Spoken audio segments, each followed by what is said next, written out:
All right. Wonderful.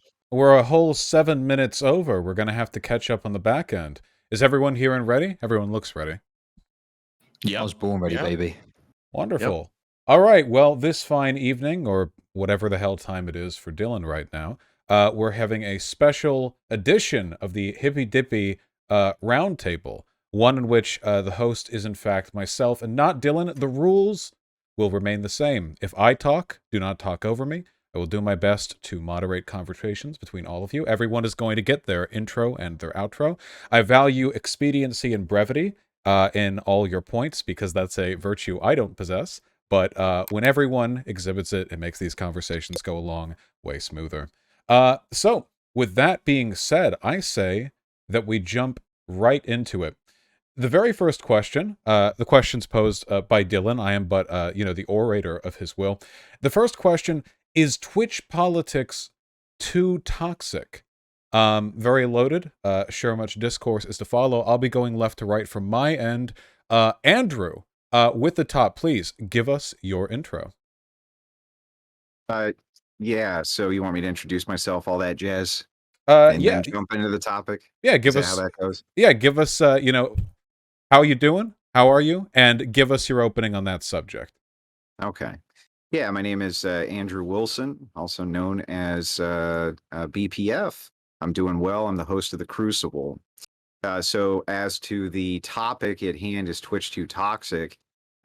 Probably everything's too toxic when it comes to the, kind of lefties. You pretty much go after everybody who has wrongthink, but it has been kind of nice recently watching you devour each other because you ran out of conservatives to eat. So we saw quite a bit of that. Destiny got devoured by the left. Even Vaush at a point got devoured by the left for not adequately kissing the ass of the transgender community on Twitch. I'm sorry, that was Destiny. Vosh, you said something else, a slur or something, right? And they got mad at you for that. But whatever the fuck it is, you guys are eating each other, which is good for us. So no, I don't think that the space is too toxic. I think that there's just too many fucking leftists on it. And if you guys don't have an enemy, eat each other. Much to makes me happy, but that's my take on it. All right. Thank you very much. Chud Logic, take it away. If anything, it's not toxic enough. Let's be real here. Twitch is one of the most sanitized spaces online these days, especially with the introduction of the hateful conduct and harassment policy. You get banned for very minimal efforts now, which is kind of sad, but it is what it is. I think that Twitch politics is as toxic as you want it to be. You can either engage in like the debates and the drama and shit like that, or you can't, and you can go and do your own thing, and that's up to you. So Twitch politics really is as toxic as you want it to be, to your own standards, and that's it really. Okay.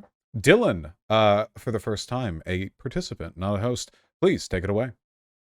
I'd like to thank Vaush for giving me my shot on the big show. As an up-and-coming streamer, it means a lot to me, and I'll try to do my best to not fumble the ball. As to the question of if Twitch politics is too toxic, I guess it depends on what you mean by toxic, right? For me, toxicity is like a few things. It's how you engage with others and like the type of content you put out, right? I think the type of content Twitch politics put out is really, really, really cool.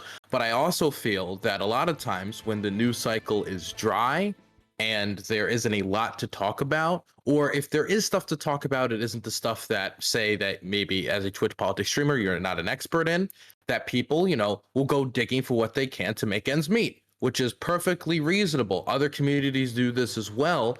But I think a lot of times it means that we'll take certain dramas that don't really need as much attention as it needs, or isn't that entertaining actually, or isn't really worth it, and then we'll grab onto it and that'll be the content for the week. And even if maybe it should have produced content for 1 day or 2 days, it can keep going, right? This kind of goes into the second topic a little bit. As for the other thing I wanted to talk about, I think that sometimes Twitch politics talks about issues that I don't think is really, and everybody can make their own content, but this is my personal opinion. I'm not going to tell anybody what they should and shouldn't do. But I feel like a lot of times, the type of content and like conversations we engage with are just not necessary. I would say there's like, for example, when we have like debates about incest or pedophilia or the N word, we don't do it on a constant basis, but this is the stuff a lot of times that gets attention. And I feel like a lot of times it's kind of a race to the bottom for what type of conversations we can have, because when you have these conversations, people do turn their head, but it's kind of like, paying to watch the farmer fuck the local goat.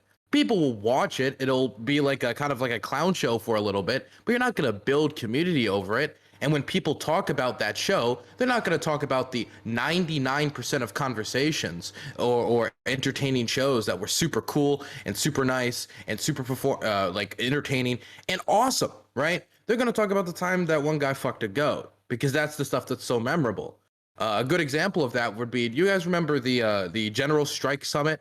There were actual people who went on to the General Strike Summit and talked about unionizing and all this other stuff, but all they remembered was at this union event, there was somebody who went on and started complaining about Hasanabi at an event where they were supposed to be talking about labor organizing, and that becomes what everybody remembers, because it was not a productive thing to do. It was something 60 that was seconds. probably a little toxic to do. Okay, I'll end it up to be nice on our friendly moderator. Thank you. Don't make it too hard for me now. I'm really important. Howdy. Hey, thank you for having me here. I'm excited to talk about everybody's favorite space. I'm with Chud. I don't think the space is toxic enough. I think it's our bread and butter here. What I don't like is the mass reporting. I think people trying to deplatform each other or crying about someone else's content and taking action and trying to get them removed is some bullshit. And I think as far as it not being toxic enough, just look at no further than Vaush not restreaming here. He's perfectly capable of, but I'm guessing, I haven't talked to Vaush about it, but I'm guessing that Twitch is just too soft and he feels that he can't say everything he wants to say on here. So I don't know if he'll have a chance to weigh in on that, but I'm glad people are moving over to YouTube, because I think the chat over there is freer, and I have to check more and more what I say, even with my wholesome self, in these Twitch channels. So I think this space is soft, and people need to get thicker skin. All right. Strongly worded. Rhizome, hit us up.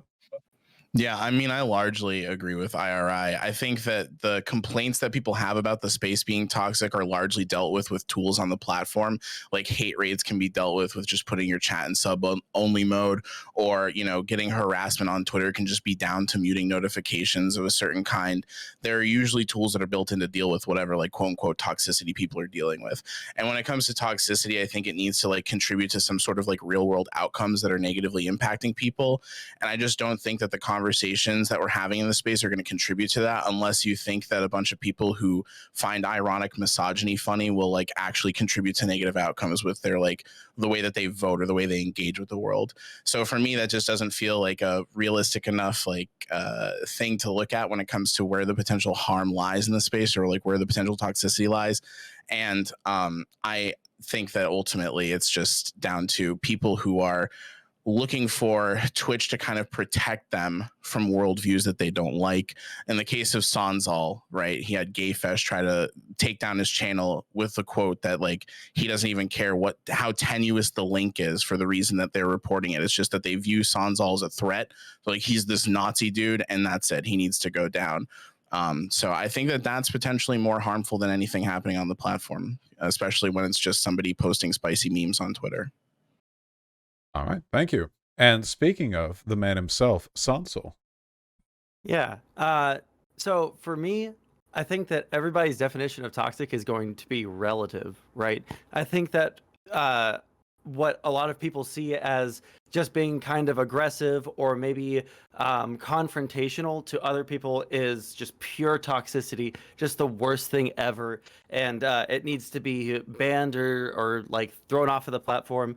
I think that, I don't know if I would say that we need more toxicity in this space. I think that we do need more like healthy conflict, right? People able to actually engage with each other, maybe even in a confrontational way, without losing their fucking minds about it. That's what my line is, right? If people are actually going to go out of their way to create like mass harassment campaigns, mass flagging campaigns, taking their harassment off the platform of Twitch to smaller communities on Twitter or in Discord groups that are conspiring to mass report people or to harass people, that's what I would consider toxic. And does Twitch have that? Yes, in some smaller communities there is that, but by and large, I don't think that Twitch politics is nearly too toxic to engage in now. Alrighty. And to cap it off, Stardust, please hit us up. Yeah, so back to what Sansa was saying, it seems that we all have very different opinions of of different types of toxicity. I would say Twitch politics is toxic, but not in the way that other communities are online and not in the way that you would expect. As somebody who engages with other communities online, they engage in a different type of toxicity. The way that Twitch politics is uniquely toxic is in like the cry bullying, tone policing, talking down way. It's toxic in what feels very insidious. If you think you've taken all precautions to not offend someone, someone's offended. If you make your channel decisions yourself, somebody's mad that you didn't consult them first. If you talk to certain people in a somewhat civil tone, people accuse you of being a fascist and a Nazi. It doesn't matter if you're like part of a marginalized group or not. I gotta say, dude, it's some fucking bullshit. I agree with IRI. I think that people maybe. It's so weird because I consider that toxicity, but I think people are a little bit too soft here. How are you going to engage with other people and share ideas and have a conversation if I'm not even allowed to talk to somebody without consulting 3 people before? It's ridiculous. Also, in response to Andrew did make a decent point about the left eating itself. However, I would also say the left and the right are very polarized right now, and we can definitely see the right eating itself as well. So, Alrighty. that's all I have. With everyone's opening statements put forward, we'll now move to general discussion on the topic, to whatever disagreements we have. Again, if I speak, do not speak over me, and try to be expedient when making your points with others, because it makes everything move along much faster. If you want to speak and can't get a word in, put your hand up. I'll try to keep an eye out for it. Go ahead. Where did the disagreements really lie there? That's my first question. Well, I mean, I've got something to throw in there. I've actually got an example of toxicity we can maybe discuss that happened recently. So obviously, Big Papa Fascist and Dylan had a conversation. At a certain point, Rhizome interjected to make some points, apparently, of his own accord. However, it transpired later that Dylan had actually put Rhizome up to it. And he didn't clarify that. His chat thought Rhizome was a dickhead, but it was Dylan's doing that happened. And I don't think Big Papa Fascist knew that was the case either. So maybe we can clear that up now. Oh, well, gee, Okay. I'm so shocked. Thank You're you, telling me yeah.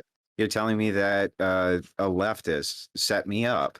I'm so shocked. You're telling me that I wasn't supposed to know that if I went on Dylan's channel, even if I had a nice conversation with him, that there wouldn't be a setup. Well, I mean, you must be talking to the wrong guy, because that's just how it works. I think Rhizome Okay. feels set up too. Dylan, go ahead. Oh, okay. So I was a while ago, right? And I'm not gonna whine. I'm not a fucking victim, right? But a while ago, a Big Papa Fascist, said something about my suicide attempt being fake, and he said that I'm not, like, I faked my homosexuality, or I faked my my sexuality or whatever, right? And so I messaged Rhizome while I was talking to Big Papa Fascist, trying to figure out, like, how the fuck do I actually work this into the conversation? Because I was Well, being you really polite. just ask, and you don't be like a passive aggressive wuss about it. That's how you Hold work it on. in. Let Dylan continue. I was having a very polite conversation with you back and forth, Big Papa Fat. It's kind of hard to transition from, hey, we're talking about the space, to, hey, remember that time you accused me of faking my suicide attempt? It's kind of like a hard transition to make in a conversation, right? Like, it's not. Just be honest. like You a- wanted the drama. Just be fucking honest about it, mate. Why are you Oh, fucking wait. doing this? Just be Let honest. Dylan finish the point, and then you can all interject. Look, you could say it was for the drama or because I wanted to bring it up. I think you can say that I thought the conversation was boring and I kind of wanted to talk about that, but I also didn't want it because I didn't know how to make the transition in the conversation too. Yeah, it was two things. Okay. Well, wait a Uh, second. Go wait, ahead, Vaush. Sorry. to make sure. Andrew, did you want to follow that? Yeah, so I mean, it's very typical, right? Most leftists are very passive aggressive and confrontation avoidant. Not all of them, like Chud Logic up there, who eats big purple fishes. He's not confrontation avoidant, so you can kind of give the blue-haired guy that, right? But a lot of these guys, they're pretty confrontation avoidant. They don't really want to, go at you on various issues, especially since oftentimes they get destroyed on those issues and they look stupid. It's far easier for them to farm drama than actually discuss political issues or their political takes on things, especially if you've already been in debates with them and just absolutely destroyed them. They get upset by that type of thing. So it's almost like revenge porn for leftists, right? And just farm up some drama, or we'll dogpile this guy or whatever they can do. It's not like there's tons of us in this space, right? So And it doesn't shock me. I did want to go and have just a good faith conversation. He should just ask me about it. I would have just told him. And Chud Logic, did you want to add to this as well before Dylan gets another go? There's one quick thing I want to clarify. Have we decided whether the Down syndrome Dylan thing is funny or not? It's funny. Any Dylan, other? What is this? Dylan, I feel like feel Vaush, free to I feel weigh like in on we should that. get context. Yeah, Just I Well, need because, a so, little bit of that's- context for so- the Down syndrome Dylan thing. Right. So I'd like to ask that. Additionally, I want to go to Dylan now, and then after that, IRI. Dylan, before we continue, if this is what we're going to be No. talking about, would you mind filling us Right. in on any information the audience might not have on this particular Okay. subject? Please. So me and Big Papa Fascist like follows me on Twitter, and every once in a while, because he doesn't like me, he'll or I guess the feelings mutual a little bit. And he'll like retweet me, or he'll say something, take a jab or whatever, and that's fine. That's how Twitter is. It's whatever. And one time we were going back and forth a little bit, and he in a tweet it was three things. It was Down syndrome Dylan, which who gives a fuck? I really don't care that much. And then it was basically faking my sexuality, and also I faked my suicide attempt, right? And yeah, I mean, I don't Where remember. does the Down syndrome thing well, come but from? then What's the wait, Down sorry, syndrome about? what about the Down what about syndrome. what The Down syndrome thing is just, I think, he was just calling me. He just, I don't know. He's just accusing me about. Well, I no, think it was just a joke. I think it was just Let a me joke. just explain it so that even though explaining the meme destroys just how hilarious it was, but honestly, and I'm not fucking around here. If you take a picture of Dylan and you put it right next to a person with Down syndrome, the guy looks like he's got fucking Down syndrome. Like, you can't get mad at me for this, okay? So I made the meme, right, and I put it up there, and it was fucking hilarious. Now, you can get mad about it all you want, but that's just the truth, right? People make fun of me Yeah. all the time. I get it. I understand. But that's what memeing is. It's funny shit. I do want to What know about quickly, really quickly, if I Mhm. may, since it was taken a while ago. IRI, you said you wanted to add something. Well, I think wasn't Rhizome in that same call with Dylan and Andrew or something? So like, I don't know. Yeah, I don't feel think like the he could- context was fully explained. I feel like Dylan, you explained how the tweet came about, but people don't understand. People don't know the conversation or what's happening or Oh, what was yeah. referenced. So yeah, me and Big Papa Fascist, I had a time slot to fill, so I invited Big Papa Fascist on, and we were talking for, I think, an hour and 45 minutes. An hour and 30 minutes in, we were talking about the space, and I was like, "Fuck, my viewers aren't really enjoying this, and I don't know how to bring this over to the fucking other topic, right?"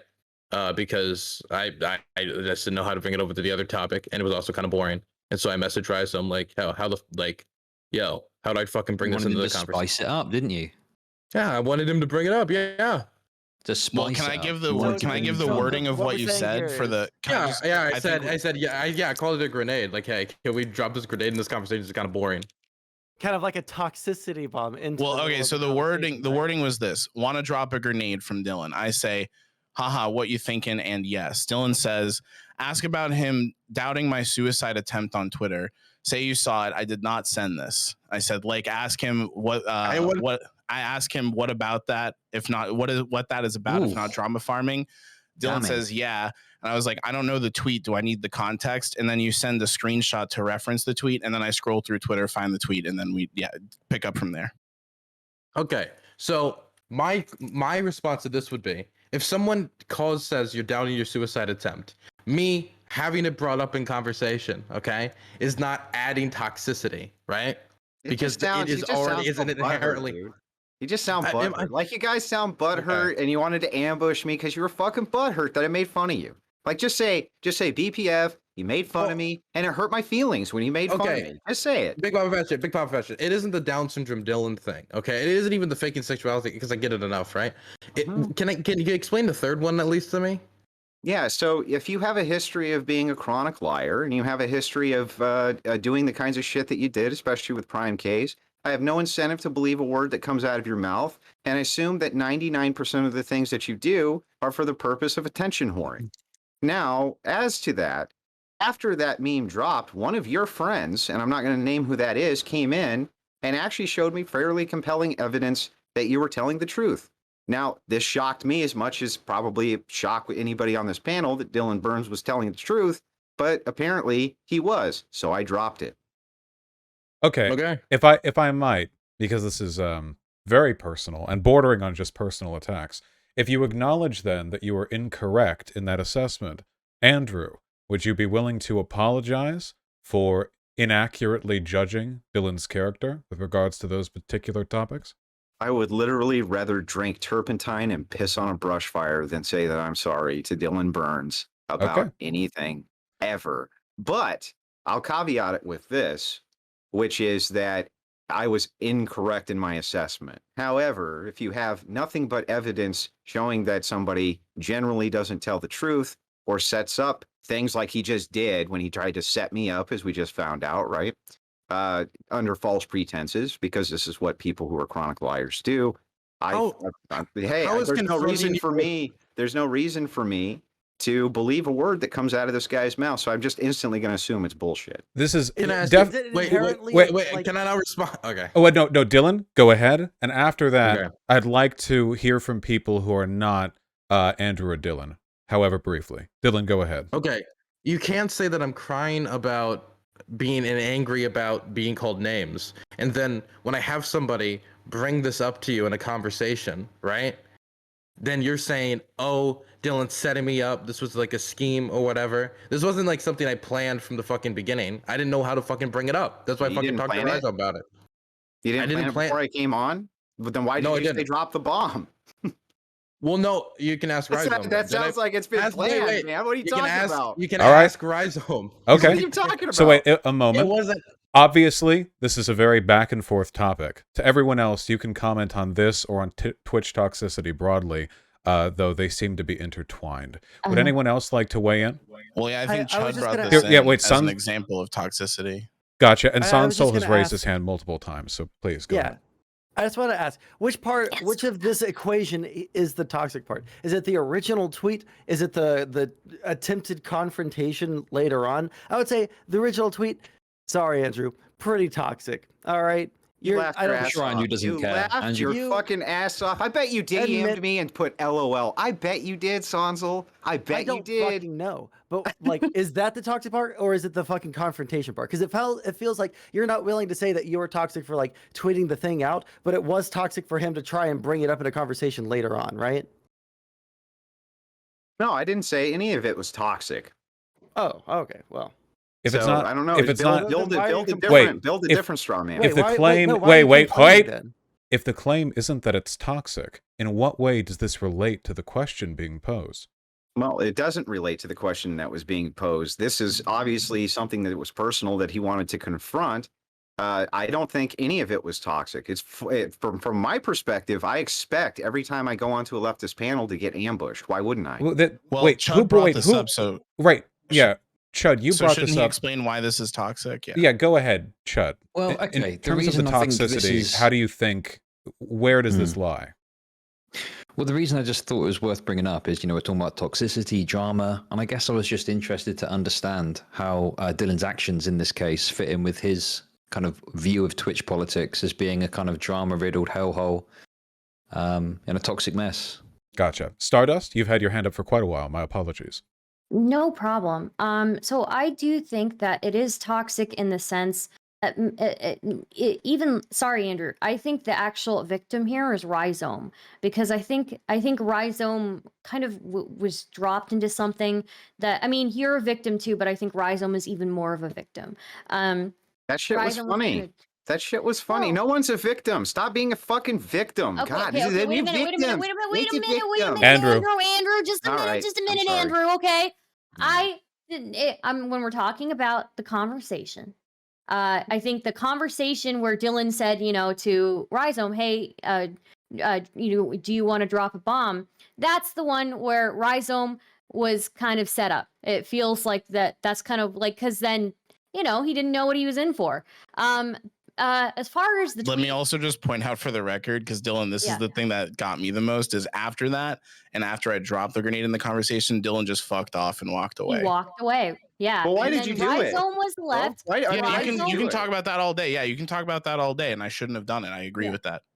So I mean, But like, here's so the who? thing. So who's to bitch then? Like, you well, did well, it. Here's It's not just Right? an all or nothing thing. Rhizome did it, but Rhizome, I don't think anticipated it to turn into what it did, and he wasn't sure what he was in for, and Dylan walked away. So I feel bad for both Rhizome and Andrew, though more for Rhizome. Sorry, Andrew.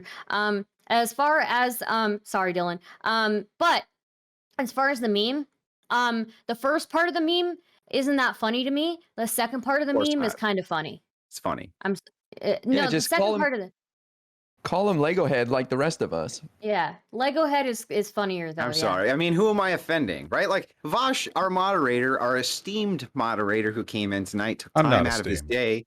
He retweeted it and he made his own. My internet. That was like beep boop boop boop or some shit where he's making fun of fucking Burns too, right? Because Dylan Burns is just kind of funny to make fun of. Okay, Well- he's just kind of Yeah, no, funny this to is make how fun it of. goes. I don't It's fun. believe I I've have made- no problem. I have no guys. Hold guys, I on. have no Three problem people with now. Start us finish, please. Yeah, so sorry. I have no problem with people making fun of each other. I think that's like a great dynamic. I think people should be making fun of each other. I like to call Chud Logic. I just realized my passion for calling Chud Logic a fat whore. But I do think that that probably Lego Head would be better. But my main point is that I think it was very toxic behavior towards Rhizome. I think majority of the toxicity on this platform is people kind of like pulling Don't the you rug out dad from dick under each people? other. Like, isn't Okay. that your shtick? You I dad do dick dad 'em? dick people. What is the Specifically point of Roy that? What's the Toxic. point of that? Specifically, Right? Roy, Weird. because they It's just to handled start. It's to bad start shit. It's to start dick. shit, It's to start right? shit, Yeah. So But- just but stop usually they're grandstanding. flabbergasted. Stardust. They can't respond to me, so Stop grandstanding. You Okay. like to start shit as much as I everybody do like does. to start shit. I have a question, actually. Sure. Rhizome, how Yeah, do what you up? feel this situation related to toxicity in Twitch politics? Do you think it was toxic? Do you think this is something people should avoid doing? Do you think it's being overstated here? Okay, this is a thing. I don't like being in the middle of this because it's just like it feels like I never really asked to be in this position. I will say, watching back what happened earlier today with Chud and like what Chud was bringing into it gave me a perspective that was like, okay, I do feel like Dylan did kind of like he was more aware of what might happen than I was, put me out in the fray, just like left me out to dry. And then in the conversation afterwards with his chat, I kind of kept waiting for him to say like, hey, I asked Rhizome to do this chat because his chat was like, Rhizome was so fucked up with Rhizome. Rhizome fucked the whole conversation up. And it's like, okay, like, so there, I do feel like my reputation was put on the line for the sake of content. Okay, so let me okay, so there's been a lot of things said. Okay, so the first thing is, okay, that I wanted to bring it into the conversation. There's probably a good point to say maybe I should have just found a way to bring it into the conversation myself. That's the first thing. The second thing is, I just did not just like walk away because I was like, I'm going to now just abandon Rhizome to the wolves Potty because I break? wanted to. Is it a potty Yes. break? It was a Of course- potty. It what was is- a. This is the worst excuse ever, dude. It's a Wow. You potty didn't even break. let me Come finish. on. Oh my god. Let Okay, Dylan I'm sorry. finish. Come on, Wow. come on. Okay, hey, us liberals have very loose bladders. Okay, we have inherently loose bladders because we're soy people. Don't Okay, make me come I after you went on to use that, the dude. bathroom, but I also said afterwards, right? Once you two got heated into it, that I thought Rhizome was doing fine, so I didn't really want to fucking engage when it was like 5 minutes left anyway, and that's why I'm fine talking to you about it any other day of the week too. BPF. I even told you afterwards we can sit down and talk about it another day too. I just Fine wanted a with way that. to bring bring it in. And honestly, I called it a grenade. I labeled it a grenade, right? I made sure that he had the idea of what he was. I So it explained was a in setup, context right? exact. I mean, it was a setup. Not before. It happened during the end of the conversation. Like, how do I bring this in? So I mean, you set the conversation up during the conversation. That's still before the point that it wasn't spontaneous. In other words, it was a No, setup. it wasn't. At the end of the conversation, I was like, I don't know how to bring this in, so I sent it over to him. Yeah. Yeah. So it was a setup. Okay, Well, you can can call I? it, but but you made it sound like I set this up beforehand. Well, I mean, it doesn't really matter the chronological order, other Okay. than it was before, right? Hold on. It was. Okay. It was Wait, a if setup. I may, Sansel, I saw you had your hand up. Then Yeah. Stardust. Okay, I just want to ask, like, does anybody have a defined line for what they consider toxicity is? Because like we haven't really even talked about toxicity. Now we just kind of got into interpersonal shit. Like, and we can keep on going on it. Like, listen, I don't know anything about the situation. I like listening to the drama. Okay. I agree. But, Let's get back on topic. Right. Is which part of this is the toxic part? Like, Andrew, are you saying that what Dylan did was toxic, or are you just like No, he isn't. okay, so you don't think that Chud there's Logic any brought it up. line? My there's no threshold, line for, my yeah. threshold for toxicity is extraordinary. All right. So the other thing about it is the more toxic this space becomes, the more you guys eat each other. And that's really good for team me, right? The more that you guys eat each other and destroy each other and ravage each other in this hellhole that you created called Twitch, the more I win. Okay, So, then hold on. you know. But Well, then what are with you wait, winning? wait, What are you wait, winning wait, with What the it? fuck are you wait, winning? wait. Then with Wait. respect, we're not really talking about toxicity for most of you. Stardust, I want you to have the final word on this. Then we're wait, talking. Can I get in? I'm the drama involved. Can I get the final word? That seems fair. You've spoken the least of the Okay, people directly thanks. involved. Stardust, then you. After that, if you want to finish this topic, you can in your closing statement. We'll be talking about Twitch politics and toxicity if it kills you all. Stardust, could I please. could I actually go after Rhizome because I think he should finish his point and then I can make a closing.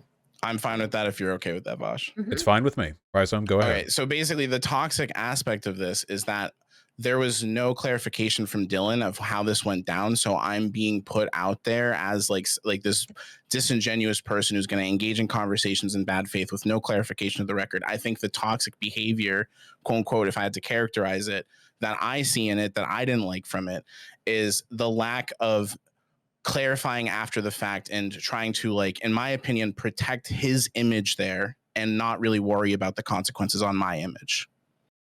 Okay. Okay, wait. Oh, well. So I'm gonna wait. How do I split this one? Dylan, Okay. first of all, you desynced. Second of all, hold on. Stardust, please. Okay, I was going to go back into the original topic. I think toxicity itself is not something like by itself is not something that bothers me. What bothers me is the aspect of toxicity where somebody is trying to attack your income or attack your platform or trying to dictate or take your agency away or try to where they're trying to make you feel like you have to answer to them. I think that's like the type of toxicity that really bothers me. I've had people advocate for mass flagging me because they thought I was friendly with Nick Fuentes. That when if you looked at the VOD, I yelled at everybody, including him.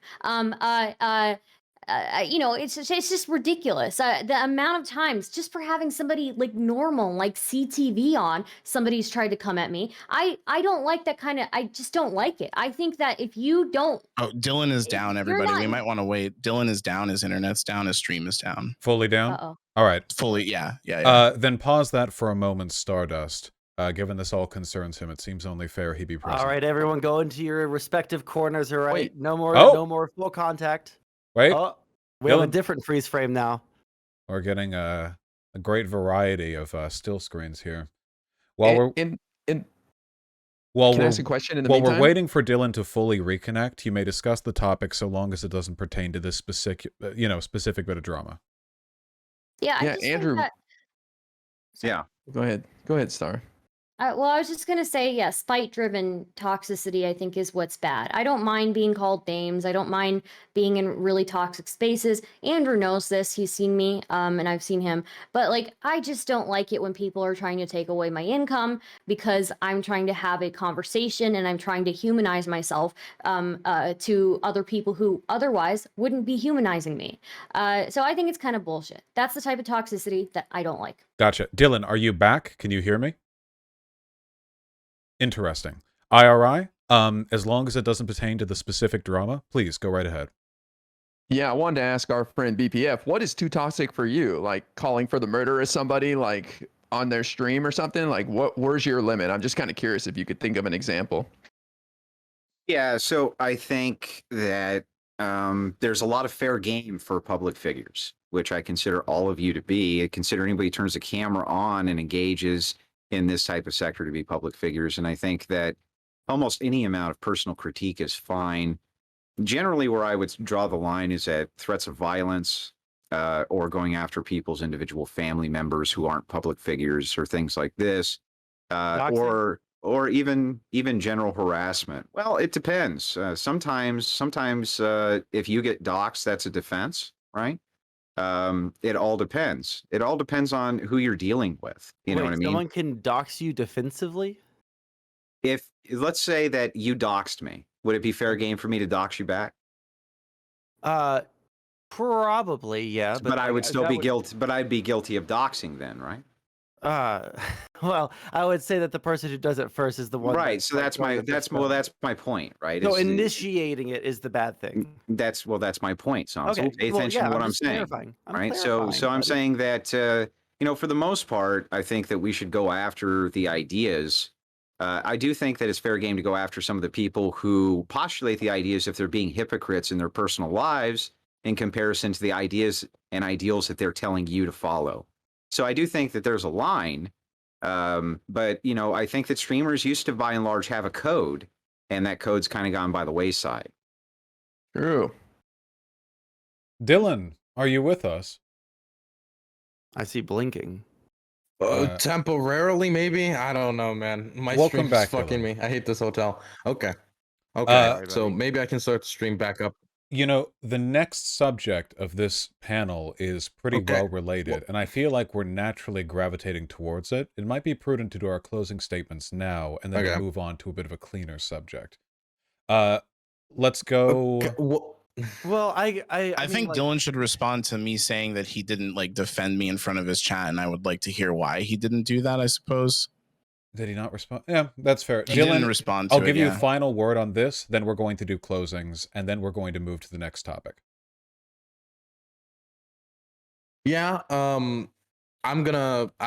Afterwards, I talked to Rhizome, and he expressed to me specifically like that it made him upset and all this other stuff. And I expressed to him that I didn't think that was like, you know, I thought, oh, I didn't like mean for this to make you upset or anything like that. I didn't mean for it to happen like that if that was like what happened. And I said sorry in private. But if he wanted me to like say that like more publicly, I think he did send a message, but it was after the stream ended. Then I think that's fair. I think that's fair. Yeah, it just felt like at the time I'm like, well, why wouldn't you just tell people? It felt like we were trying to roll on as if nothing happened. And I like kind of in that conversation, if you listen back to it, you can hear me just like pausing, waiting, like hoping that you'll be like, oh, chat, you know, I set Rhizome up there. You know, I sent him the DM just to like clarify because people at the time were literally like, Rhizome fucking ruined the conversation, bro. And like, I don't know, that's not cool in my opinion. All right. I didn't know that people were that angry at you. I didn't know. I mean, Okay. With the subject addressed, I'd like to move to closing statements. In the same order we gave our openers, please. Andrew, go right ahead. This will be the last I hear of this particular bit of drama. Okay. And can I address it in my closing statement, Vaush? Is that okay with you? If you'd like to, yeah. Okay, so I'll close with this because this is what's ironic about this situation is that I actually would not have known if I was not on this panel that I had been set up because I don't really pay that much attention to most of you guys, to be perfectly honest with you. Well, if you guys are at war with each other, that's great for, like I said, for us. But it doesn't surprise me that there was a setup. doesn't surprise me that Dylan Burns seems fairly unapologetic about the setup. And what's the most interesting and ironic about all of this is that kind of this whole first topic was actually a setup in order to address the setup, right? That's really what happened. It was a setup to address the setup. Not And wrong. so the truth is that, kind of like, let me just lay this out as bluntly as I can. You're kind of scumbags. Like, just so you know, that was kind of a scumbag thing to do. And you're just, you're kind of shitbags. And the blue-haired guy seems to be the only guy here who has a grasp on fucking reality. So I think that that's kind of interesting. And that's IRI too. Yeah, sure. IRI, I saw you throwing up your hands. You too. All right. Okay. And Stardust too. Okay. So Stardust as well. I mean, how The do I rest not of have you, a grasp on I it? don't- the Don't- rest of you shitbags. Don't Anyway, interrupt on that's my closing closing. statements.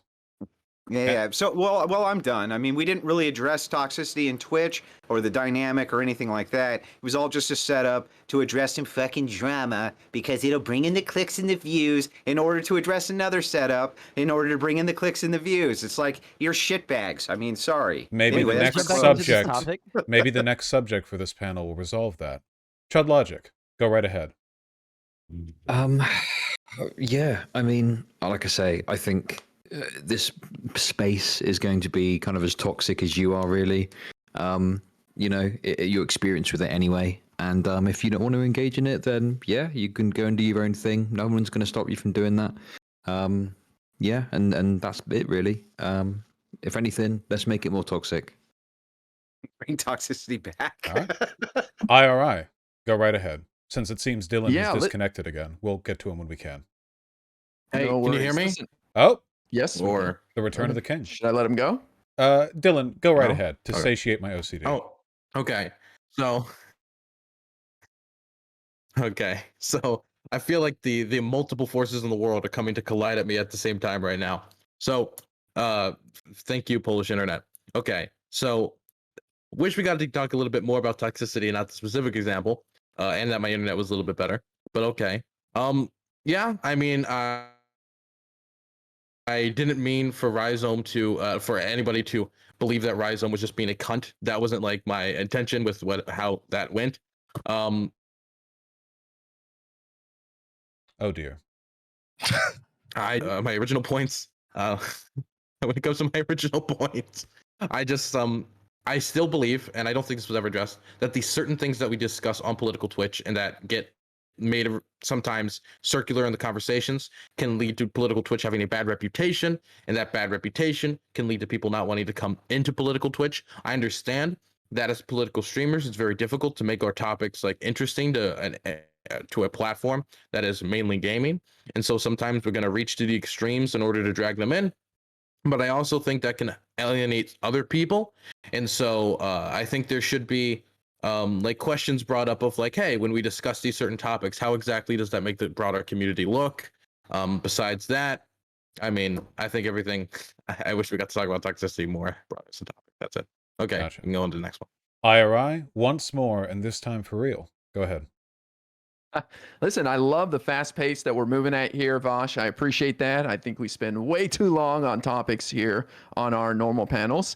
And I also love keeping the intros and outros short. That being said, Andrew says that he loves that we're destroying ourselves. Andrew, we're your bread and butter. No, why would you want to see us destroy ourselves? We're your clowns. We're the laughing stock of right-wing YouTube. So you need us. You should want us to thrive and fight with each other so you can mock us constantly, man. I don't get it.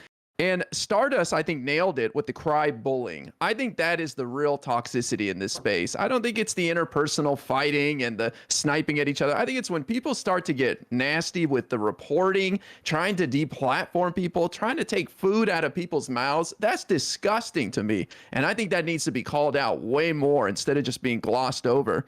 And finally, look, politics is a thin veneer on this space full of drama and toxicity. I say embrace it. I know people think that I'm the softest of all because I ban people, but I just ban people that piss me off, and it seems to be entertaining for everybody. So I don't see why there's a problem with it. I say indulge in the toxicity. I say dive further into it.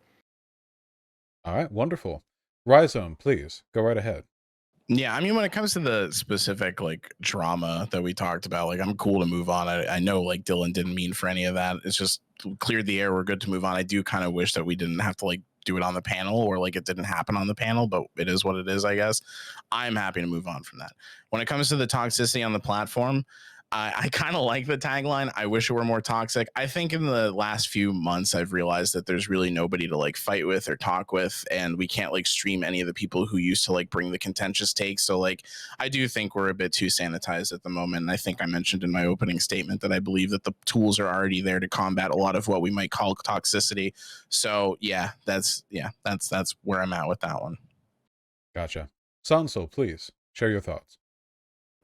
Yeah, so I don't know really anything about whatever the specific drama that they were talking about. Like, I know about BPF's tweet from a couple of months ago, but I don't know anything about any of the rest of this shit. I think that Twitch politics is actually not capable of being toxic on Twitch.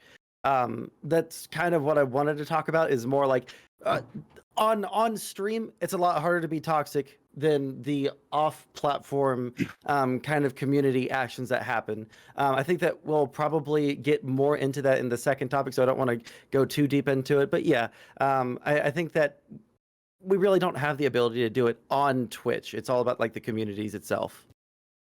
Thank you. And Stardust, please cap us off. Yep. As I said before, it's not like the toxic language that that bothers me. What bothers me is the toxic cry-bullying and the trying to remove people's incomes and trying to mass flag people, whether that's Sonsol, whether that's me.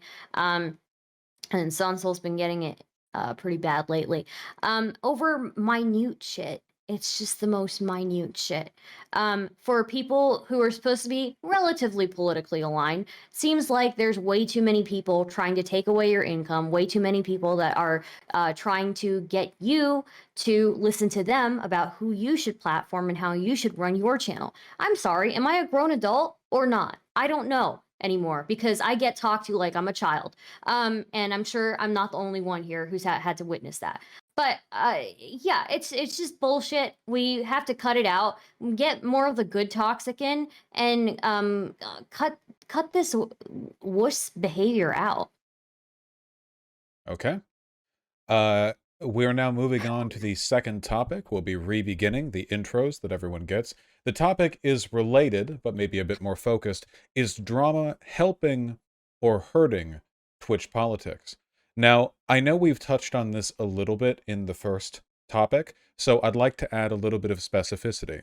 When you talk about drama, be specific about what kinds. I'm sure we can all agree there are kinds of drama that are destructive and kinds that are, you know, harmless interpersonal fun. So to avoid retreading, try to delineate what you're referring to.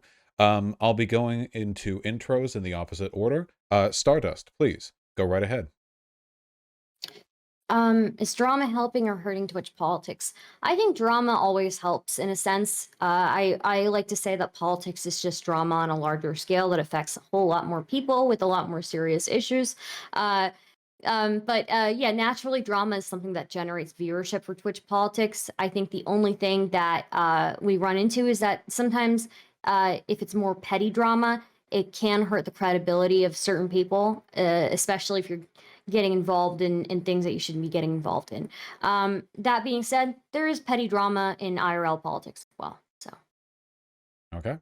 Sonsol, please go ahead.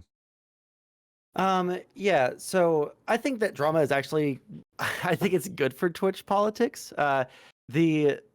When there isn't something absolutely horrible happening in the world, right? Like, we can talk about politics, we can talk about more like esoteric concepts around, you know, like democracy or, you know, like philosophy, meta ethics, whatever the fuck we talk about.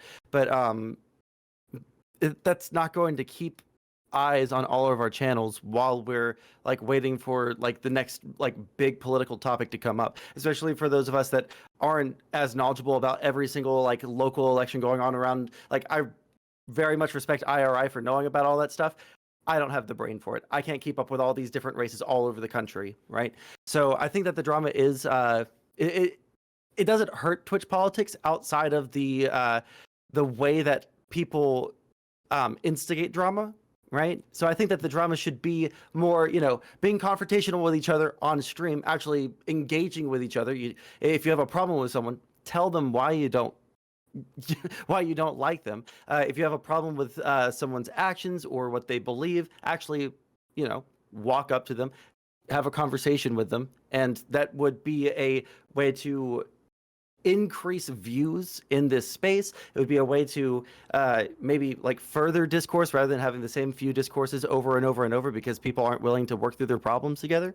I think that the kind of thing that we need is more drama on Twitch and less of it starting off Twitch and then bleeding over into trying to get people mass flagged off of Twitch, getting them mass flagged off of fucking YouTube, et cetera, et cetera, et cetera, et cetera. Thank you. Rhizome, please. I think there's a couple of different types of drama that we engage in. I think there's like the more nationwide stuff, or like the internet, like kind of the stuff that the internet focuses on, like people doing crypto scams, or the Johnny Depp Amber Heard case would be like an example of that. And then I think there's like the interpersonal, like I'm having a fight with Sanzal, I'm having a fight with Stardust type of drama. I think one is helpful, one's not. I believe that when it comes to the like nationwide stuff, that's helpful because that's an inroad into the content. I don't think many people come to Twitch like, I need to find the political scene on Twitch. But I think if they're engaging in content that they find juicy, then they're going to stick around for longer, and they might even watch like the other stuff that you do if it's politically related. When it comes to the interpersonal drama, I think that causes us to lose the war of attrition, because all that does is polarize our audience against each other, and then nobody wants to watch anybody in the end. All right. IRI, please go ahead.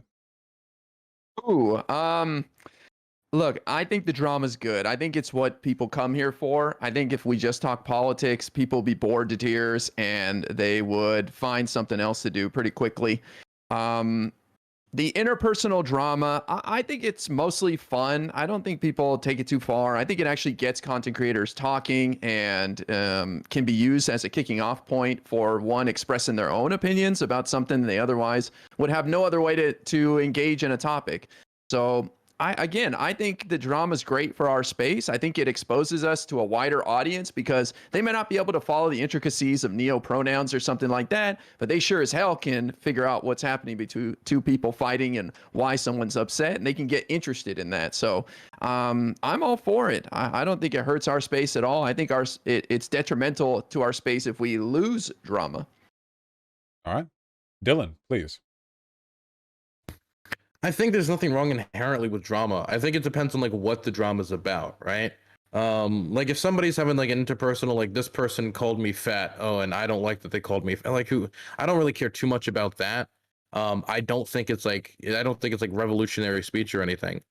But I do think there's like certain types of stuff which isn't even really drama, right? It's like just like, I'm accusing you of being a pedophile. Respond. Like these are the type of things that aren't like drama really. It's like criminal accusations. Like you're accusing people of stuff and I have no room to speak here. Okay, I'm just saying that it's like pretty highfalutin like accusations that isn't really even interpersonal drama. A great example of this is I was hosting a panel I think it was 2 weeks ago, and Rob Noor and Hunter Avalon got into it. And this is when I introduced a rule that was specifically like, you cannot bring up drama that's unrelated to the topic in question, right? And it was Rob Noor bringing up an accusation that Hunter Avalon had did something very like abhorrent when it comes to like photographs revolving around BX Bullet children, and like did a bunch of stuff that I don't even want to get into. But there was like stuff about like pedophilia being thrown. It was like, this isn't like drama, right? This is just like, what the fuck, right? And so for me, I feel like that is something that is not going to help the space in any way. That's not bringing in any new viewers. That brings a bad reputation with it. And this is the type of stuff that once it start getting thrown around, the whole space should just say, yeah, I don't think we should really entertain this. Oh dear. Well, he got a good like way. people who like have badges. Oh, Only cut out for, briefly. like- fantastic. It We cut out, lost didn't you. it? Just about We 5 lost you seconds. only briefly. Would you mind Okay. repeating the last 10 seconds? Basically what I'm saying is that there's certain things that isn't even really drama, but we categorize as drama, and these are things that should be handled by authorities and like actual legal teams and not Twitch politics, because I don't think Twitch politics even has the resources to parse it, and it also comes with terrible reputation. And I would say that's what I was trying to get at. Gotcha. Chud Logic. I don't know why everyone's acting like drama is some external force that applies itself to Twitch politics. The truth is that Twitch politics is drama, fundamentally, at its very core. It's what it's been about for a long time. It's what it's always been about. If you look at the biggest, most interesting arcs, they tend to be about some sort of interpersonal drama that's occurring. Basically, Twitch politics is a massive soap opera. People try and pretend it's not, and they try and act like, oh yeah, we're doing some political action. It's all fucking cope, okay? We're in a massive soap opera. We're all the stars. Some are more famous than others, okay? Some are little extra roles, but essentially that's what Twitch politics is. Embrace it. All right. And Andrew, cap us off. Yeah, so I think, as usual, most of the lefties here are missing the forest through the trees, right? So politics is interpersonal conflict in and of itself. Republicans hate Democrats. This person hates this person, et cetera, et cetera. What ends up happening is conflict is the very air that we breathe, and politics is a manifestation of that conflict. So, of course, interpersonal conflict's going to happen between people who are talking about politics, because we're postulating what's moral for society. That's going to create a lot of conflict. It's not that it's a giant soap opera. What causes the giant soap opera is when you have people who don't know shit about politics, which is most of Twitch politics, interjecting their opinion about politics. And that's why so many of them are so stupid and so easy to dismantle and so easy to wreck, because they don't actually know what the hell they're talking about. And they are just here for the clicks and the views, and it's easy to piggyback off of people in order to get those. We see this over and over and over again. Now, I'm not above it, and I'm not claiming that I'm above it, but I at least try to go after people's political ideology. And if I go after them personally, it's usually because I see a conflict between what they are saying and what they are doing. And this always will create interpersonal conflict, and I think that that's fine. So when it comes to drama in Twitch, if you want to know what the cause is, it's because a bunch of unserious people don't know shit about politics, couldn't tell you who the Secretary of State was, are commenting on what is political, and it's absurd. And that's why you have what Mr. Girl calls transel culture. That's why you have the kind of these nutcases and lunatics running the asylum, who, if you ask them basic questions about our political processes, can't answer them, but somehow they're involved in Twitch politics. It's insane to me, but that's what the core problem is, not that there's interpersonal conflict between actual political streamers who actually understand political issues. All right.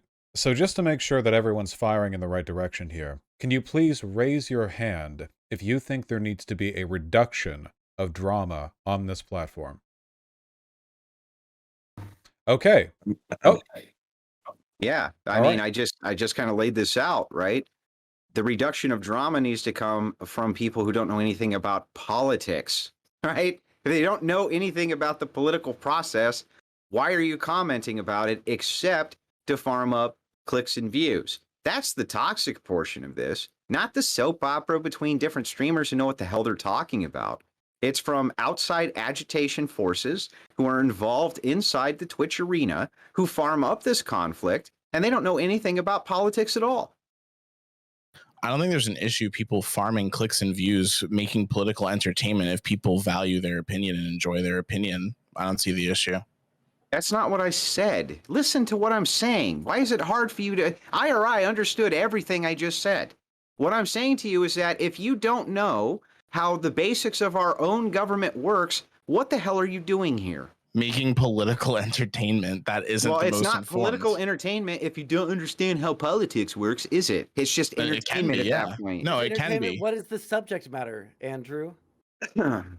Politics. It should be So what it be- politics. So what it would be then would be political entertainment, right? Yeah, Entertainment but you would have to featuring know politics? something about what is political, all right? Instead of just coming Wait. on and saying that chick's ass is fat, maybe you could come on instead and talk about actual policy. When you would click clear the up- making politics political category on content Twitch, do they then. give you a quiz? If they're talking about fat asses on girls. Listen, this has nothing to do with my point, and you guys aren't following my point. I don't know why. What I'm saying to you is that Maybe it's a you people- problem. people inside of Twitch no, maybe it's a you problem. You know what that? Well, you do maybe know what the hell you're talking about, but these guys don't. They don't know anything about politics. Come on, So it man. sounds like you're saying people don't know about politics but make political entertainment. Therefore, we can't call it political entertainment because they aren't informed on politics. It's just Well, what I'm entertainment. saying is that if you want to know where all of the actual drama and toxicity comes from, it's not from people who are serious about political issues and are willing to take other people's ideology on, which would lead to interpersonal conflict, which is fine. It comes from the toxicity of people who are in no way involved in politics, don't care about politics. They're just here to cause problems. They're just here to start How can you shit. bear that out in a way that compels me to agree By with asking a person if they know anything about politics, by asking that? you what's the everyone who you secretary. ask can Hey, so confirms let that me ask you a belief. question. Put your hands up like this and tell me who the Secretary of State is. So I know you're not Googling it. Go ahead. Well, I'm not. That's not what I'm asking you. That's what I'm asking you. Who's Okay, the I'm Secretary of not State? gonna engage just because Right, you want to go because you down a don't certain fucking line. know. You don't know. This is my point. You don't know It anything has about nothing the to do with what I was saying. But it has to do with what I'm saying. But you're saying you can confirm this just by quizzing people, and everybody who shows you the saying that result if that you you don't expect. know the I'm still basics- speaking. You said that you can go That's about by nice. quizzing people, and everybody who gives you the result is confirming the belief. That's What not I'm a good way to. That's not a good way to confirm an idea. That's not. That's not going to show you. It's only going to show you selective. Andrew. evidence. I mean, I'm sorry, it might upset Wait, you. but hold I on. can talk to it. Wait. Andrew, don't interrupt like that. Rhizome, finish your point. I mean, through his interruptions, I said what I said, but essentially, he's saying that we could confirm this by just doing a quiz. And if you do that, then you're just taking people one by one, and you're getting answers from them that either confirm or deny this belief. But he's just going to pick the evidence that confirms it and say, "There you go, you proved my point right there. You just showed that no, you don't know. So there you go. Nobody knows." That's not an actual way to prove that argument. So let me respond by telling you that I understand people who understand the political process and those who do not. IRI and I have had in-depth discussions about actual political issues. Sometimes those things are interjected where there is interpersonal conflict, and him and I agree that that's just fine. Okay, there's nothing wrong with that. But I came to Twitch Politics, and most Twitch streamers should have come to Twitch Politics to talk about the various political processes, the various political parties, and the various goings on that are happening politically. Not to come on here and say, oh, that girl has a fat ass and that one over there isn't good looking enough, or that guy over there is annoying, or this type of thing. That's not what it's for. And Who's that's talking where. about fat asses? But what I'm saying is that type of thing is where you're getting the toxic portion of the drama that you guys are actually upset about, right? And it's kind of a self-fulfilling prophecy. The toxic part of the drama that comes out of Twitch politics is people not willing to actually confront other people because they're too fucking scared to, because if they actually did, they would be made to look like fucking fools, right? They're very, very content to blast people on fucking Twitter and spread rumors and fucking false information or hyperbolic information about people so that they can, ruin people's information or their reputation rather. Okay, that's what the toxic part of Twitch politics is. If people actually confronted each other and actually talked to each other and, were able to explain in words to someone's face why they don't like them or why they are this thing or that thing, why they are a racist or why they are a transphobe or why they're a dumb leftist that is going to get Trump reelected or whatever the fuck it is, right? If you're not willing to do that to someone's face, I think that's where the toxic part comes from, because the rumors fester and they grow into something that the original action was not, and then people try to, deplatform them. That's what I think. Wait, can I ask a quick question? Can I ask a quick question to the room? Okay. Who in here believes that you should have a question, basic understanding of American politics, systems of government or whatever system? I know Chud lives in the worst country, but whatever country you live in, you should have a basic understanding of politics in your country or somewhat, just anywhere. If you want to be streaming politics on Twitch as your primary streaming thing. Nope. Primary. I mean, just me. Primary income, yeah. I mean, Yeah, but knowing the how the problem you've basics got- of how the government works is probably useful, right? As a political knowing, streamer, it's Probably. It's maybe useful as a political streamer to know how the government works. Stardust, My really? thing Okay. with politics is it's Right. not just about the like day-to-day real politic. It's also about the abstracts. It's also about the Well, values really. and the concepts. And Yeah. I think people can engage in political discussions and learn and come to Twitch to do that. In general, I mean, I would like, say that most people, in general, I would say most people in the United States don't have a basic understanding of the political system. Which is why So they're this not political entire, streamers. this, well, That's why they're this not entire political streamers. question. Stardust, Wait, come on. can I finish what I'm Yeah. saying? Yeah. So which is why when you ask, like, should people know about how the basic way that the government works, I think everybody should know it, and nobody knows it. So regardless of whether you're a political streamer or not. Okay, so Boy. for me, right, I feel like if you're streaming politics primarily on the platform, you should have a basic understanding of like whatever country you're living in its political system. I feel like this is like an extremely low bar to set. Politics isn't just policy. But let me finish. Now, if you're talking about just like an abstract concept like racism, just like overall or something, then you don't technically need to know like who's in what the Supreme Court is or like what a ballot box. You don't need to technically know these things. And so if you want to dabble in stuff like that, if you want to be like a video essayist, like I don't know, like H Bomber guy, you technically don't need to know what a Tory and what a Labor Party is, right? But if you're doing what like if you're primarily streaming on Twitch and you're talking about politics day to day, yeah, you should know the basics of it. I mean, I think You that's don't need that's to the least we know can do about for the the people government. watching us. You don't need to know about the government or to engage or like talk about the government to engage in political discourse.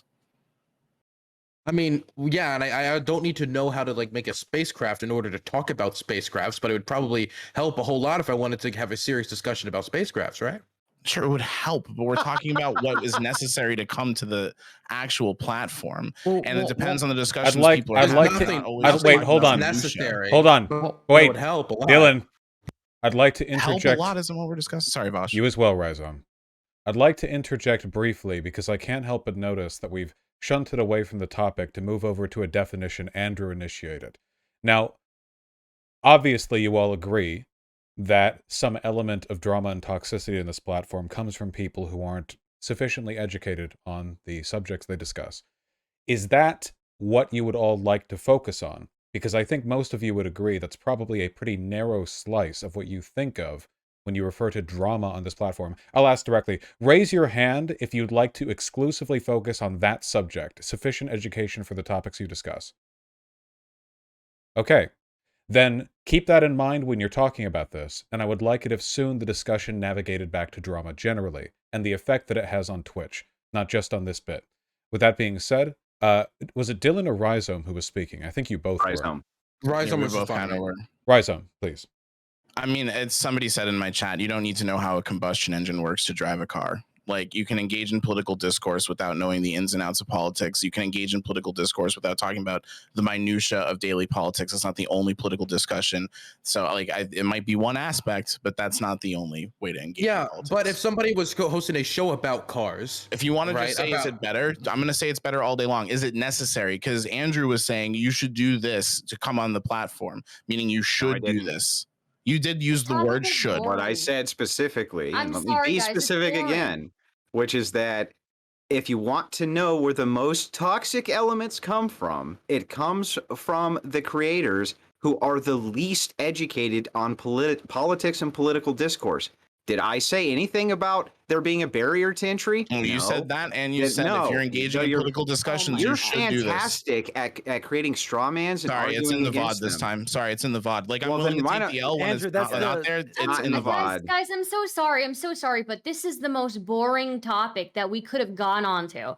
If we're gonna talk about drama, can we talk about like actual drama, like people again trying to go after people's careers IRL, like people trying to because they disagree on a political take? Imagine that. Imagine going after somebody's career in person because they disagree with a political take. That sounds horrible. But they do that at the national imagine- level constantly. Well, I still. What are you? if I they mean, what are do you it- talking about? if How's it they not do fair at the- game, right? Do you want this to be a boring topic? Do you want this to be boring?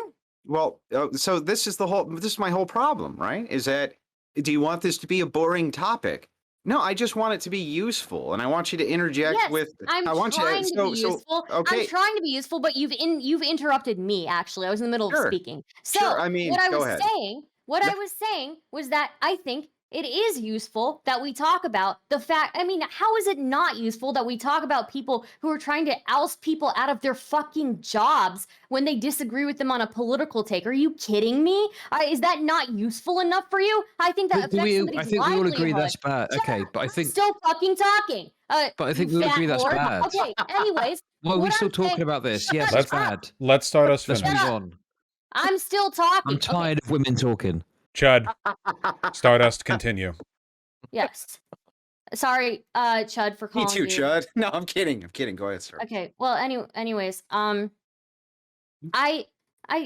fucking hate you people. I literally hate you people. I hate you with all of my soul. I actually am trying to have a conversation about something that affects people in a very negative way, and you decide to fucking talk down, talk over me. I don't like it. I get it. I have a voice that sounds like, I don't know, a child or something, or it's very grating for you. I don't know what it is, but I'm tired of it. I'm tired of it, and I'm gonna do a Haas in my microphone if you don't fucking let me speak. So, anyways, as I was saying, I think it's real bullshit that when you disagree with somebody on a political take, that somebody will try to find out all the information they can about you and fucking cancel your actual fucking career. They try to go after your YouTube channel or your Twitch channel, or they try to tell everybody in the world that you're a crazy racist bigot just because you're not agreeing with everything that they're saying, or because you talk to somebody that they don't think you should talk to. Hey, but Stardust, Yes. you created them.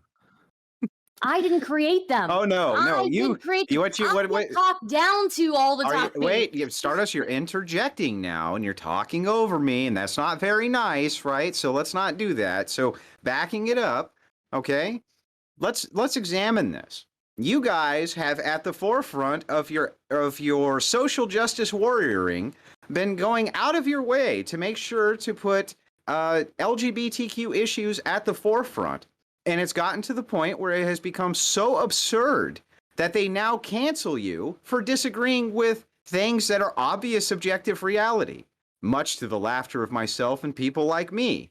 So when they come for you and they rape your channels like they did to Destiny, right? You know how bad I feel about that? I don't feel bad about it at all. You cannot create the problem and then demand a solution to the problem that you create. So You Stardust created asked people to do and let that? me finish. You created the most lunatic crowd that I've ever seen in my life, who identify as deers and all kinds of strange, crazy shit. And then you're like, what is it? What's wrong? Oh, I don't understand what's wrong with these people. Why would they come after us and try to take our platforms away? Well, you created the problem. It's Who's not that we you? don't That's it. understand. Wait, it sounds all. No, hold on. wait, Who's hold you? on. This is asinine. To the drama, I'm going to ask again and a little bit more pointedly, okay? When you all boot up your streams, and when I do too, we have a choice to talk about issues, events, and people taking place in local or state politics, nationwide, whatever, or we talk about each other. Everyone makes a choice. A lot of us talk about each other more than we talk about actual issues going on. When I'm talking about Yes. drama, when I think about drama, I don't think about just people trying to end others' careers or dox them or whatever. Certainly that's a part of it. I think most people here would say that's a bad thing. But I do think broadly about the industry farming of attention that we get when we interact with each other. So I would like to talk about that as it pertains more to the broader subject, rather than this fixation on whether or not people who are on the left cultivate this very specific subcategory of drama for themselves. Now, the question again, to be crystal clear here, is, does it help or hurt Twitch politics? Does focusing on other content creators in this space help or hurt? Please. I think it helps. Okay, Okay, I'll get to I- you. Sansel well- first, because hand up, then Stardust. Every single time we start streaming, we have to choose somewhere on a spectrum of information to entertainment in order to get out the sort of things that we want to get out to our audience, and in order to bring in the kind of people that we're trying to speak to, right? For IRI, it's much more on the information side. Dude watches fucking C-SPAN, all right? For people like Rhizome or like me or like Chud Logic, there's going to be a much more mixed kind of content where we're going to be talking about not only drama but also just like general culture things. We're going to be talking about politics. We're going to be talking about other. Interesting. One moment. So where was I at? Yeah, so like you're going to find yourself somewhere on that spectrum of like information to entertainment. I personally like to do a little bit more entertainment. And when someone says something that is incorrect about a certain political issue, I can make some kind of entertaining content around that while still trying to like live out my values, trying to speak about things and argue against things that I dislike. I've argued with BPF multiple times. I've argued with lefties multiple times about all sorts of different topics, right? The drama and the confrontation, I think, is healthy, right? If we're not actually engaging with each other, then we're never going to be able to critique the actual beliefs that people have, which is probably the biggest like triggering thing for me right now is people arguing against stuff that people don't actually believe. They just say like, oh, well, Republicans just fucking hate women and they want to like keep them inside of their houses like the fucking what is the TV show Handmaid's Tale, right? They want to say like liberals and lefties just want to they're all groomers and shit, and this particular streamer, they're a groomer because they're trans. Like all that shit's bullshit. And if you actually like had the balls or the gumption or the chutzpah or whatever the fuck to actually engage with the other person and see why they believe the things they do, then like maybe the drama that we farm here would be a little bit more productive, right? There's nothing productive from this space. This is the biggest fucking cope I hear all the time. There's nothing productive in this fucking Stardust space. was next. Okay? It can. I don't listen. Stardust has spoken enough. Okay? Chud, Stardust was next. Stardust, did Wait, you I have wanna something to fight say? Chud. Bullshit. Cage match. Stardust? So sorry. So I basically I kind of agree and I see where Sansol is coming from. I think that drama in general, it's just part of the space. We are entertainers at the end of the day, and we do have to engage with the drama that goes around. When the drama becomes bad is when we're making accusations that are very permanent on people, right? And those accusations travel elsewhere. So I definitely see Dylan's concern in that area. However, I would say that comparatively to other online communities, we are like leagues ahead of them. Like there are other online communities where they're accusing each other of being pedos and being molesters and groomers every day, and I'm pretty sure most of them are not. Yeah, I do think that there is like a level of drama that is healthy. We're all coworkers where there's gonna be some drama, right? But yeah, that's just my take, I guess. No, we're not coworkers. What the fuck are you talking about? We're not coworkers. Can we listen? Chud, Can you're we up stop next. this fucking cope, please? Because this productive bullshit, it's all a load of nonsense, right? My most viewed stream recently was me, Dylan, and Dan talking about fucking Dylan's shit he was saying on stream the other day. My most viewed clip on YouTube, I think, was going over Cat Black's manifesto on Vaush. So, this is what people want to see. The audience dictates what we do as well. You go and do some fucking boring, dusty ass politics stream. Let's look at this policy in this fucking area of the United States. No fucker's going to watch it because no one fucking cares about that shit, okay? People want the blood sports. People want the drama. The truth is, what is good for, basically, drama is good for views and it's good for our bank balances and it's good for that kind of shit, right? In terms of like, more hardline political stuff, unless you're a big streamer and people are going to tune in because you're a top level streamer, people just don't give a fuck about that shit, okay? They want to see the shit fight. They want to see the drama. And that's as simple as that. Dylan, No, it's you've not. had your It's hand not up? that simple. How is that going? Just a What's moment. that? Dylan's had his hand up for a while. I want to hear what BPF has to say. Don't him than me. Okay, BPF? Okay, so let me just explain. Like Tim Pool is boring as fuck, dude, and none of us have his numbers combined. So, like, what are you talking about? There's a huge market for this. right? It's just that most of you can't make a stream where you talk about Sorry, is policy. Tim Pool a Twitch politics streamer? I'm Did I miss sorry, but something? let me finish, Chud Logic, because I'm not done yet. Get the Rocksteady meth till I'm done. So Yeah, but here's what. Here's saying, what. I don't know why you talk about Tim Pool. What's he got to do with well, anything? let me finish, man. How about you talk, and then I'll wait, and then you can tell me when you're done. Well, no, I don't understand why you're bringing up Tim Pool. Because what I'm saying is that there's a lot of people who can indeed give you political takes that seem dry and dusty and boring according to you, and people still tune in by the tens of thousands to watch them.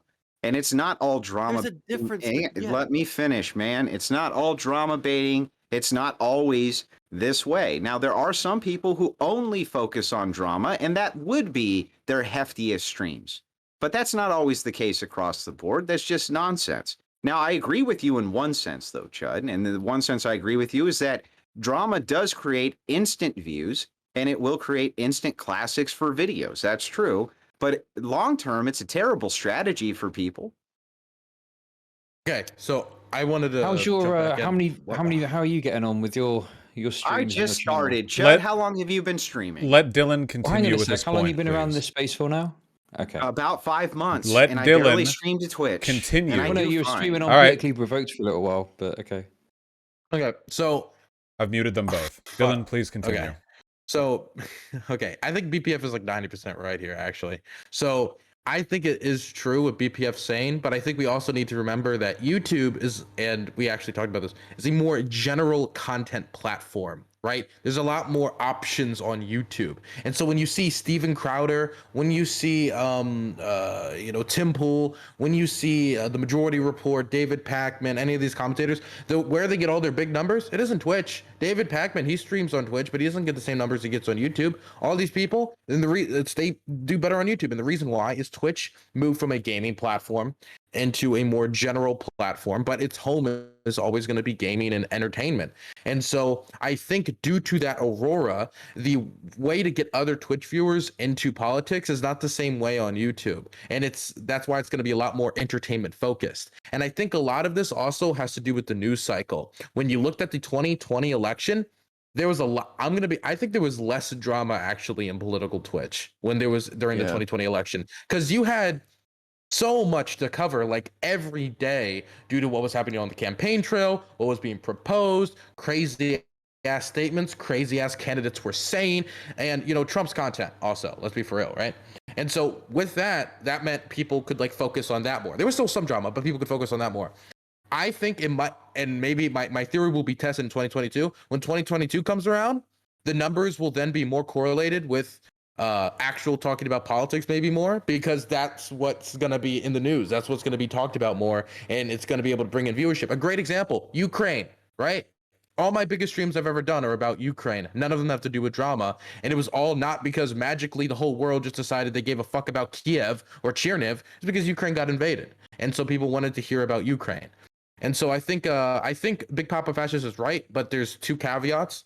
The first one is that I think it can be seasonal to like how much news is going on and how much people are going to actually care to go tune in. And two, like it's the seasonal, and I forgot what I just said my point. I already forgot it, but I said it so everybody knows it. Okay, there we go.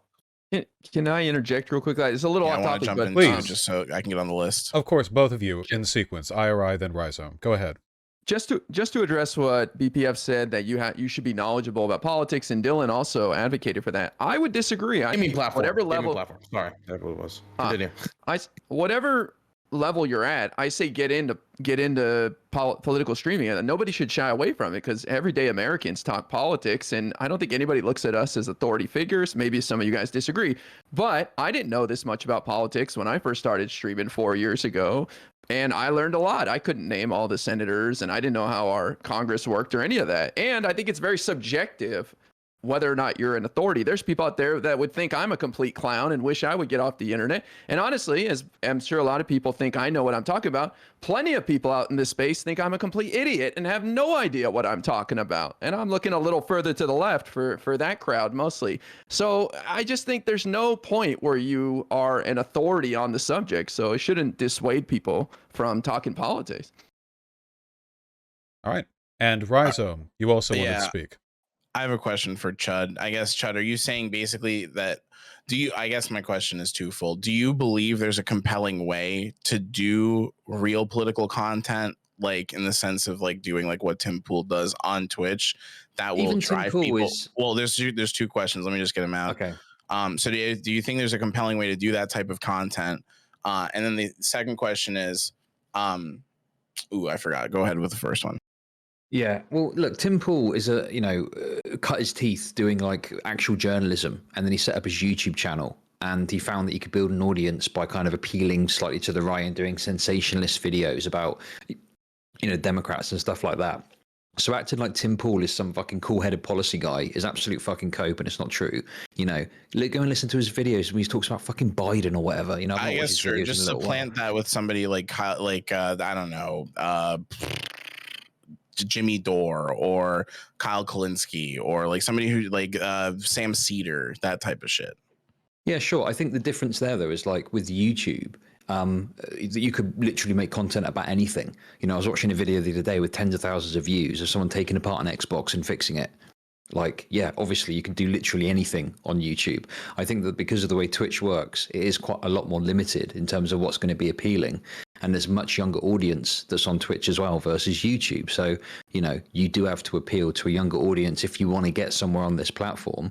And if you are someone who doesn't rely on the income from Twitch or YouTube, then you can literally do whatever you fucking want because it doesn't matter. But when you got to pay your bills off of this shit, then yeah, you got to do what the audience wants or you're fucked. Okay, and then I remember the other question was basically you said that there's no productive stuff happening in this space. Does productive mean leading towards political outcomes? And then I guess that was a follow-up question. Do you think that you could do drama type content that leads towards some productive outcomes?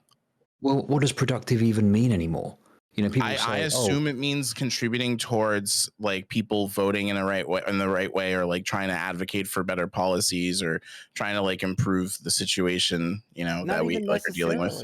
It can just be moving forward in a confrontation between two people. That can be productive, moving past some fucking drama. That is what I mean by productive, if you actually fucking engage. Which is why I was confused when Chud said that, like, there's never going to be a productive conversation. It can be productive. It can either lead to someone being, people like make up at the end of it and they can still like create content together, or they become like major fucking enemies and they never fucking speak again. But at the end of the day, like, what is being produced? You say it's productive. What's being produced? Is producing outcomes, right? Some kind of like what does that even mean? Furthering of whatever. And what does happened. that mean? So, okay, so let's take for example, let me think of like everything produces an outcome, Sansa. Sure, I'm trying to think. What are you fucking talking about? Yeah. If I take a shit in the toilet, it produces a that's fucking an shit in the outcome. toilet. I know, I understand, but what is that? I flush it away. I'm trying to think of a specific example. So, like, let's take something that happened with me recently, right? So, I've said some stuff on Twitter where I've like argued against people about certain topics, right? And the things that I've said have been like hyperbolized into like the fucking outer reaches of fucking space, right? But if someone were to actually have a conversation with me, right, and understand where I was coming from on those things, then maybe we could have a better outcome from that, or we could just like actually have an outcome rather than just like this like stupid rumor that goes on over and over. I'll tell you what's being produced. What is the cope? That is cope. The cope is what the cope is. I'm about to fucking tell you. The cope is this. What is being produced is content. Yes. And that's it. It's content. It's like letting some discourses fucking die, like putting some things to bed. Like this is all online cope, mate. This online discourse shit doesn't mean anything in the real world. Okay, it's all fucking content for consumption. I'm talking about interpersonal drama. Yeah, but it sounds like what Chud's for the service of content, though. What does it matter in the It sounds like what Chud is saying is it doesn't have a ripple effect in the real world that leads to any sort of meaningful change. We're talking about the Twitch politics space. Well, that's why we're trying to define productive. So your definition of productive. That's why I gave my. Right. So your definition of productive is kind of useless because we're talking about stuff like being shaped and moved by what happens on Twitch politics in a real sense in the real world, not just like they settled this discourse. That's like I said, it's a fucking soap opera. He's not talking about people like making effects in the real world. That's why I was asking him. I gave my definition of productive, and he's yet to give his. You just kind of jumped in, and you're like, no, it's way broader than that. Chud, do you have a definition? Yeah, I don't know. Okay. Well, I mean, to me, productive is something which produces something of value. Like that to me is what productive means. Like being productive in a workplace means you're producing stuff that's like of value in some way. You know, and yeah, I just don't see that happening with this space apart from content. I mean, don't get me wrong, it's great for content for me. I'm, you know, having a great time of it, but like, you know, in terms of like people try and paint that there's some broader political narrative of productive that comes out of it, and I just think that's bullshit. So Okay, so if you I'm mean political value, not one, just like one moment, consuming. if I'm Yeah, to understand where the discussion is right now, basically everyone believes that drama is beneficial so long as it doesn't lead to a life ruination. And what we're talking about right now is if anything but drama is produced by this space. That's what we're currently discussing. So we've essentially solved the question: is drama good for Twitch? The answer being yes, as long as you're not like, you know, trying to dox or like destroy somebody's career or very obviously over the line stuff like that. Unless Okay. it's a tactical doxing, like Is, BPF said. unless it's a tactical doxing. So if the subject then is anything at all produced on this platform outside of drama, I have to ask a pointed question, inappropriate for a moderator, but Chud Logic, how do you feel about the content produced by IRI, who has, I think of all of us here, probably the most dedicated, policy-informed, and sort of aesthetically consistent you know, content produced on his platform? Yeah, I mean, I think obviously IRI's content is great, and I hope IRI doesn't mind me saying this. He seems to have kind of accepted or embraced this, but there isn't really much room for growth, I don't think, in that particular, because there is a limited audience that wants to tune into Twitch to watch that kind of stuff. And that's not to besmirch IRI's good name. It's just to highlight the fact that there's a limited pool of people that actually come to this space to talk about that stuff. You know, most people are tuning in for the other shit. Yeah, I mean, that's Yeah. true. He's essentially telling you the truth. He's saying based on the limited pool, all right, the X amount of people, there's going to be far more of them that want to see the shit show than want to actually see the political takes. I agree that that's true, but you can also expand out to larger pools. Yeah, Yeah, I so- am a complete idiot for streaming on Twitch. I should be on YouTube 100%. I agree with Chud on that stuff for sure. The audience just ain't here, but we can bring it and we can build. So Chud, you're just to clarify, you said something that of value is produced, but then you later said like that it has to kind of do with politics. So it's not just something of value produced, right? Because people can value. No. I'm working with what other people are saying, because to me, productive means you're producing something of value, and that's going to be very subjective, right? Yeah, and then you can just say entertainment value. I mean, yeah, sure. But like what I'm pointing out is people try and act like there's some grander thing being created, there's some grander productivity being engaged in. And I just don't think Chud, is that what I said? Well, that's how it came Yeah. across. Yeah, that's what you said. You Okay, said so who's Andrew, producing yeah. outcomes like a turd in the toilet. Okay, right? sure. It's So the Andrew, tell me outcomes. what my point was, because it sounds like given the thing that Chud Well, your just said, point- he your actually point agrees was- with me. No, I don't think he does. Sure, then well, tell me I what won't. my point you know was. what? I can let him respond, but I'll respond too. Like the outcomes thing doesn't make any sense. Yeah, of course it produces outcomes. Everything produces an outcome. If I drop my pencil on the ground, that's an outcome. Better outcomes But as well. no, said, well, right? not necessarily better outcomes, right? Sometimes better outcomes. But one of the things that happened, there used to be a lot of right-wing content creators on this platform. Was it a good outcome to run them all out so that you have to bitch and eat yourselves? Probably not, right? So they're not always great outcomes, Sanzel. It's better outcomes when people are actually willing to engage with each other. Well, not rather than just, always. like, sit I in their think it's fucking better echo chambers. content, and that's Because, like, Chud's even point. you would Chud even you says would it's have to better ag- content. I even agree, you would have but to that doesn't agree mean that it they're would better probably outcomes. led to better outcomes for you when you and politically provoked split. If they were more willing to talk to you, so Yeah, you could but you expose can't them use to the an fucking outlier. audience that Listen, you built for them, right? You can't use an outlier and say that that's the standard. That's not an outlier. That It would is be an something that I outlier. would This point look, towards that look, happened look. in My this introduction. space, right? Listen, my introduction to this space was unique, and you know it was unique. And not a lot of people have the same path that I had. Almost nobody does, in fact. What Right. Chud's trying to And say it to would you be is he's like, better. listen. He's like, listen to me, man.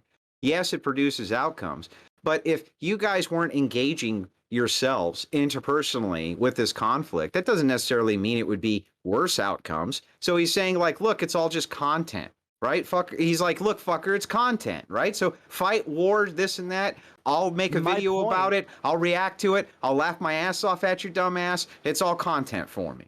Okay, Sanzal, my I point is understand Chud's that point as being I do like, too, right? But Well, they're not that- speaking to my point about like my point is that we should be like more willing to engage with each other in these spaces, because it will still lead to better content, because people actually be going on to other streams and arguing with each other. They'll actually be like trying to like argue their points and trying to convince people of their points, bringing people over to their audience, right? Especially if, like Andrew, if you fucking hated Politically Provoked, it probably would have been good for you to pull some of their audience away before they like poisoned the well to everybody, right? All the people that you brought into that platform.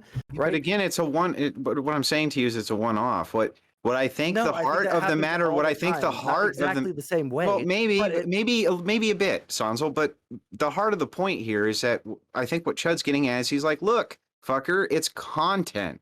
And the more interpersonal I'm the drama arguing for is, more content. okay, but and he's saying the same thing, right? He's like, Yes, the that's more what I'm trying to point out, that you guys agree yeah, with me, but you're pointing like it out the so wrong way, like horny because to you disagree. think Hold that on, leads hold to on. good outcomes. You think it leads to good outcomes. It doesn't necessarily lead to good or better outcomes, just good or better content. Okay, hold on. Put a pin in that. Producing Put something. a pin in that. Dylan, you had your hand up. Afterwards, Rhizome, please. Yeah, so I think okay. First, I'm okay. I thought I had the conversation. Now I'm just fucking confused. Okay, so I just want to ask a clarifying question. Sanso, are you trying to say that like the content is produced, but like outcomes, like politically or like knowledge isn't produced? Is that what you're trying to get at? Like what the fuck are you trying? I'm not trying to make it. Yeah, I'm not trying to make a point about any kind of political goal. I've been too black-pilled about any kind of Twitch politics making effect in the real world. Okay, only in very, very small ways. All right. What I'm trying to say is, it would be more productive both for everybody's content. It would be productive for the conversations that people are having. Oh shit! Now we have another person here.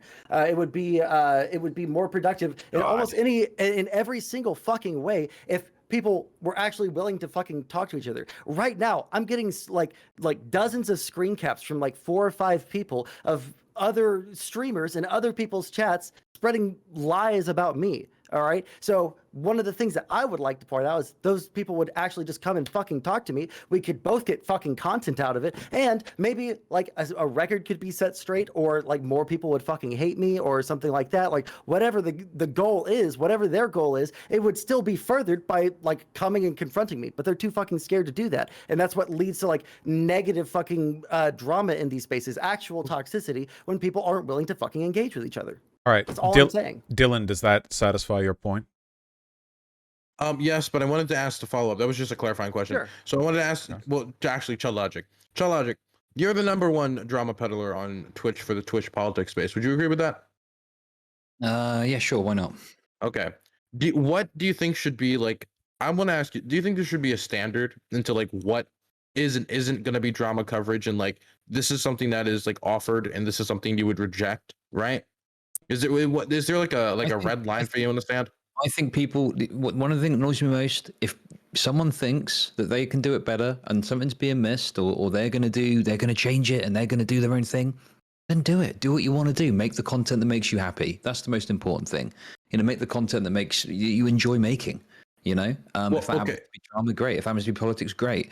But I don't have a prescription for the whole of like, do what you want. I don't know. I don't care. I'm just happy doing my thing. No. Well, chill out. I'm asking you if you have a personal red line to stand. Let's say somebody the BX Hunter Avalon thing, right? Like there's like stuff that's like thrown at somebody, right? That's like pretty fucking serious. Like, what is there like a red line? Like you would be like, dude, this is like fucking way too much. I'm not going to fucking touch this. Yeah, it's more of a case by case thing, because there could be something which I think is a bit bad to cover, but it could be something that's quite relevant. Like, I don't know, I can't think of an example off the top of my head, but like, yeah, there might be some specific example that I'm like, well, I'm not going to touch this. And there probably have been cases where I've gone, I don't want to go near this. One example kind of is the Anavoir drama. I didn't want to get too heavily involved in that personally.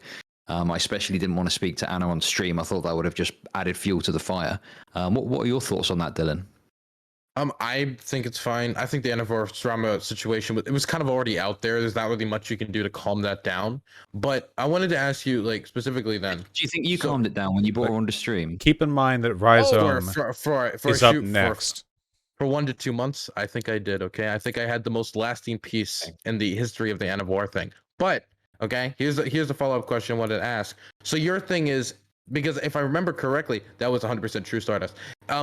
the thing is, when it comes to that, Chud, is if I remember correctly, you didn't want to have Anavor on because Anavor could make accusations that you wouldn't have the evidence to back up there, or to push away if she made an accusation about somebody. So was it an opposition to bringing Anavor on because you thought, oh, this is somebody that seems to maybe not have their facilities around them, and so this would be taking advantage of Anavor? Or was it, I don't have all the information to push back about Anavor because I don't know the depth of the situation, therefore I need somebody like Dan or somebody else in here who knows the depth of the situation?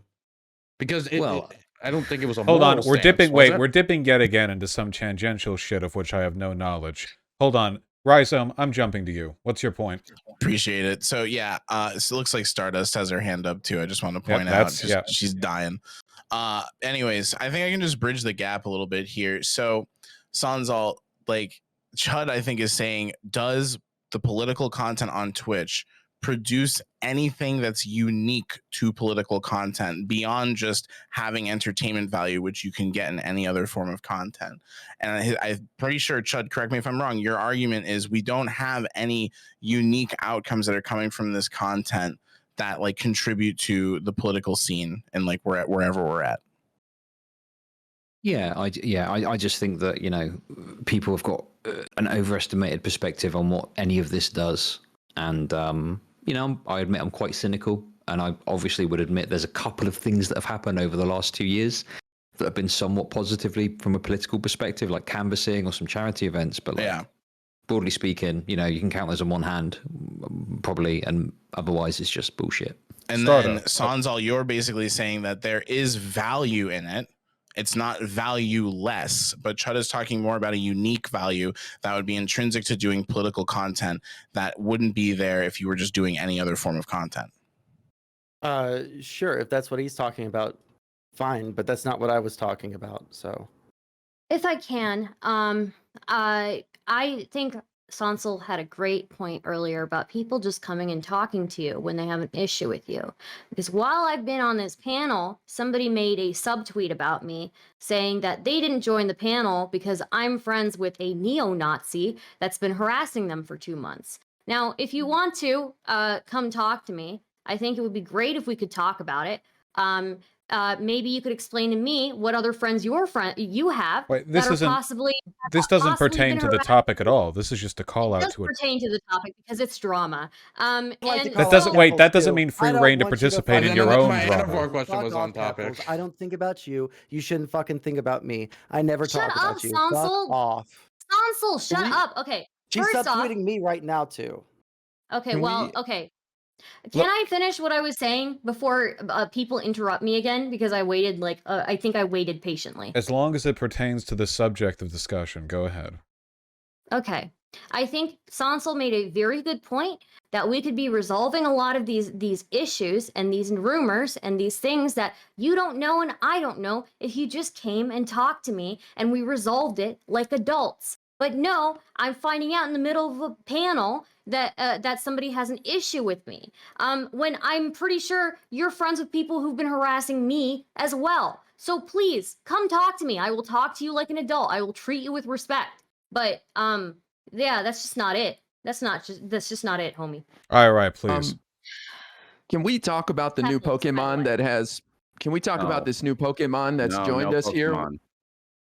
That Hmm? involves evolution, and Andrew is a hard-line Christian. All right.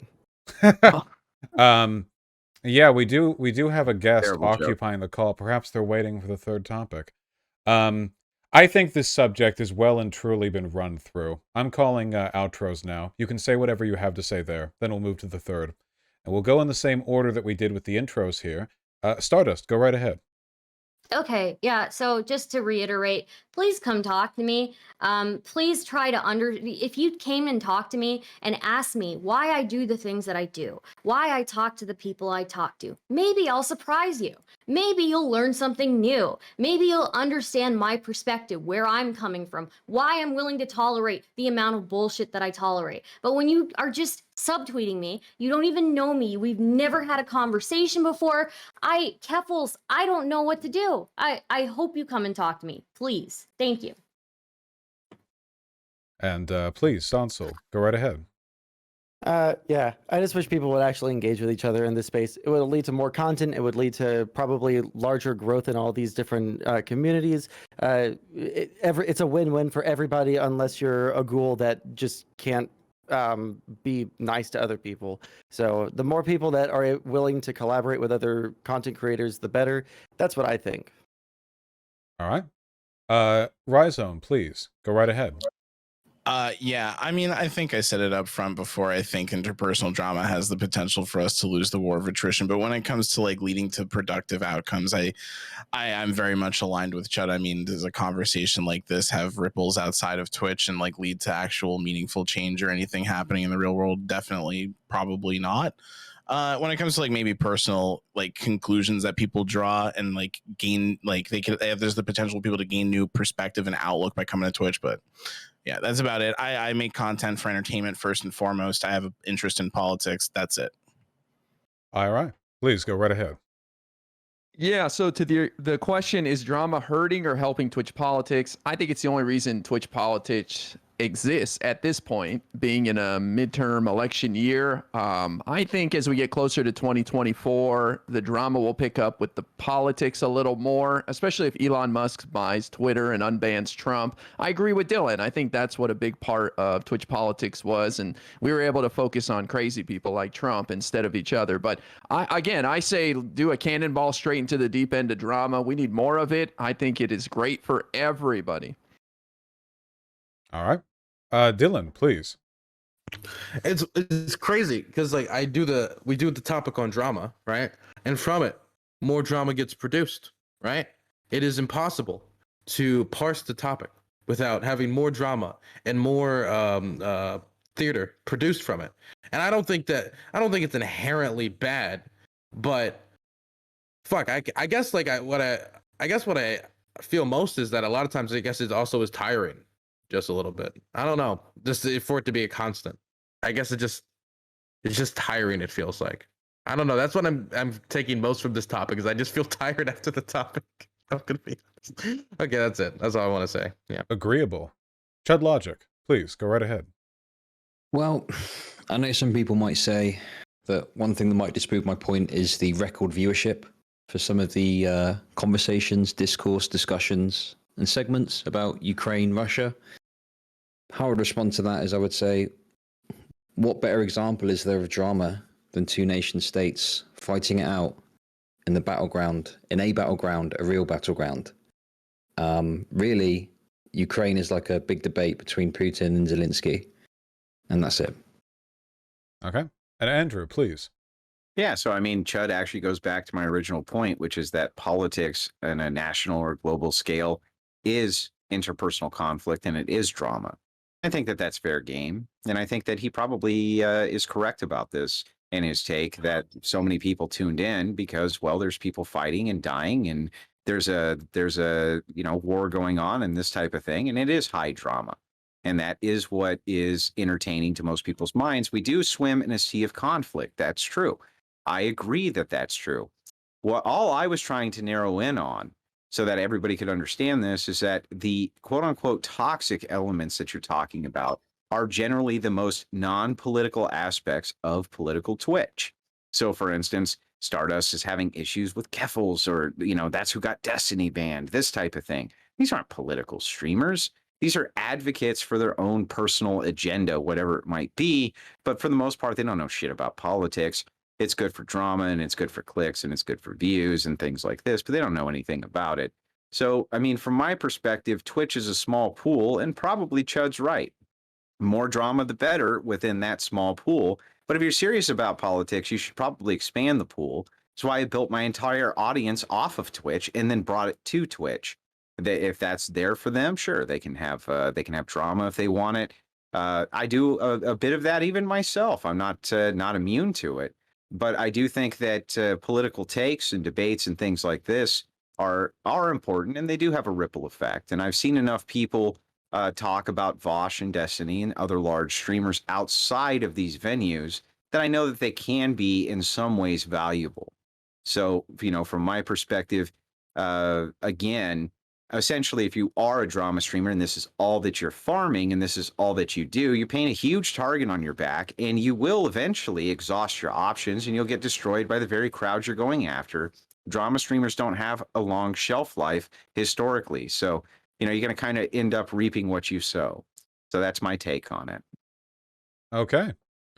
With that topic wrapped up, we now enter the third question of the evening with a new guest who will be speaking, no doubt, shortly.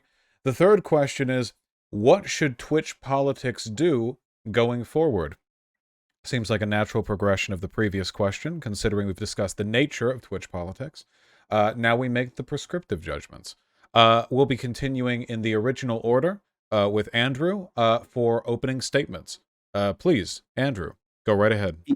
Yeah. So, Vaush, can I just have you quickly clarify one more time precisely what the topic is supposed to be here? What should Twitch politics do going forward? Very broad, of course. Politics isn't individual. It's very broad. So, first and foremost, we don't really have a choice what Twitch politics does. Twitch is going to have the choice in the end. They set the TOS, they set the barriers, they set all of this. This all revolves around advertiser-friendly content, essentially. And the only way you really get canceled is if advertisers decide that they don't want to advertise on your channel for whatever, thing that this cancel mob gave over to those advertisers. And that's just kind of the way that works. So from my perspective, Twitch politics going forward should probably not change much if the, kind of the point here is to keep as many advertisers on board for your content as possible. A lot of you guys like to straddle the edge without crossing it. I think that the left can do that for a long period of time, but you kind of have these new arch nemesis style people who are coming in on the left who are demanding insane things. And pretty soon that will start to affect the advertisers. So the landscape here is going to significantly change. Whether you like it or not, it's going to change. It's just very little that you can do about it. All right. Chud Logic, please go right ahead. What should Twitch politics do going forward? Yeah, I mean, to be honest with you, as expected, I'm agreeing with Big Papa Fascist on that. I think that, probably shouldn't change too much. Honestly, I just think people should do what they want to do. Like, don't worry so much about what kind of content other people are doing. Focus on your own content, whatever that is, and just do that. Do what makes you happy. And accept that if it isn't something that appeals to the market, then you're probably not going to get very far, and that's okay. I don't know. It's just a bit of a weak answer, but I don't really have like a broad prescription. Just do whatever makes you happy, everyone. I don't know. All right. That's it. And of course, the man, the myth, the legend, the champion, if I understand correctly, of the Hippy Dippy roundtable, critically thinking veteran. Hello, my friend. Please give us your intro. Well, thank you, Vaush. I appreciate that. What should Twitch politics do moving forward? Understand that, one, Twitch is a video game platform. So in politics, right, because there are pretty much two teams already set, Democrats and Republicans, red versus blue. Holy shit, it's almost like Halo gamers are pre-gamed for this kind of entertaining content. So if you're coming on, and I feel like this was kind of one of the tenets that made Hippy Dippy great to begin with, right, is that when you try to balance the room between 4 left and 4 right, that way the 4 left and the 4 right can kind of go at each other, right, in an entertaining kind of way. Right. And you do that during the show framework. That way, afterwards, you could still have amicable conversations about, more nuanced conversations, because I don't think any of us expect to be having a nuanced conversation on a panel this fucking big. So understand, Twitch is a video game platform. Politics is geared for red versus blue style conversation. And the bigger the panels get, the more entertainment value you're going to be able to drive from it. So the best thing for people to do is on the sidebars of the main shows that are kind of driving a lot of the content that ends up out on YouTube and out on other platforms, is trying to have respectful relationships with other people, go into their communities, kind of get a feel for it, and don't go in there with attitudes thinking that you know everything. that's what would make this entire community so much more, well, prosperous and just better for everyone involved. Very well. Thank you. Dylan, please give us your intro. I think I think political Twitch needs to shuffle its most this upcoming midterms. I think it needs to do the best it can and improve overlays, improve chat interaction, improve badges, improve commentary. I think people can maybe doing more pre-prepared streams. I mean, sitting down, writing down notes on what they're going to talk about. Maybe doing more research beforehand and like showing maybe a certain amount of professionalism. And I think this is the time when you should really shine and take the opportunities to grow your community. That's what I tried to do my best when it came to the Ukraine thing. And that really helped me out. It really helped me grow my community. And I really appreciate the amount of people who now come here to try to like listen and want to talk about that issue. And so I think a lot of people should use the between these big political events, because there's not going to always be the same amount of like political news at all times, to build up and get prepared for like the really big events and to, you know, catch those sales. I also think that political Twitch, we also need to realize like Twitch is discoverability generally is not the best. It's always had that been an issue. And so reaching out to other places like YouTube, TikTok, Twitter, Instagram, all these places are going to be super important if you want to grow seriously. I also think that, and I've talked about this all night, that Twitch politics has a reputational issue. I think I've already said exactly like a few ways that like I think that we need to decide more carefully exactly like what kind of dialogues you really want to personally engage in, what kind of discussions you personally want to host. I think tonight we've just seen like a few examples of exactly like how that could so easily devolve and like get off track and get into things that are like conversations about drama turning into more drama, right? Because I don't think drama inherently is bad. I just think we need maybe being more careful in exactly what we engage in, so we can keep good reputations for ourselves and good reputations for the community, so people maybe feel more comfortable coming in. Also, I think we need to remember that this is a gaming platform. This is not a normal streaming platform 60 of seconds. like of Facebook or whatever. And so we should remember that we need to kind of figure out how do we get people from other gaming type communities to actually listen about politics. And that means cranking up the entertainment value and cranking up the chat interaction. So I think these are some things that could really like help streamers succeed. There you go. All right. Thank you. IRI, go right ahead.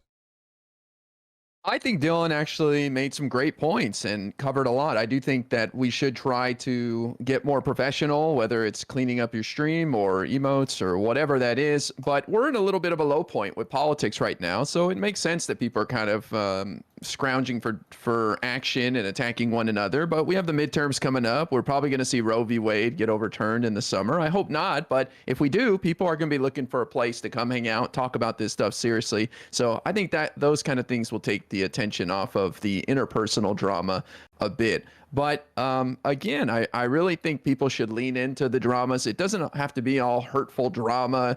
It can be just a disagreement and, engaging with one another. So I just think this space is doing really well right now. Everybody is so like poo-poo on this space, but we just had Dylan in the Washington Post, and we have Hassan, who's not really a part of Twitch politics, but he represents politics on Twitch as a top 20 streamer. So I think the sky's the limit here with Twitch politics, and we're in a good place right now, especially in a low point with politics. So I say just keep pushing, man, and just tread water for a little bit. That's it.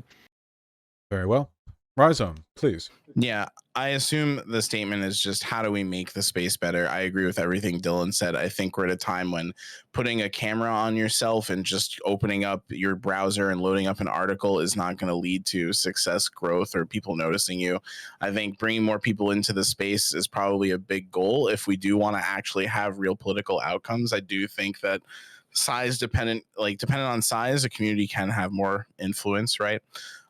So anyways, I think upping our game is a big thing, doing maybe more like supporting people who are coming in the space, trying our best to like look at people who might be up and coming in the space is something else that I think is important in helping people along.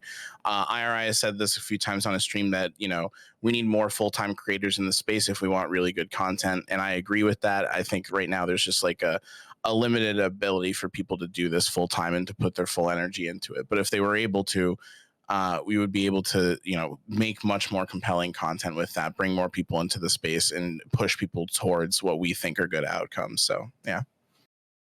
Thank you. Sanso, please go right ahead. Yeah. So I kind of mentioned it earlier. I think that there's a balance of entertainment to information that you can give on any like in any stream format. I think that people have to try and figure out what are more entertaining ways to keep viewer retention. Branching out into other communities, not just staying stuck just in Twitch politics, is probably a really good move for that. If you're trying to keep people informed, you have to make sure that there are people in your audience to inform. So I think that that's probably something that Twitch politics should focus on. And again, I keep on going back to this, but I do think that a lot of intermingling between communities, actually engaging with other content creators, even if you're not like me and you don't like to argue, like if you want to go and just hang out with another content creator in the politics community or outside of the politics community and actually engage outside of just your stream where you're sitting there and playing Minecraft or League of Legends all day, right? That's probably going to be a way to make this space more healthy, add to the viewer pool, add to everybody getting a little bit more of a slice of the pie, So. Okay, thank you. And Stardust, please cap us off. Yeah, I think what I'm going to say is pretty much what other people have said here. I think engaging with people outside of your politics, engaging with people who have different strategies, engaging with people on platforms outside of Twitch politics, and I'm not talking about ratioing people on Twitter, engaging with people in just chatting and gaming, YouTubers, and also reaching out to smaller content creators and trying to lift them up as well. All right, very well. I'd like to open this now to everyone. Actually, since it's a debate panel, I have to know. It seems like most of you are in accord to begin with. Can you raise your hand if there was something another person said which you take meaningful disagreement with? Interesting. Well, it seems like in that case, there's not much to do. Yes?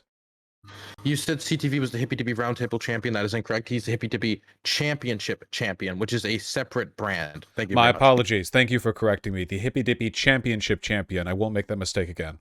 If everyone's, well, not in accord at least, if everyone cannot find in each other enough to disagree and to argue over it, then there is something that was touched on by a few of you that's actually a bonus question for the end here, and I think this would be a good time to fit it in.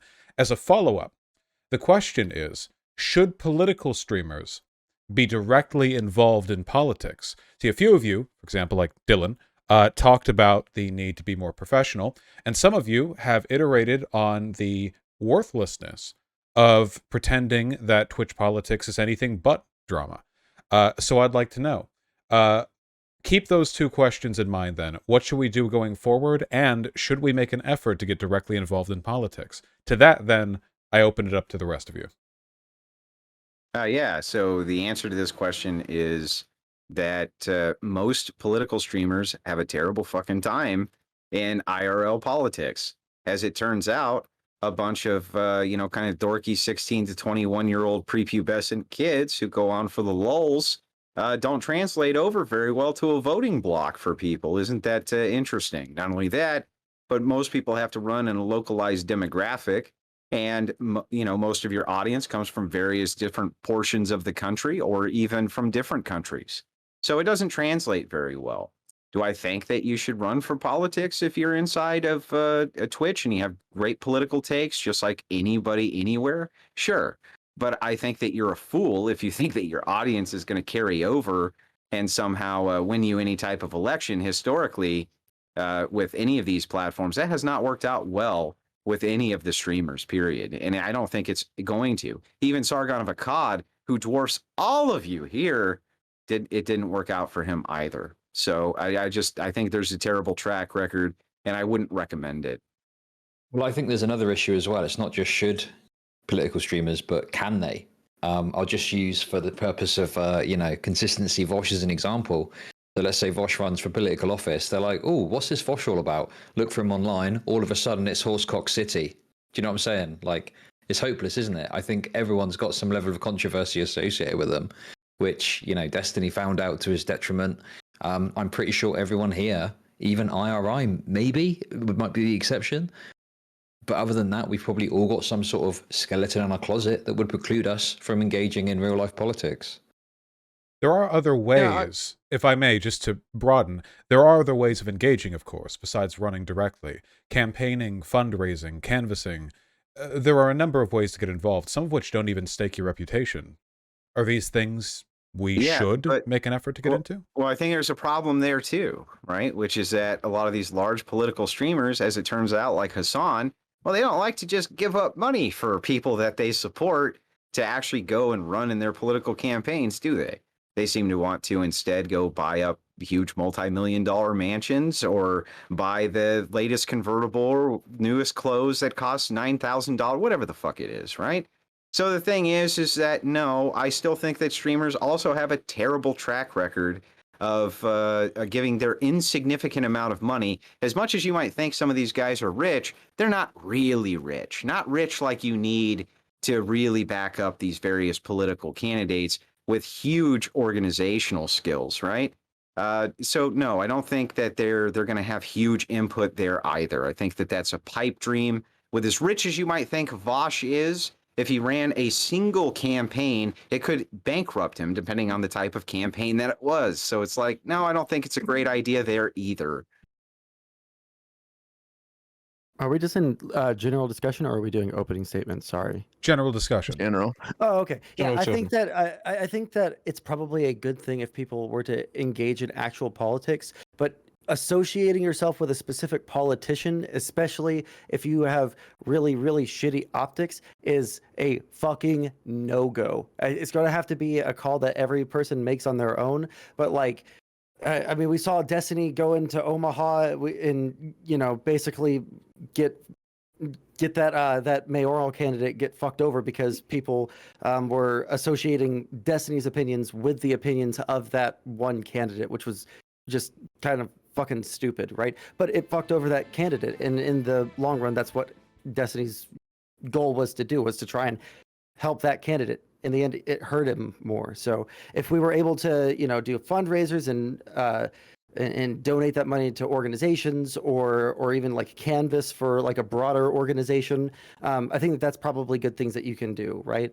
Telling people what candidates are good in local elections, et cetera, like that sort of stuff is good. But if you're like constantly arguing about like necrophilia or bestiality or pedophilia or any of these like fucking crazy things that no politician wants to be associated with, don't attach your name to their name.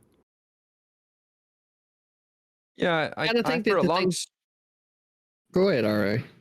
Okay, I'll just say real quickly. I was saying for a long time I had this idea that I thought politics streamers should be going out and doing stuff, like especially during the George Floyd protests. But I just nowadays I don't think that politics streamers are built for going out there and doing a lot of advocacy or protesting. Some of them do, but that's not their skill set. They're good at getting people together. They're good at getting people entertained about some political topics. But the idea of like Twitch political streamers doing much more, I'm not holding my breath. But if people want to, I think that's great. But I don't think we should have like a standard for people to do anything beyond this right here. Yeah, it just seems like we're at a point in history when social media and the relevancy of it is kind of middle of the road to where I expect it to be, say, 20 to 40 years from now. I think that 20 to 40 years from now, you might actually have a candidate that had an entirely ran online platform and was able to communicate with much larger numbers of people than what can be had at like a rally or something like that in geographical areas, and have the type of impact that ends up getting you elected. The reason why you don't have Twitch politics streamers getting involved in real life politics is because in order to get to where you're at in real life politics, you've made, deals with people along the way for them to be able to support you, right? And then like with any type of, say, handshake or whatever, you invite, a an obligatory relationship with whatever organization or person it is that you had that with. So by the time that you get to the point where you're running for office, and then you have somebody that has been fostering and educating a community about structures of government and history and yada yada yada and everything, and like what your proposed policy prescriptions are in order to fix the thing, there's going to have to be a lot more growth in the online sphere to be able to get that out there. And as a society, we're just not there yet, but I expect us to be in 20 to 40 years. So I would say in response to that every single time there's like some innovation and like communication, like politics and governments have reacted to that, and has caused like shockwaves.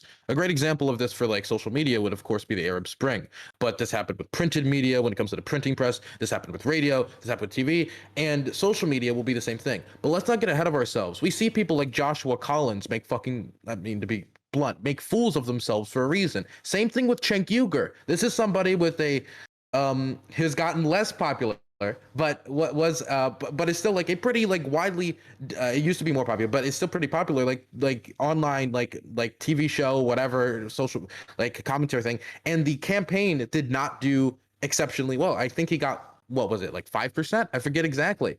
And so that person to person communication, those ties to the local community that you have to develop in other ways, either through like being involved in local politics, this type of stuff still is going to exist going forward. And that person to person communication is still going to be extremely important going forward. I do think social media is going to take a bigger role, but I don't think there's ever going to be like a time where somebody can just like sit from their home and podcast their way to the presidency. I think there's so much involved when it comes to other roles when like running a campaign. And I think we've seen some people attempt to do it and fail miserably for good reason, because they didn't properly invest. And in fact, Joshua Collins got less votes than a dead guy. I mean, it was pretty bad. I'd like to ask a follow-up question. I've noticed in how I've looked at this that there's a greater degree of social media synchronicity on the right.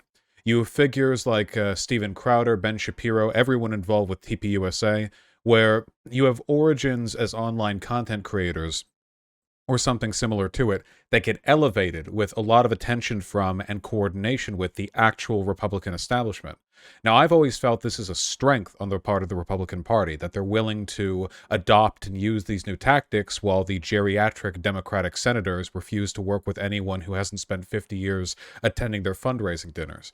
Now, obviously, I'm asking from a left-wing perspective, but broadly, what do you think can be done to increase that synchronicity, to increase the effectiveness of online content creators when it comes to working with actual political representatives? Wait, Well, I the don't, I right don't likes hang to- on. I don't even understand this. Can you back up and phrase it for me in a different way? Are you saying that you think that the left does not have enough of an online presence and is unable to engage that way, or what did I miss No, here, Vaush? No. He's basically Let saying, Vaush like, talk, Sanzel. I want to hear it from him. I'm sure you would have been right in assessing my point, Sanzel. I think the left has plenty of online presence, but I don't think there's much direct coordination between content creators on the left and representatives from the Democratic Party. I think that for the most part, the Democratic, like the elected establishment from the Democrats, is more insular than the GOP is, and the GOP is more willing to work with, unconventional media groups to push their political goal. Like alternative media, you mean? Yeah, like, YouTubers and shit, right? yeah, like you can there's- see Ben Shapiro is literally just like a YouTuber, but he's effectively part of like a coordinated GOP propaganda campaign. I mean, he is effectively an official member of the org. He doesn't need to be one officially. He just serves that role. And Yeah, that's a but degree this- of synchronicity, I This think, is makes good. no sense to me, though, because if the left holds every single major media establishment, why would they need to have alternative media for their politicians who are in the mainstream to turn to? I don't even understand it. Because not- most of the demographics that are starting to get into the voting age are using the internet and not cable television, right? I'm People just- aren't watching the fucking Late Show with Stephen Colbert to get their political takes anymore. I'm They're not going to here- fucking Stephen Crowder and shit, right? Yeah, I'm not here to debate left control over the media. I'm sure we disagree on that. Only saying that if you're a prominent content creator on the right, I feel there's a greater likelihood of you being able to work directly with Oh, yeah. actual members of the GOP than if Yeah. that were the case in the left. So Yeah, but that's of course, a disparity It I'm used to pointing be, out. Yeah, okay, I I reason get why- what you're saying. So I'll tell you I would why that is, actually- though. The reason that is because they don't hold all of the mainstream media in their pocket. So of course the GOP turns to alternative media and alternative creators to get their message out. Who else could they turn to? Every major media institute is biased against them. They're all run by progressives, and these progressives clearly have a political agenda. So you're like, well, there's more access for right-wing content creators who are large to help get out the GOP's message. Well, who else are they going to turn to? They banned the president of the United States off of a major platform, major media platform. Like, where My else is he going to moderator's go except to code. alternative platforms? My It's just- moderator's it seems code absurd. forbids me from engaging with this. I'm only asking what can be done to increase that synchronicity. Oh, I wasn't Stardust. directing that at you. I'm sorry. Right. I was Stardust- directing that to the panel. Gotcha. Stardust, you wish to speak. Sansel as well. Then broadly, we'll go. I think doing what we can and engaging beyond Twitch, engaging beyond YouTube, beyond Twitter, beyond ratioing people. I think doing what we can, directing our followers, our fans to actually go out and do things, volunteer for campaigns, can only be good. We've seen other people in this sphere do it, and I think it would be really cool to see more of that. I certainly I can see where you're coming from when you're talking about right-wing content creators being more connected with like actual politics in person, but as we know right now they're having a little meltdown, so I don't know how that's going to work out, but I mean, that's not even true, right? So you're talking about certain parts, these really yeah. small toxic political groups that exist terminally They have online. a lot of They have have a almost lot no of clout. They political- get disavowed the next they held day. 2 They get political disavowed conferences. the next day by most of the people who come to their political conferences. What I'm telling you right now is that alternative media is springing up specifically, and the GOP is using it because mainstream media always puts them in a bad light or is always in some way contrarian to their message. So it would make total sense that they would use alternative media platforms and even places like YouTube, if it's large enough, to go on and present their message. I don't think Sure. that it's a problem of a ground game with the left. The left has the best ground game there is, and the mainstream media to enhance it. Right? They're doing it out of necessity because they get blacklisted from Twitter. They get blacklisted from Facebook. They get blacklisted from all forms of social media. Where else are they left to go? Okay, really quick. So the reason why conservatives are able to utilize like the online sphere so effectively and get like the Michael Knowleses and the oh shit, who's the guy that calls himself a theocratic fascist? The guy that has no chin when he shaves his beard. Like these people are able to basically generate like hate machines. Like they're very open about very much not liking trans people, very much not liking gay people, very much like, oh no, BLM is coming into the suburbs and they're going to burn down your houses. They scare people into, voting, right? And the conservative party likes to use that shit so that they can get ahead in life. The Democrats, for some reason, aren't able to motivate people. It could be because of, there's too much like division between like really far left people and the centristy kind of shit lib Democrats like the Nancy Pelosi's and stuff. I don't really know. What can we do to fix that on the left? I mean, like, if you have an answer, then you can probably write a book and get a lot of fucking money from the DNC for that. But like, it probably is going to have to come down to people on the left are going to have to be more willing to work with people that don't 100% agree with them, right? And then when you have that willingness there, then you can start integrating people that are more online creators into these like broader political movements, the same way that they have done with Steven Crowder, with Ben Shapiro, with Michael Knowles, et cetera, all the people at Daily Wire, right? I guess they say right, Sansel. I guess so. Yes. I mean, I thought there might be if you're some referencing, kind of disagreement. were you referencing me or? Well, I think we're Well, talking I mean, about like you also. I like, was hate I was gay people, honestly so- yeah, I was honestly expecting BPF to be the one that was commenting there because I definitely don't be hanging out in those hate circles. Let me No, ask you I don't this. think you do CPV. Let me ask you this. Oh, uh, I see. let me ask you Did this. you have something on your mind that you wanted to get off of your mind? I mean, Do you- I don't have anything in particular. We literally have. No, a I'm not talking to you. conversation. I'm Oh, talking okay. to the alpha Talking to wolf. CT. Does the alpha wolf have something he wants to say to me? I think I just pointed out like a statement of fact, right? If you're What offended hate by the circles, fact, right? What hate circles am I in? Oh, I don't know. You literally tell had a me. conversation. To give with you an me where you said example, that all would be too pedophiles much. You had a conversation. Oh, with me no. that all homosexuals are pedophiles. Okay, so Ah, let's not Jesus pretend Christ. that you don't like also contribute to this shit. Okay, I'm sorry. Can you tell me the hate circle that I'm involved with, Sansa? I'd love to hear it.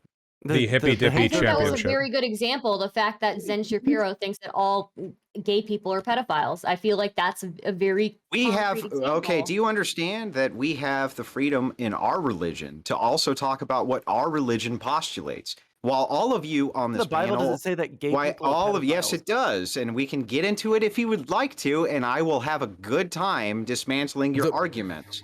But the most important thing here is to say that we also, as Christian nationalists, have a right to advocate for the things that we also believe. It's not hatred. Well, I've got a question. We're talking about the left running the media. Can we have a conversation about who really runs the media, please? Who? We all know the Chud answer to logic, that one, please Chud. don't. I'm already in too It's much women, trouble. right, Chud? Jesus Christ. Exactly. You got it. That's it. Yeah, sure. No. I'm What on have you? YouTube. I'm safe here. All right. Well, baiting each other into violating TOS aside, it seems to me like you all have, if not aligned, then at least non-argumentative positions on these questions. So with that being said, I feel like, what has it You been, want to jump in the 3? fray? I mean, I You wanna feel jump like in the they're fray highly here, Vaush? You want to drama argumentative. post with us here Well, really I quick? want to focus on this a little bit here. Okay, Sure. so I hear arguments on whether or not the left controls media or what have you, but not what can we do to secure greater synchronicity between content creators and the political establishment they align with. So, with that in mind, we've delved into like 4 tangential drama topics during this. I mean, not even, it might have been more than 4 at this point. You know, there's a lot of bottled up tension in the room. Can we talk about bug chasing? I'll give it some consideration. Actually, I'm going to do closings on this topic, and then because I am impetuously closing topics sooner than Dylan would, I'm going to go to free discussion afterwards. Don't violate TOS. But we have more to talk about. I'll go from the top to the way down. Andrew, please, your closer. Well, this has been a very interesting panel, as all that's happened is that the panelists have parroted my points because they were completely concise and 100% true. They put their own spin on it, but, most of them are so stupid that they couldn't even put a better spin on it than what I initially had said. So this is very simple from the top down, okay? The reason that you see more engagement from right-wing establishment politicians with YouTubers and alternative social media is because there is no other media for them to be enhanced with. It's just that simple. As to the Twitch politics, and is Twitch politics toxic? Of course it is. Most people inside of Twitch politics don't know anything about politics. What else could they bring but a toxic perspective? Nothing. They bring nothing to the table except that toxic perspective. Does that bring in viewers? Sure. Is that the goal of you people to have viewers? Maybe it is. Maybe that's all you care about. I don't know. That's up to you. Okay? But essentially, this entire panel that hasn't been very argumentative because I just set the tone and you all agree with me. And who can blame you? I'm usually right about almost everything that I say. I will close with this, though. I'll say that Vaush was surprisingly a good moderator. I thought he did very well. And, I moderate debates. Most of my time is spent online moderating debates, and I think I'm a pretty good judge of that. So, good job, Vaush. And by the way, if you were bad at it, I would tell you. I know you Just would. so you know. The pleasure is mine. Thank you. And Chud, please go right ahead. I mean, listen, as much as we have an idea of what we want to happen, the incentives are going to guide what happens. Let's be real. Show me the incentive and I'll show you the outcome, as they say. And that's it, really. And I'd just like to mirror Big Papa Fascist's excellent comments on there on the moderation. I think you ameliorated the debate very well, Vaush, and I very much appreciate your input. Thank you. And I appreciate the opportunity to ameliorate. Thank you. CTV, go right ahead. Oh goodness. Tell you what, in the interest of Dylan, it doesn't seem like he wants a particular kind of show, right, for the roundtable. If you want to know CTV's real take, tune in after the show, right? Because CTV's going to give you his real take about what he saw here tonight, right after this. So. After we're done with these closings, if there are any other points people would like to bring up for an expedient free discussion, then I'm happy to be here for it. In large part because half of this conversation has been all of you dragging the topic away from what I said and towards your petty personal disputes. So if you have an opportunity to settle that then, that would be a good time. Speaking of Dylan, Dylan, hello, how are you doing? Not great, man. I'm sorry to hear that. Ah, fuck, man. Holy fuck, dude, that spiraled out quickly. Oh my god. Sorry. Holy shit. Nah, just this fucking Keffels thing. Oh my god. Sorry. Fuck. I'm completely somewhere else right now. Fuck. What did I do? All I wanted to do was host a panel All and right. talk about the future of Twitch. All right. Just Dylan That's my Seeds. closing Dylan statement. Seeds I is can time. leave the panel if you'd like, if it will make it better for you. I'm no, it's already over anyway. What? Vaush All right. had some very specific instructions. Yeah, give it Leave your just a petty few stuff. more minutes, please. IRI, please. Well, to the topic of, let me see, I wrote it down. Wait, what is it again? Okay.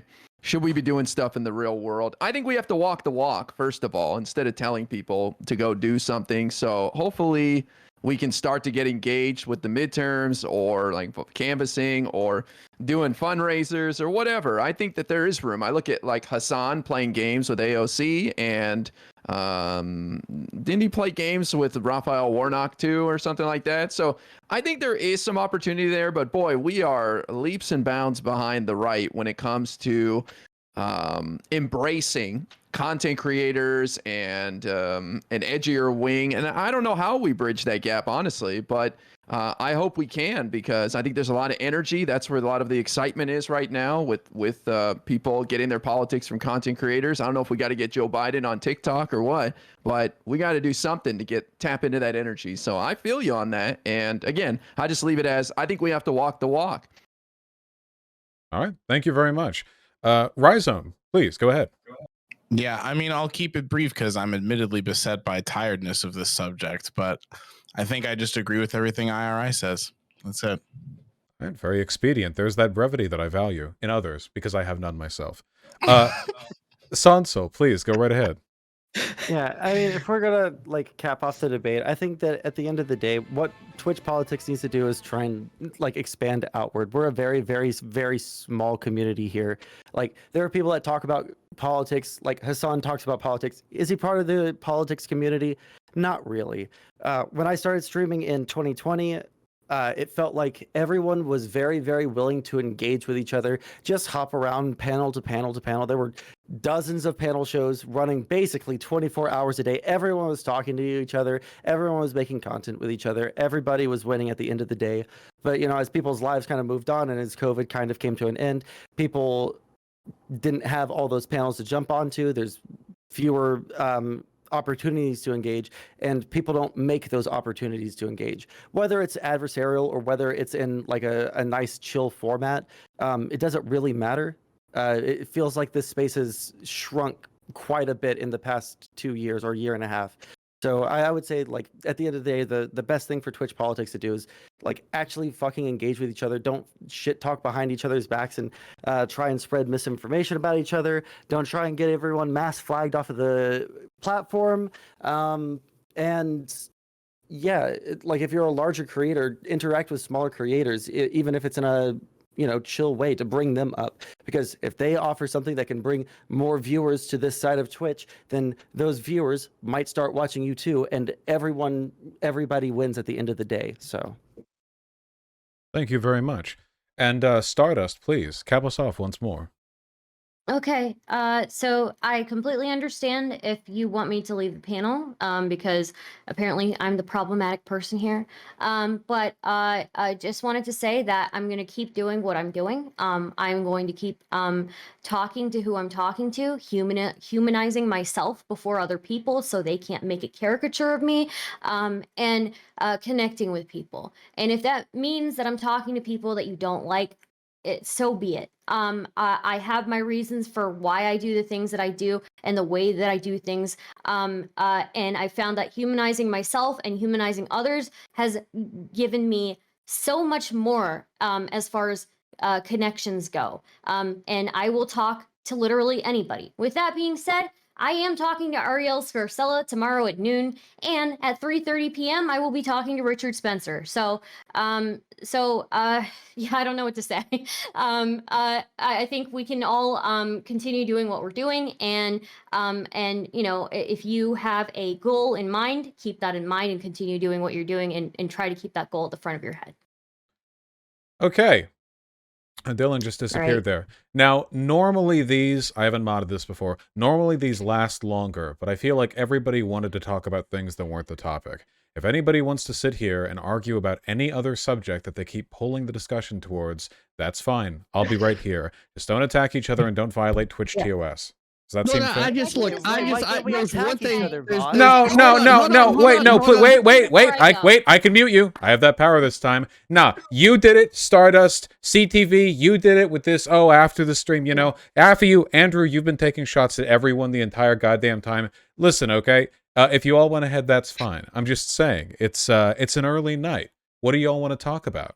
Vaush, Anyone takes a shot at me, I'm running to the restroom. Guys, please. Okay, I'm sorry. I have all this shit on me right now. I'm gonna leave right after this. Okay, but I just want to say. I wanted you to be here for what I had to say, Stardust. I wanted you to be here for what I had to say. I just want to say. I want to say that I am heartbroken. I am heartbroken that I put this much work into what I do, and that somebody is willing to completely discredit me as a person and as for the work and the research that I do, just because I'm friends with somebody or friendly with somebody that they don't approve of. I get it. Everybody has history, but you're friends with people who have harassed me too. I have been harassed by literally everybody, like from every political aisle. I have been hate rated by groypers. I have been harassed and campaigned to get mass flagged on YouTube by lefties. So it's heartbreaking. It's honestly heartbreaking. This is toxicity. This is what it is. Now, CTV's heart would also be broken if you weren't around to hear what he had to say, I'm sure. So, in the interest of civility, please do. CTV, what did you have in mind? All right, Stardust, I'm not sure exactly what's going on with you. It sounds like this might be something with Keffels. Keffels is a joke, so far as I know anyway. Like everything that I saw with regard to the whole Destiny thing was all a joke. I wouldn't take their opinion or anything that's going on serious myself. But I did want to re-clarify, right? In the interest of being consistent, right? BPF, I don't think there's any way that you're a part of any type of, anti-gay hate group, right? The way you were sucking Vaush's dick on that exit, right, was fucking remarkable, right? So there's no way you're a part of that hate group. Was there anything else that you had to say? Do you have anything to say ever that's useful? Just to make sure that I got this clear, CTV. Your attempted parting shot to me was that I said that I thought that Vaush had a good moderation, and that to you is the equivalent of sucking on his appendage. Well, that's some pretty gay shit that you're fucking putting down there, CTV. Are you sure? That's exactly why I'm saying that there's no way you can be a part of the hate group. There's no way you're part of that hate group. Do you have vision, CTV? Please. CTV, I know you're saying that, you shouldn't even pay attention to that. We just lost, the moderator because of me. So I'm gonna go. Thank you guys for having me. What do you mean you lost the moderator? I'm the moderator. He's just I know you're the moderator. Are you saying that Dylan Burns split because you're on the panel? I don't know if it's because of me, but I know that there's a lot of like shit right now. Well, why doesn't he come back in and justify why he's splitting? He's just got It's poor not- internet it's not right on now. him. He's in It's Poland. not on him. He's over across the fucking world. Stardust is alluding that there might be more going on than just he's in Poland, huh, CTV? So what's going on, Stardust? Did Dylan decide that he was going to bow out because you're going to have a conversation with a mean old right-winger that he doesn't want you to talk to? What's going on? Look, Just tell the truth, Stardust. What's going on? I don't know why he left. I think it's valid if he wants to, do what he's doing in the future to leave. I am just going to leave because I don't want to create any more problems. So thank you for having me. I will see you guys later. Nothing but love, Stardust. Well, I'd like to go on the record and say I'm not entirely sure what's happening here. I don't. I think right either. now. So I have no idea. Or am I high? What is? Let Sanzo clarify. He's got it. What the fuck is going on? Let Sanzo talk about it. So there's a larger content creator that was watching Stardust that was saying some stuff about her on Twitter that we named earlier. And I'm sure she, sure, Keffels. Who gives a fuck? We're on is Dylan Dylan Burns such a supporter of Keffels that he kicks off his own guests or makes his own guests feel so unwelcome that they can't be here? Is that what's going on? Dylan Burns didn't create the environment. If I were to wager a guess, I would say that Stardust's departure was unnecessary, and there's no relationship between her departure and anything Dylan has going on. Yeah. It might have been a personal comfort thing, which is valid. That is her right. Yes. But I mean, Vaush, she alluded to it, right? I think that Dylan. She did allude to it. I don't think it was so much as an illusion, so much as like she's got a lot of shit coming at her, and whenever you have a lot of shit coming at you, your mind goes in a million different fucking directions. So my mind is going to be on the side of giving Stardust sympathy, and there's not going to be any further implication of Stardust or anything that she happens to be fucking going through at this moment if somebody's creating a fucking situation for her.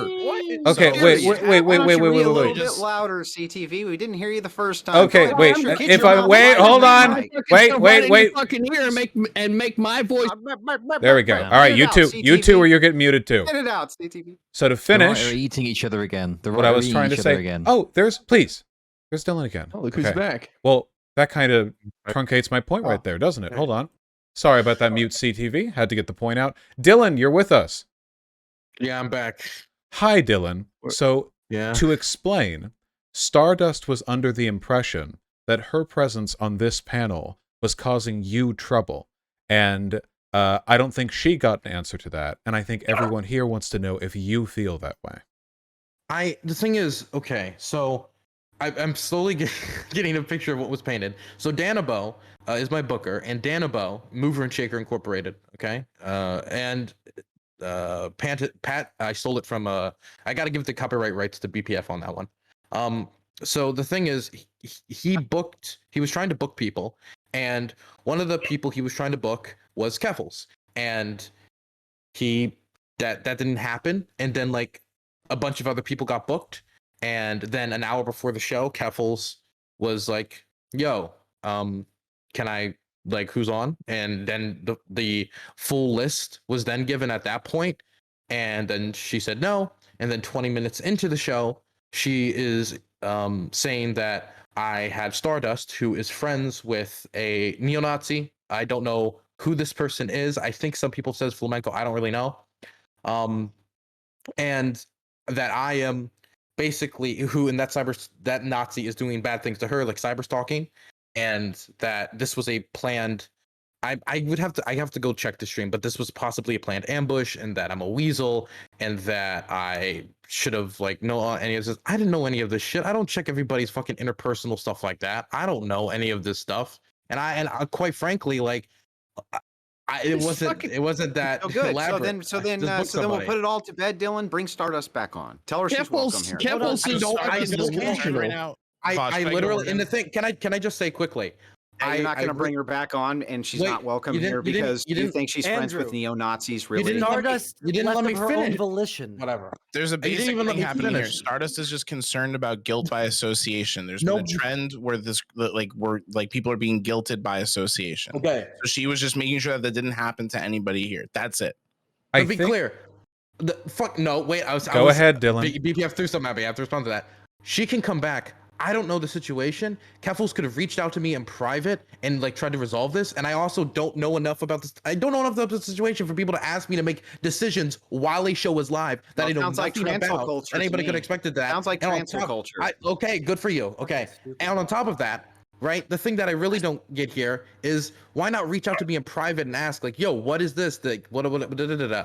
Why wait until 20 minutes into the show live that you were invited to Well, do I mean, this? why Like, capitulate to the Oh, mob? Jesus, Jesus. I'm not. I don't Just care rush about me off. like. Okay, I get it. Like the left sucks. You win. Okay. Oh wait, wait.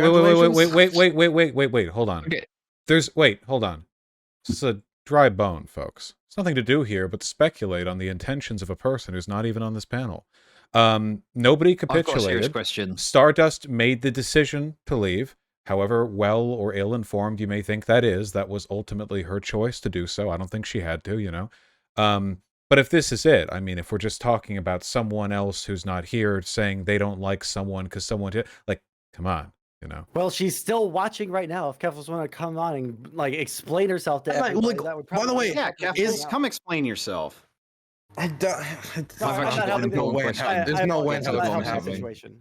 Yeah, This is sorry, really I'm not helping. important, and we need to hand it to the moderator to decide.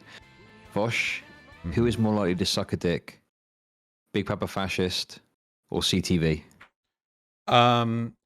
Personally, I think it would be CTV because he strikes me as like a rowdy lad. You know what I mean? Like Yeah. like a rowdy, yeah, you know, like out with the boys type. And Very that's good. that's Hawthorne fully neighbors. Look at that's all the fully cigarettes respectfully, Andrew's by the smoking. way. He That's has no. throat cancer. It probably hurts really bad to suck a dick, right? But Is that that also wait? means Is that true? asbestos. Oh, I Well, have no fucking clue. I was just It, looking it at stuff that certainly was- speaks to like a need to have things in their mouth, though, right? Well, no, Oh, true. absolutely there is an no oral fixation shade. going on with Andrew right now. No Yeah. shade Is intended. that the To fourth or fifth cigarette, Andrew? well, it makes him look cool. True. Cigarettes are. What's the cigarettes do problem? look What's the cool. problem it's- with smoking a cigarette? You fucking No, there's fuck. no problem. It's just so As long as you have the window 1950s. open. It's just so 1950s, Well, right? you're just Wait. so Come on, man. Get Wait. I've got some great studies, okay, produced by some reputable companies during the 60s and 70s that show that there are some amazing benefits of smoking, especially Morris. social ones. Yeah, it can curb your Yeah, some appetite. Philip Morris studies. It can keep you Mhm, of course. warm, I guess. Those are two benefits. Yeah.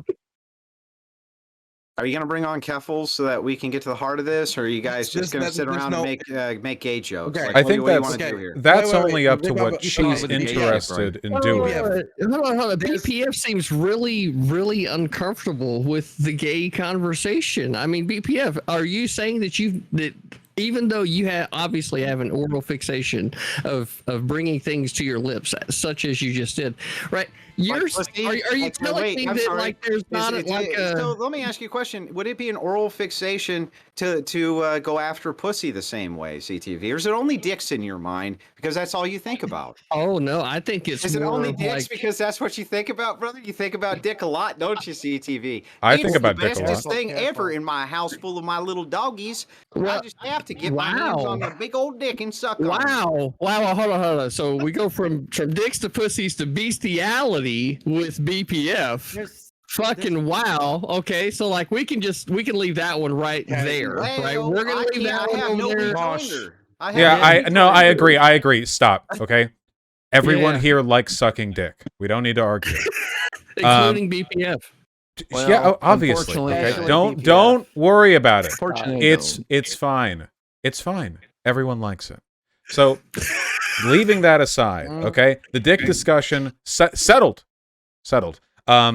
Keffels can't come on unless she wants to. I think she said she doesn't want to. That's unlikely to be resolved. Is there anything else burning a hole in the back of your mind that you'd like to IRI? Yeah, I'd like to know why you guys are dicking around on Twitter in the middle of a panel. Is this so boring that you Hey. guys are paying attention to Twitter drama? What's going on? Are we? Is this not entertaining? Wow, all right. Are you trying to say that you need to have a problem right now? Because I can give you the biggest fucking I just- problem you ever had, IRI. I I'll fucking give find it to you, bro. I find it Wait, cute I that have a question. you guys are so overwhelmed with some drama, and meanwhile, while you're on a panel, what's going on here? Wait, I have a question. Like genuinely, Vaush, since you don't like really engage with like the Twitch politics space like broadly because it's cancer, what is your what is your kind of take after hearing all of the different takes from everyone tonight? Just make sure you put your mouth really close to the mic and scream at the top of your lungs, because otherwise we won't be able to hear you, Vaush. I'll strongly he can mute consider that everyone. rhetorical approach.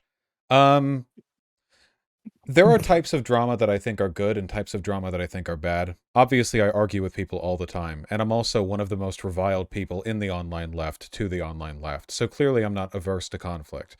I don't really enjoy it. I don't enjoy fighting with other people, whether it's over issues petty or meaningful. Oh shit, Vaush, No, come on. No, Be it's real. true. I like arguing. The act of arguing I like the actual the engagement, but beyond that, like the broader context of fighting and disliking people and arguments, and I don't enjoy that much. I get the disliking part, but the arguing though. The actual act of resolving disagreements through the debate, I enjoy that very much. But it's this adjacent stuff, which is why You're gonna tell me that you didn't get some amount of catharsis calling what's his fuck Mike from PA a fucking rat-faced weasel. No, I'm gonna be honest with you. One of the first things that I said after I ended that call was that was fun. I'm never talking to him again. And the reason for that is because while I did find the call itself fun, and obviously the video is really funny, there's just something really when you always have a knife in your hand, you always have to be looking out for your back, It's one of the reasons I don't engage that much with other content creators, even people I trust and have talked with plenty, like Dylan, The more you engage with someone, the more mutual investment there is that can be catapulted into space off a bad interaction. So I don't like drama that much, to the extent that I participate in it. And I do think that the online left could be improved dramatically if there was more of a, lock arms attitude towards political issues, where there was a less of a, sort of circular firing squad. But again, these are problems that I contribute to an extent. So I just think it's a balancing act. Did Mike ever reach out to you to have a second conversation? No. He never reached out after that. The feeling was mutual, huh? That I remember, at least. What about the fucking viewers? There's always the content creators that get in there. The viewers are there like pigs at the trough, gobbling up the slop that we give them.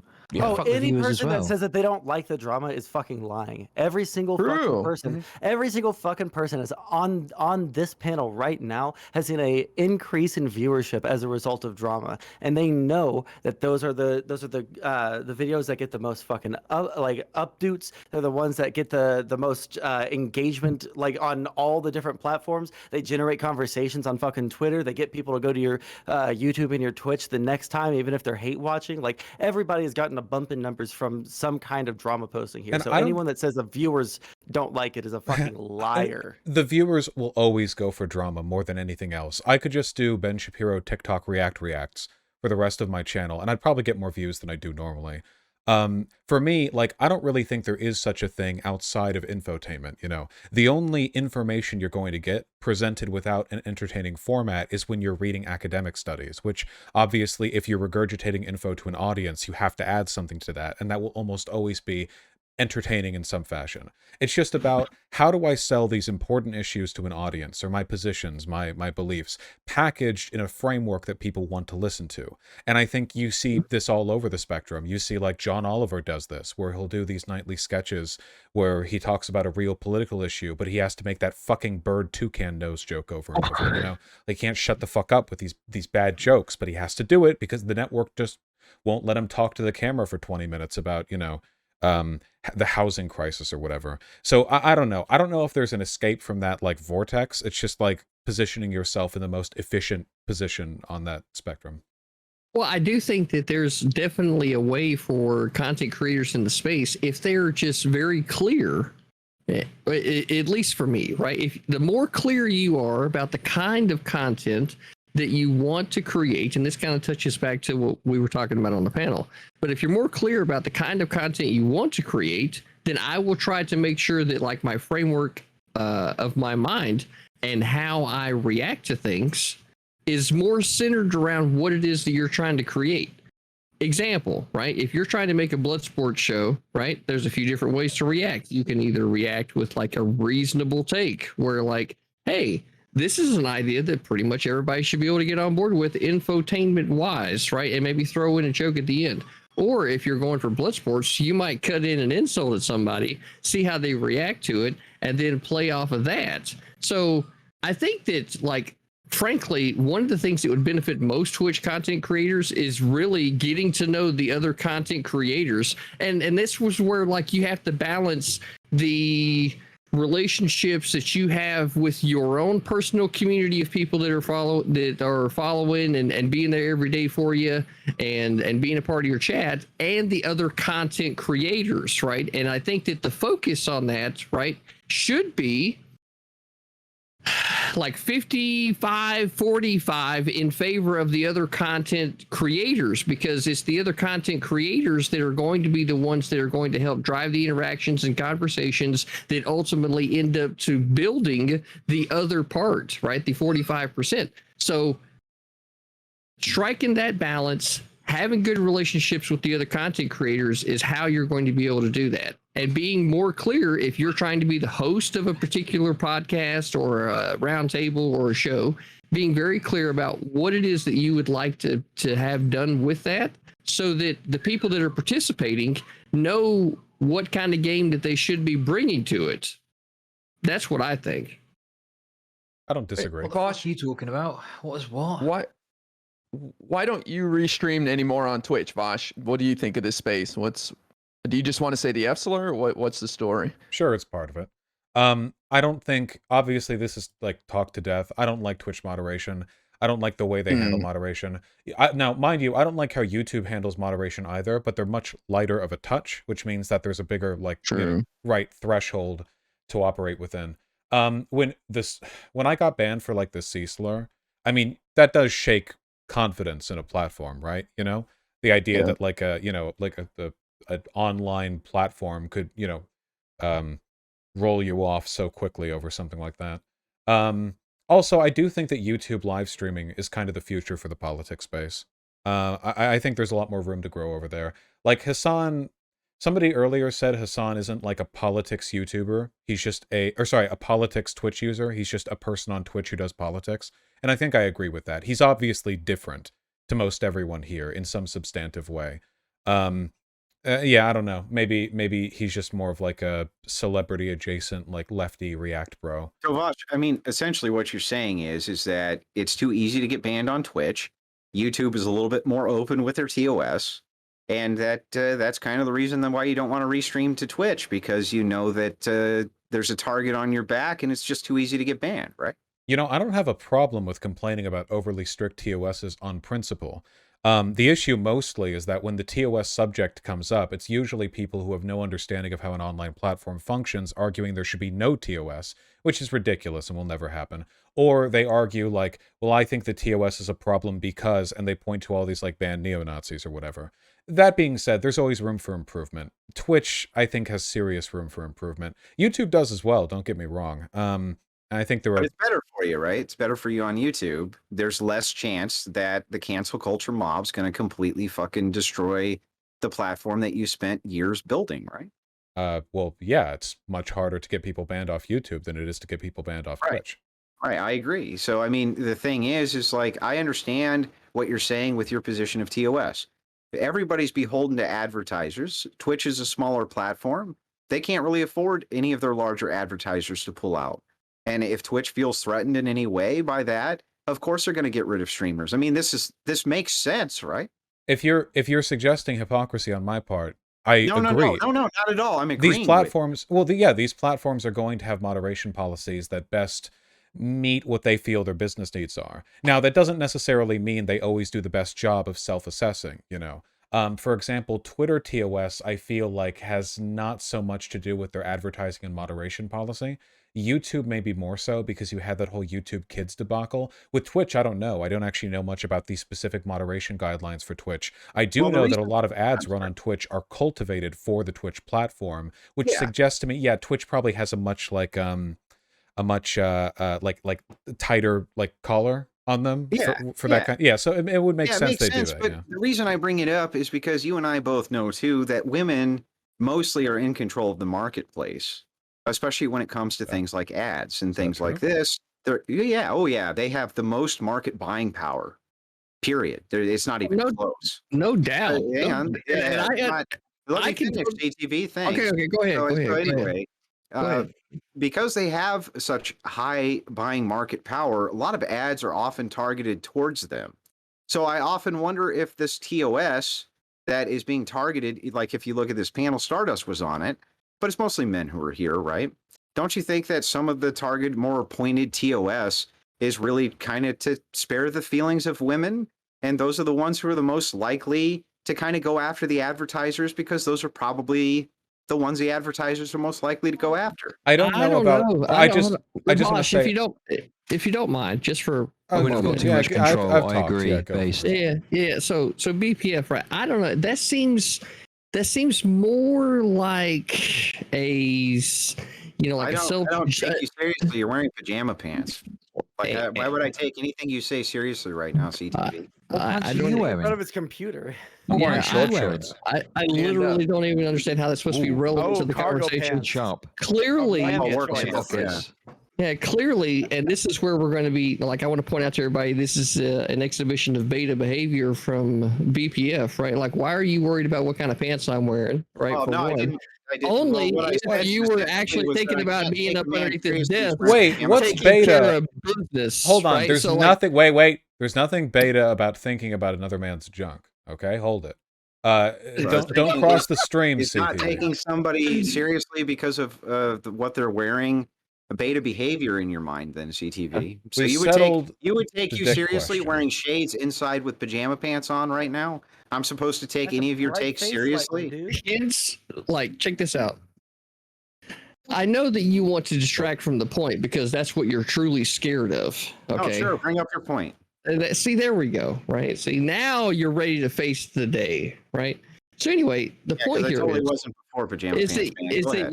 your point, right, was about women controlling the marketplace. And I Yeah, can that's understand why it is that's so disparaging to you, Not right? disparaging to me. I'm just. It's stating facts. totally disparaging to you. I mean, explain one how. look in the mirror will tell you exactly how disparaging it is, right? I understand why you see that as a problem. I see I don't women even understand controlling what the you're saying. marketplace You and the have a way point? dollars being spent as a positive, right? Okay, So, wait, like, nobody you said have it an wasn't. entire negative view of it, Hold on. and I don't Nobody know said what it to Wait, tell wasn't. you. wait. What are you talking about? Don't make me mute anyone. Okay, I don't know how long this is going to go, so I'll just interject with my response to this. I don't know Okay, about the thanks. stats of women having a disproportionate influence over advertising dollars and platforms generally, but I'd be very surprised if that was the case on Twitch, because I'm pretty sure Twitch audience skews pretty male. A lot of computer gamey, whatever, what have you. One way or another, if women are responsible for anything pertaining to any of my bans from any social media platform, that's fine. I already hate women. Nothing has changed. All right, please go forth. Don't let me interrupt, apart from how much I already have. Seems Go like ahead. you two don't like each other very much, huh? Listen, I've heard a lot about women's rights over the last week. Can we talk about women's wrongs, please? Narrative. Do Why we not can't you already? two just hug it out? Huh? What's going on here? What's the beef? The beef is right is that BPF doesn't know how to make that switch off to just have a respectful conversation. So now every single time that I see him, I'm an asshole because he decided that he can't switch that off and just be a real person. So fuck you, BPF, and that's Can't- about all I got to say about it. Can't it be a dicks thing, like a sexual tension thing? I've seen stuff like this in my Japanese animes. And usually the solution is you two have to go on like a trip together, and then you get like stuck somewhere, The problem is Oh, I mean, but what if you're watching he's the Tentacle motherfucker Rape, that Bob? ended up That's the stuck thing. and would Like, be we don't- crying about how he ended up stuck, and then I'd have to rescue his ass, right? And I'm tired of the whole Well, that can damsel be in distress routine. I'm part tired of of it, it. Vaush. You've seen the damsel in distress routine, Vaush, and I know you're probably fucking tired of it too, right? There's only so many bitches you can rescue, okay? Stop ringing, dude. Just calm down. I'll admit I'm tired of filling that role, sure, but that doesn't mean other people can't have fun.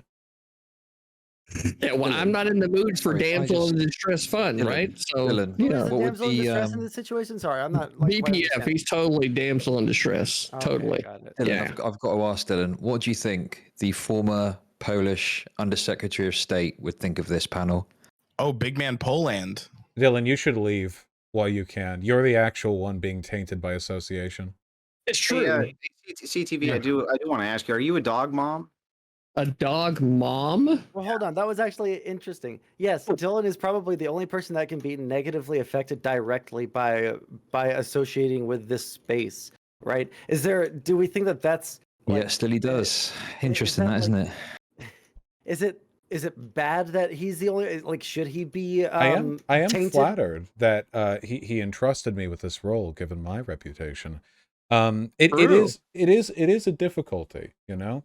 Dylan obviously has ambitions for real life politics, not just I mean, he's fulfilled them. He's been, you know, the foreign policy advisor to a senatorial candidate, but you know, Congressional candidate Sorry. shows what good of a friend you are. sorry, congressional. In my mind, I think so much of you. I overstated your importance.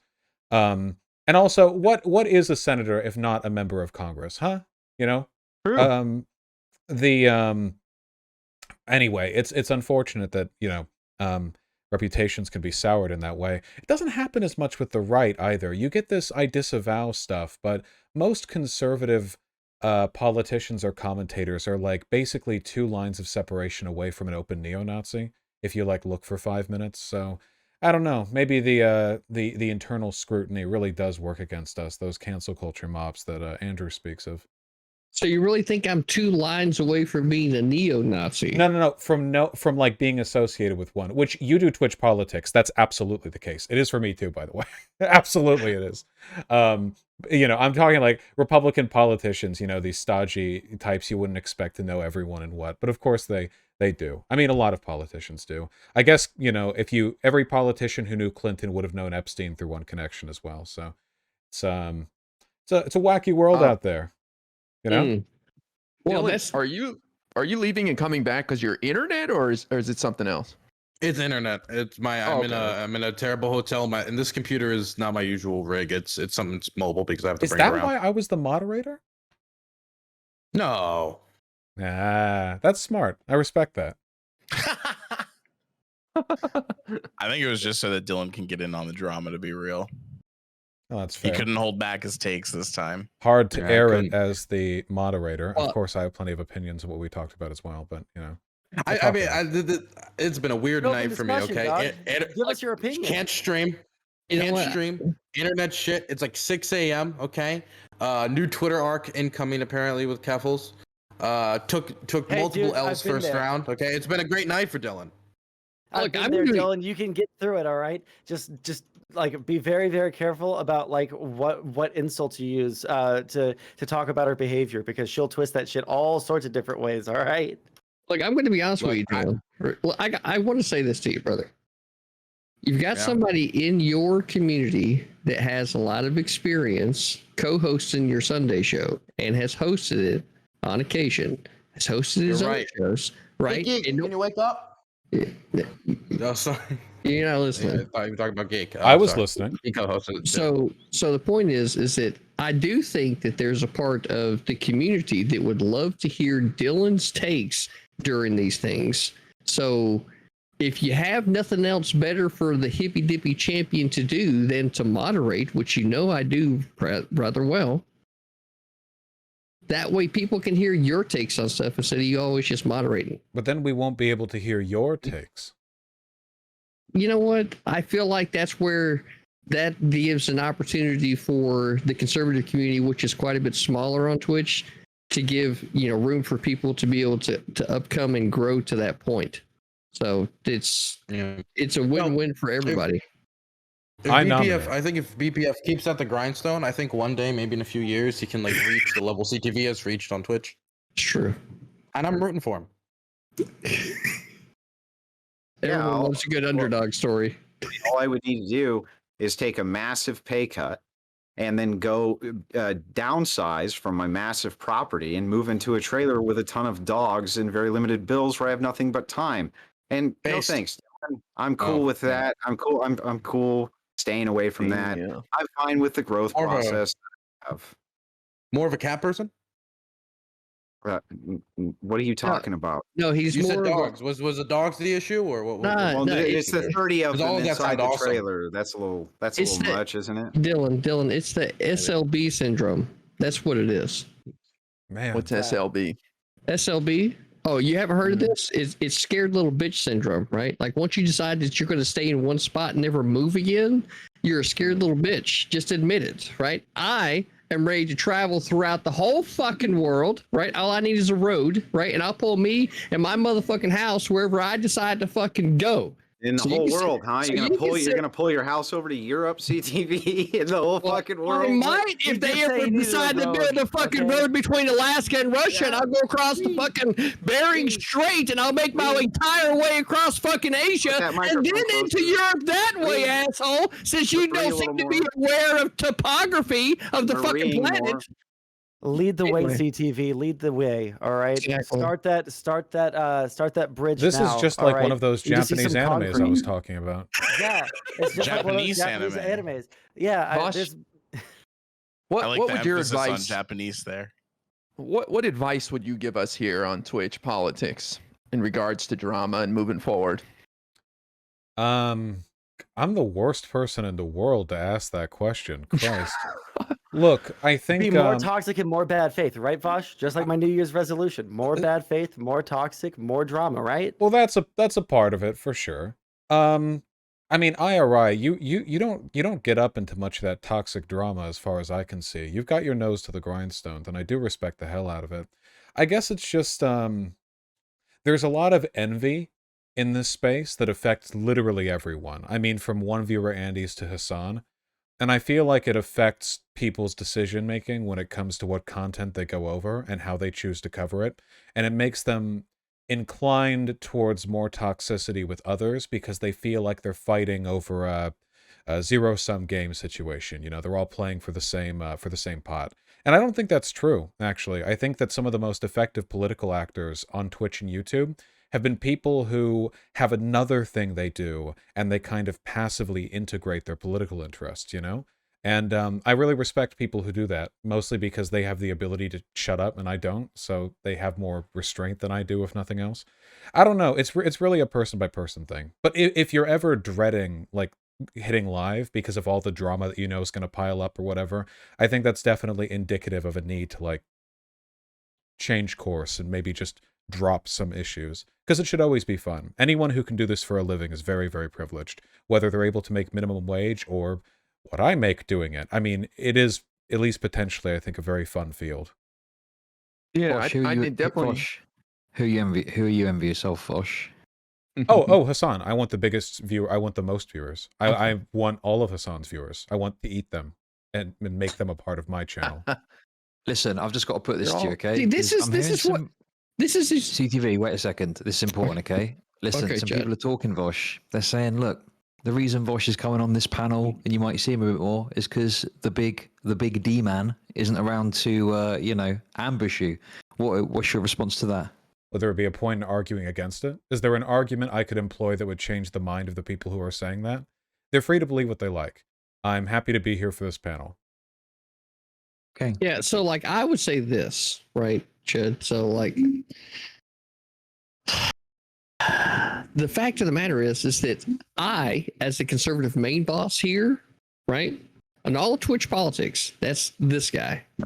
I've been pointing out your game, Vaush, and you know what? Kudos to you, because it doesn't seem like the people care, right? Because in order to win, to get to where you're obviously trying to go, the biggest point is to just keep selling this fucking socialism and communism to people, right? And I'm not even saying that you're being disingenuous at this point, right? I really feel like that you probably believe what you're saying, right? And that has a lot to do, and it's based off of your experience I'm a in true life. cultist, CTV. Right? I mean, like this is everything. This is just par and lance for what you believe, but it's towing that line to get to that point. But and I think that's where like me and you are fundamentally different. Is that a lot of the stuff that I try to tell people has everything to do with my experience and what's going to actually help them in their daily life, instead of what you think the possible outcome is for government helping you out in your life, right? And that comes to like the difference in individual responsibility that we've had on a lot of our different, arguments, right? So like, I feel like that you're probably going to end up getting to where Hassan is at, because there are a lot of people that believe, or they want to believe, that there's someone else that's going to help them lift themselves out of the shit mire that is their life. But the fact of the matter is that, and we both know this from experience, there is no person that's going to lift you out of the shit mire that is life. You have to do it yourself.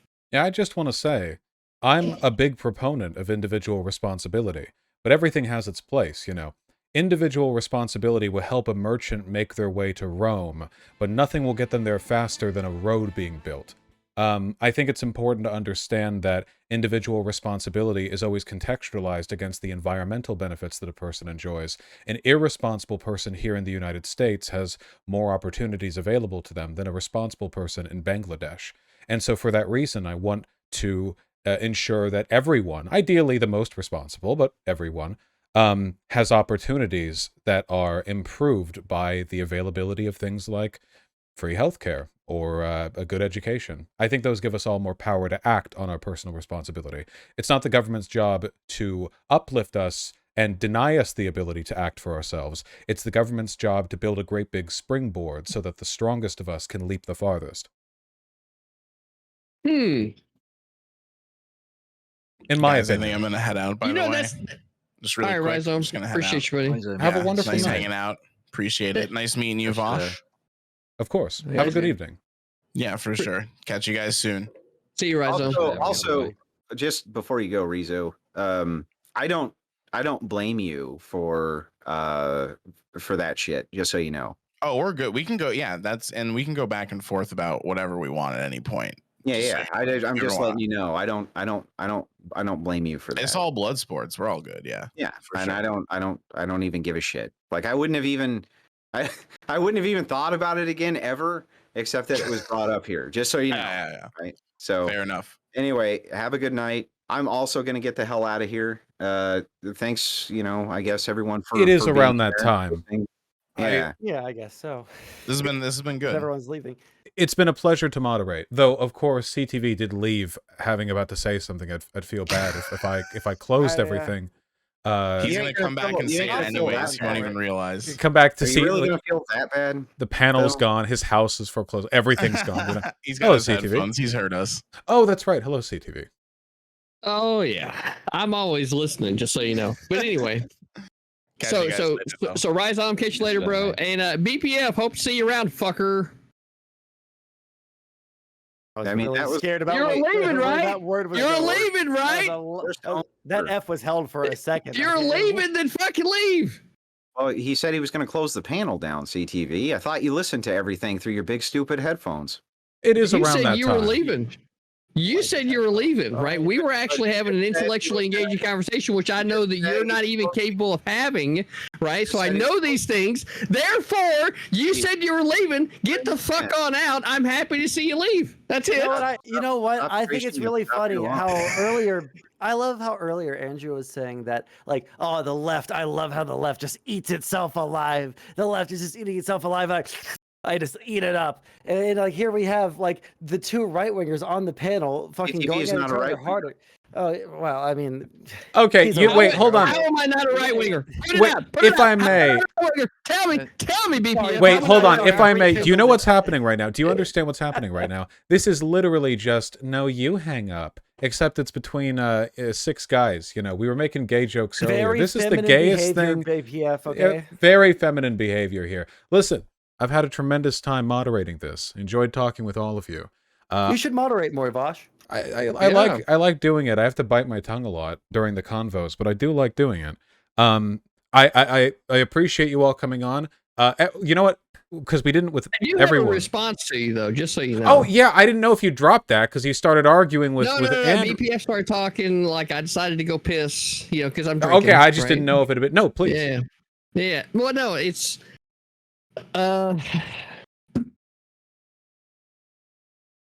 It's riveting. it is. Let's do the It quick is. version. Fucking say it, please. so we can end this. Just end it, Look, please. Vaush, It's I'll been tell you- dead for so long. Just end us, please. Vaush, help us. let's say it like this, Vaush. I would like to talk to you sometime. I think that it's been over a year now. I think we're about due to have at least a conversation about some of these things. How about we schedule that? Because I think that it would be a little bit better than trying to rush something here now. Oh shit! How's Yeah, that? send me an email. I'm bad at getting back to everyone, but everyone who emails me gets looked at. It's the only way I can remember to keep track of anything. What's Please. your email? So voshvideo@gmail.com. It's not hidden or nothing, but yeah, please do. Okay, 10-4. All right, and Pleasure, yeah, everyone. Yeah, please. So everyone, shout yourself out. I guess I'll go first. I'm Vaush. All right, Andrew, go right ahead. Yeah, so my name is Andrew Wilson. I'm the host of The Crucible. It is the best remaining debate platform for one-on-one debates that you can find anywhere. And most people don't disagree, even the leftists. You get a fair shake. You can come over, check us out. I also do trash talks. That's my contribution to the drama in the community. Haven't been able to do one the last week because there's so much stuff going on. So I appreciate Burns having me on the panel. And yeah, that's it. Thank you for coming on. And Chud Logic. Thanks. It's been a pleasure. Great to talk to you all as always. All the best. Chud Logic on all good social media platforms. If you like racism or grooming, I'm your man. That's it. CTV, how about yourself? I gotta correct Chud. He's not fucking Chud Logic on Twitter. This fucking asshole. He's a rational Chad, right? Because he No, tries that's to be his fucking. friend, right? He tries to be confusing, right? So rational Chad's where you find him. Anyway, I am CTV original_CTV on Twitter, twitch.tv/critically thinking veteran, and I facilitate infinity.dg / the Infinity Acre Wood, right? So the IAW, come over here to have a good conversation with a lot of conservative folks. We like having conversations both on the left and the right. So there are wolves of many colors over here. Come over here and have a good conversation. The pleasure's been ours, CTV. Thank you for dropping in. And IRI, how about yourself? All right. Well, thanks, Vaush, for coming over here and moderating. I thought it was great, especially grabbing some quieter people and saying you haven't contributed yet or whatever. Getting everybody involved, I think is always great.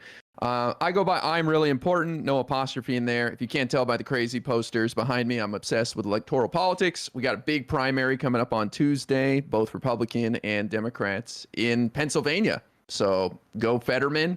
And we hope the craziest Republican wins so we can whoop that ass in the general. But thanks again. It's been a lot of fun tonight. This has been an interesting hippy dippy, to say the least. Thank you. And of course, Sansol. Yeah, I'm Sansol. You can find me on Sansol on everything: YouTube, Twitter, Twitch. I like to talk about politics, and I like to talk to people about philosophy and science and all sorts of different things. It's very fun. And yeah, I also suck at video games, and people like to make fun of me while I play them. So come through for that. I sincerely appreciate all of you sticking it through to the end. We had a quick departure, a willful departure earlier in Dylan Burns and his Polish internet, but we all stuck it out like the champions we are. I hope all of you have a wonderful evening. I'm going to go and eat food. That sounds good. Take care of yourselves. See you guys. You guys. Catch you later. Bye-bye. Bye. All right, folks. I would say it was a difficult moderation job, but I think I did okay. I think I held it down, held frame. Yes. Panel was a shit show, but you did well. Well, any meta discussion is going to lead to that kind of thing, where people are talking about like the platform of Twitch.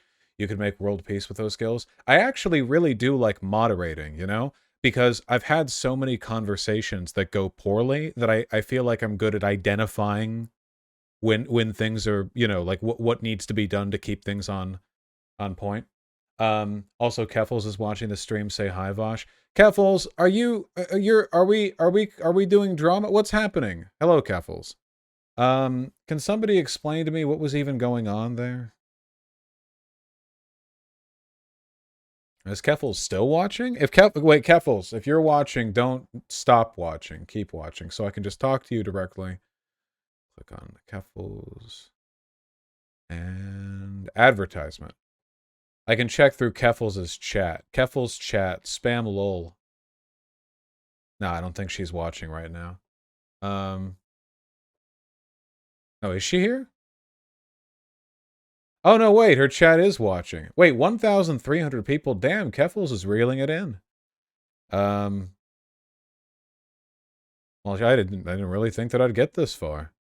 Look, I'll say this much because I'm sure there are people who are watching who like to stoke the flames of drama or whatever. You know, whatever drama Keffels has gotten into in this specific respect, you know, we have two factors uniting to produce an outcome. Okay, one of them is that Keffels is what do you call it? Assailed, attacked on all fronts. A lot of people dislike Keffels. A lot of activity against her. A lot of people very actively dislike Keffels, which makes people tetchy, you know? Sometimes they're the type of person, the tetchy person, I mean, who will just go out there and argue and debate with everyone who doesn't like them, and I tend to lean more in that direction, though not fully. There are people far more willing to jump in the pit than I. And then sometimes you just don't want to deal with it. And Keffels, I assume, just doesn't want to deal with it. And I think that's a very morally defensible mode of behavior. You know, I'm not sure why Stardust got so upset earlier on that panel. I don't know if she just didn't want to be there or if she genuinely felt like she was causing an issue for Dylan. I don't think an issue is being caused for Dylan.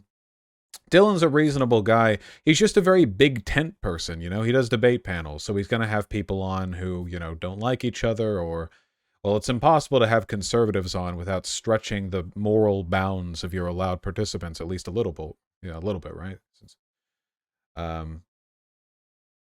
Wait, I'm looking at Keffels' chat now. Wait, what is this? Quote, Keffels is popular because people hate her, end quote. What a quick attempt to discredit someone. When did I say that? Wait, when did I say Keffels is popular because people hate her? I just said people hate her. I didn't say she's in chat. In our chat? Well, then why doesn't she have a blue name? Idiot. If it was Keffels, she'd have a blue name. You dummy. You goob? She does? Oh, I wasn't looking. Let me see. Because Stardust is friends with Flamenco. Flamenco's been targeting me like he used to target you. I think that's reasonable. If you don't want to appear on a panel, you know, because you feel like people there are associated with people who have harassed you, I think that's a right. People have, you know, nobody has to attend a politics panel. Now, the real concern, and this is what Dylan brought up, was it right for Keffels to tweet about it? I don't actually know if anyone else brought it up first. Maybe if Keffels didn't tweet about it and then Stardust had brought it up impromptu, would Keffels tweeting about it have been like fair retaliation? Maybe. It comes off a little bit instigatory, but, you know, not like unforgivably so, I don't think. I think Keffels just tweets a lot. A high tweet affinity with that one, you know? Now, Twitter is, of course, a disease of the mind. Keffels didn't even name names. Well, yeah, sure. Not saying that, you know, she was hyper aggressive. Obviously, still, it's a bit instigatory, but, you know, I just don't think it's that big of a deal, you know. She just said she thinks Chud Logic is a pedophile when he signed off for no reason. Okay, well, I'd have to see why that is, you know. I would have to take a look at that context. No, she didn't. Okay, now people are saying she didn't. Okay, no, she didn't. Okay, this is why I don't like this live update stuff. You know, I didn't like it for the panel either. It's like, you know, the way people were talking at first, it was like there was some kind of drama bomb going on there on Twitter. But, you know, I didn't see much when I looked. But I haven't looked in an hour. There's too much detail to keep going. Just go and eat. I can't eat because I have to read donos. It's fine. No, it's fine. It's fine. Guys, it's fine. Even if this involved me, and it doesn't, you know. I don't think it's that big of a deal. Unless I see something truly heinous, you know. I like Keffels. I think Keffels is a bit tetchy. You know what I mean? Am I using that word correctly? Tetchy? Like how Pigeon is instead of Artemy, you know? Like a little jumpy, you know what I mean? Tetchy, like touch and go? Do you mean touchy? No, like is tetchy a word? Or have people just been mispronouncing touchy around me, and I thought that was a different... Yes, you're using tetchy correctly? Wait, if I'm right, all the people in chat saying it's not a real... Oh boy, chat, are you people gonna feel like dummies? It's a separate word. But I am misusing it. this has bad-tempered and irritable, but I don't really mean to imply that. I mean to imply, you know, concerned, on edge, on edge. Yeah, there we go. I feel like I'm scrutinizing to an inappropriate degree here. I'm only saying that I know that having been subjected to a decent amount of harassment myself, I definitely have a sort of presupposed bias against a lot of people. I mean, how many times have you guys seen me act that way, huh? Oh, I don't know this person, but they probably hate me. I swear that I say that every day. So, yeah, that's just something that's going to happen when people are the subject of a lot of drama. It makes sense to me. Anyway, no need to belabor that. Update on the sniping of the journalist. Oh God, don't do real politics at me. Don't you real politics at me. No. No. We'll get to that when we get to that, you know. Oh, somebody gave me a sub in Keffel's chat. That's so nice. Well, let's just look at Keffel's chat. That's where the real content is. Let me see. Why does he talk like this? Is he okay? Ah, they're used to listening to an Italian. That's their problem, you know. Let's see. Calls his chat dumb who watches that. Chatters love to be abused. They're all subs. Is he saying you're on guard because you get death threats from reactionaries? Yeah. Yes. What is my opinion on nuggets? I probably eat them more than I can comfortably admit to without subjecting myself to more harassment than I already receive. Let's see. Gee, I wonder why trans people might be on edge. Why are people in her chat acting like I didn't justify her being on edge when describing it? Why do people, I'm literally saying, like, as a product of the treatment that she's receiving, and then I say I do it too, and people, they really strain trying to misinterpret me. Okay, now they're doing the wiggles at me. That's good. Do a Fortnite dance. No. Vaush, why did you let a fascist lead your leftist powwow? I don't even know what this is referring to, but I'm sorry for whatever it was. More wiggles. Hyper wiggles. There are lots of... I can just show you guys, I guess, you know. There are lots of wiggles in the chat, which I like. I like the wiggles. See? What's going on with your ear? Bandage because I'm recovering from surgery. I'm autistic. Yes, that's true. Now Keffels is showing. See, you can see Keffels as a plate of food there, but I can't hear Keffels, so I don't know what it is. Do you think fish are funny? Yes, I do. This is POC Italian chat. Show your hands. I talk with my hands constantly. I'm a Italian ally. Vaush, why are you so jealous of Hassan? He gets the big boy views. I want the big boy views. Who doesn't want the big boy views? Let's see. What do we got? This person keeps asking, why'd you let a fascist lead your leftist power? I don't know what this means. I don't know what that means. Can you show Vaush on stream if he's banned on Twitch? No longer banned. Got unbanned. Wiggle wiggle. Keffels doesn't think you said anything wrong. Oh, hey, Gayfesh. Traitor. You were in my chat first. What are you talking to me from there for? Okay. Wow, and a VIP role. Doing well for yourself these days. We're all on edge, Vaush. I think you did wonderfully too. Oh, thank you. Unban me on Reddit? Never. Everyone who's banned from the Reddit deserves it. Oh my god, all the wiggles. Oh my god, yeah, I love trains. I'm just going to look through... I'm not talking to Keffels tonight, by the way. I'm just looking through Keffels' chat. That's fine. You know, this is a weird game of telephone where I get to interact with a different community's community. Wait, a different community. I pay $7,200 a year for health insurance and I still can't afford to use it. That fucking sucks. Hello, fellow American. Do I like stuffed sausage? I've seen the videos that Keffels watches and I think they're revolting. Like, I get queasy. Looking at those videos. I do like stuffed sausage if you're just referring to the food item stuffed sausage and not what you're referring to. Call her so she can do the thought slime thing. What does that mean? Who's the best pony? I don't watch MLP. What's your favorite soda? I only drink water. You know nothing about Serbia? Oh, that's Nightbot. I'm in both chats, dweeb. Wow. Stream on Twitch so I can ironically shit. I can't stream on Twitch. I'll get banned again if I, like, I don't know, show too much armpit or something. Wait. Vaush, I don't understand. If it wasn't a leftist powwow, why was the panel discussion topic how to create a more united left, and why were you listening to a fascist answers? What? First of all, I didn't create the guest list or the questions. I was just in there as a mod, and I don't think there was anything in that panel that was wrong. Listen, it's okay to listen to people from the far right. Just disagree with them. You know, like if you've got a group of people and some of them are far right and some of them are far left, and some of the far right people say things you disagree with, you can just go, a disagreeable opinion, and then not believe that, you know? Photo. Vaush, how do you deal with the daily hate?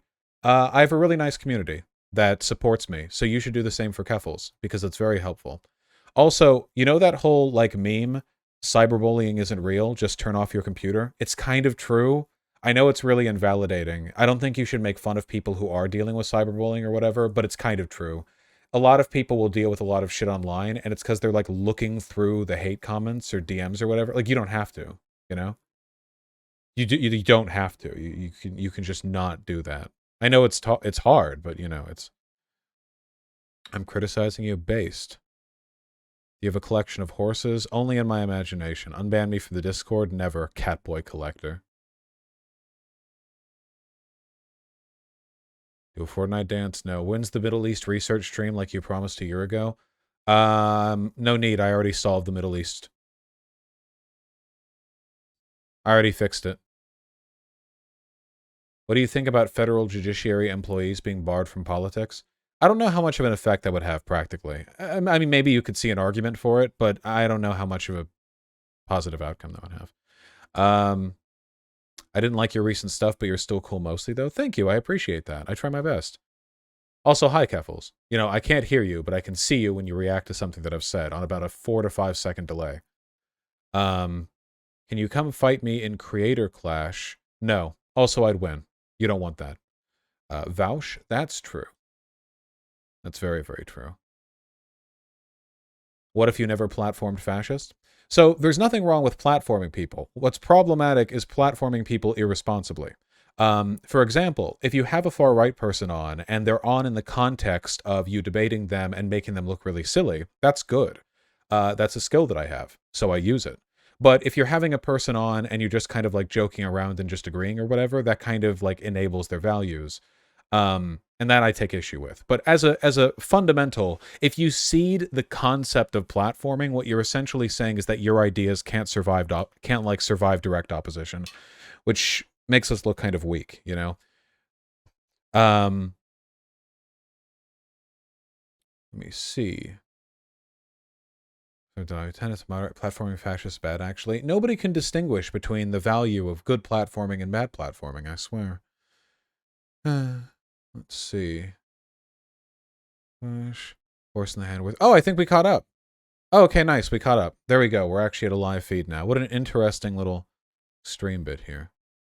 Can you make a series of videos on how to debate? I already have a Rhetoric 101 and 102, I believe, that cover my positions.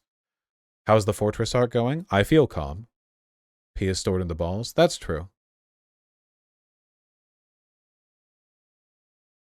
That's why Keffels doesn't need to pee anymore. Truly, she has evolved beyond our petty considerations.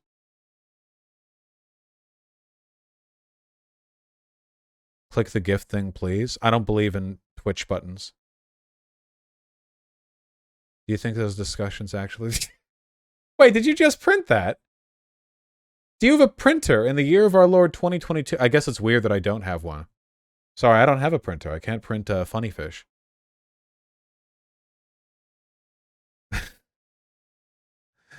Buy a printer. I haven't owned a printer like since my college days. I don't know. We had one shitty one that broke and I just never got another one.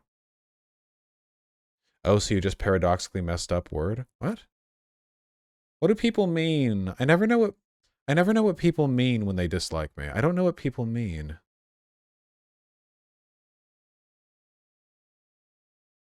There's only one hole, that's true. On a scale from 1 to gay, how many are you? I'm pretty gay, but I'm also very homophobic. It's a delicate balance. How do you debate these people and not go insane from the immediate hypocrisy? I feel like the less you expect of people, the better off you are debating people. Because, yeah, the skills necessary to, like, articulately, consistently, and truthfully deliver a point are not something average people have. Like, you have to train for it. It's a skill. You know what I mean? Like, you don't have it by default. And a lot of people kind of like develop in the opposite direction, like the bad habits, like they'll develop affinities for dishonesty or inconsistency, and that's conservatism.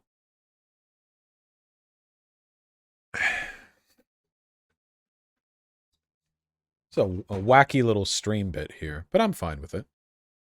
You're bad at video games, fight me. I've almost finished Soul Level 1 playthroughs. No shield, no parry, no magic, no summons of all the Dark Souls games and Elden Ring, okay? When you can top that out. Hey, Vaush, whatever disagreements I've had, I really appreciate your research document. A new one is going to be coming out soon.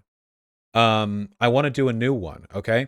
The thing is, we don't need research. We need research framed in rhetorically effective ways. So I want to do a research document specifically about trans issues, which actually breaks down the research that you see in response to different conservative talking points. So, like you'll have the, oh, they're groomers thing, and then you can have like, half a dozen like studies that relate to like the value of sex positive education and like the proportional rate of sexual abuse in different environments. And like you look through all that and it's like, the goal would be like, research on its own is almost worthless. Research framed in ways that relate it to the types of conversations you're going to have, that's worthwhile, in my opinion. What's your favorite color horse? Thoughts on Stardust bringing on Richard Spencer? If Richard Spencer was relevant, I would have him on too. Don't get me wrong. If like the only like yeah, but he's not, so I wouldn't. Let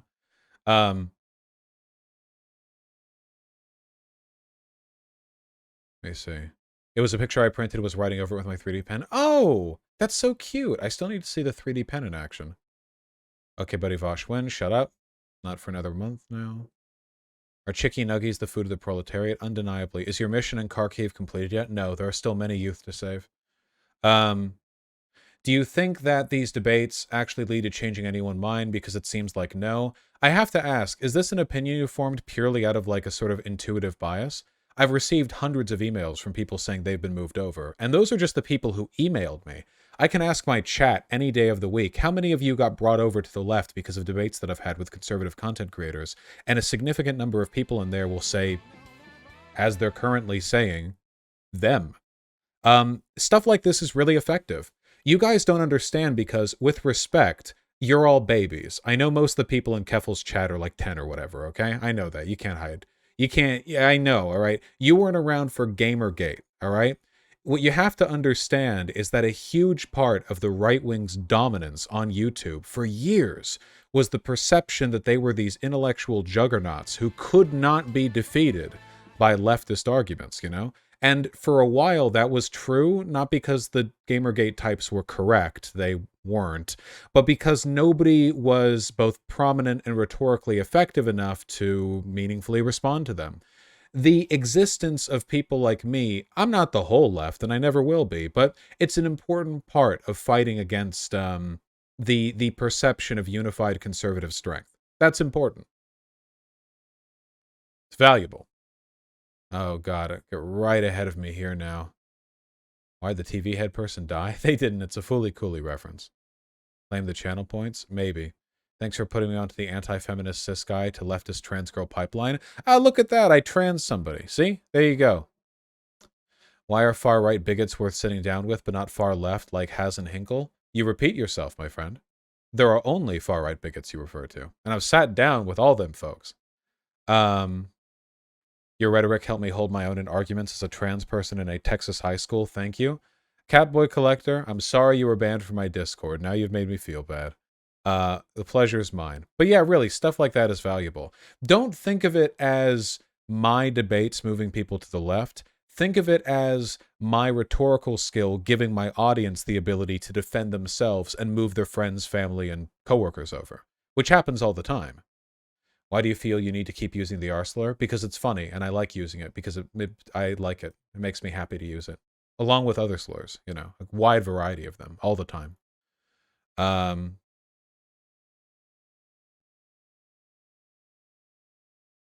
I've not done the SL1 challenge run equivalent in Sekiro. Okay, we're getting through these. We're getting through these. We fell behind again. Thanks, Midkuro. You helped me become a leftist and helped me realize I'm trans/bipan. Love your videos. Also, can you please release the horses you keep in your basement? Never. Absolutely not. Yeah, Vaush, ironically, you helped me convince all my coworkers to unionize. Dude. Oh, that's from my chat. Thank you, Shredgeword. I'm really happy to hear that. Oh, God, I'm so far behind. Now they're complaining that I said they're all 10 years old. Oh, God.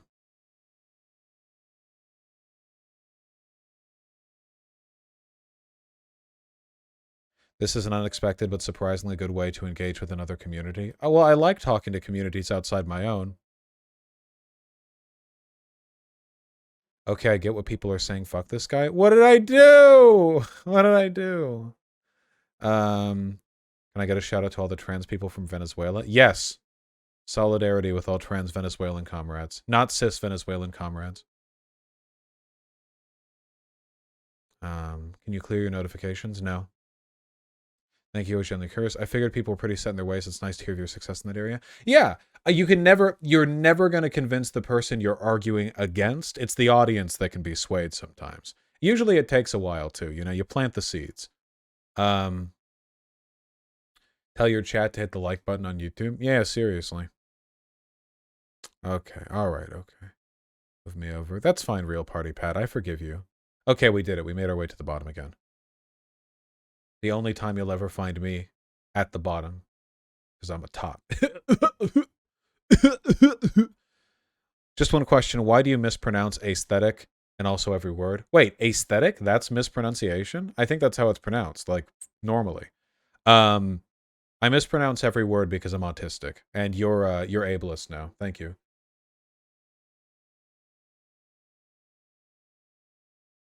The R word is not even comically defensible. There are other ways to mock someone's intelligence without that word, honestly. Oh, don't worry. I use other methods to mock their intelligence as well. I'm not, you know, lacking in variety. I just also say that. And you say comically defensible, but then you go on to say there are other alternatives. Is it not then defensible sheer through its comedy value? Curious. Yeah, it's called diversity of tactics. Why do you mispronounce legislator? I can't answer these questions without saying the R slur, okay?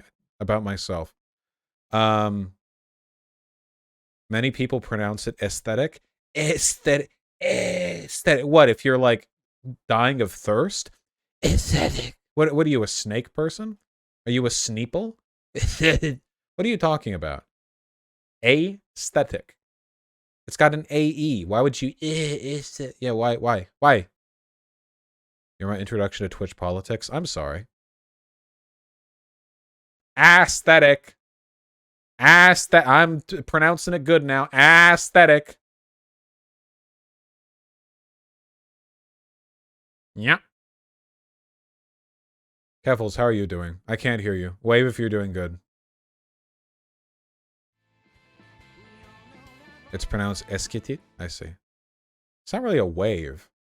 Okay. Well, I guess she's not doing well. Omelette du fromage. Opinion on Canadians? Don't get me started. Let me see.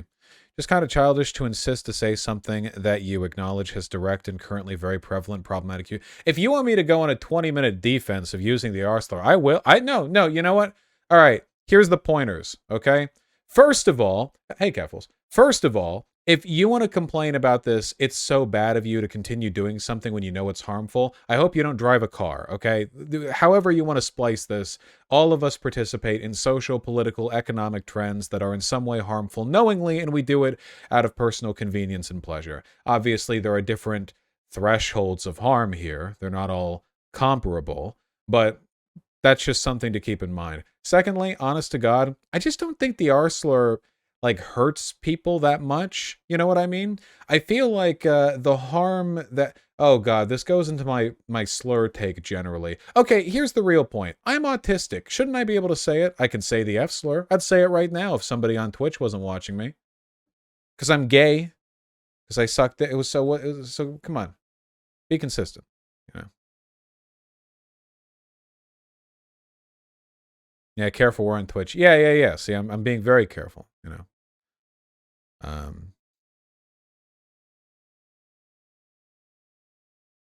Most anticipated game at the moment? Silk Song.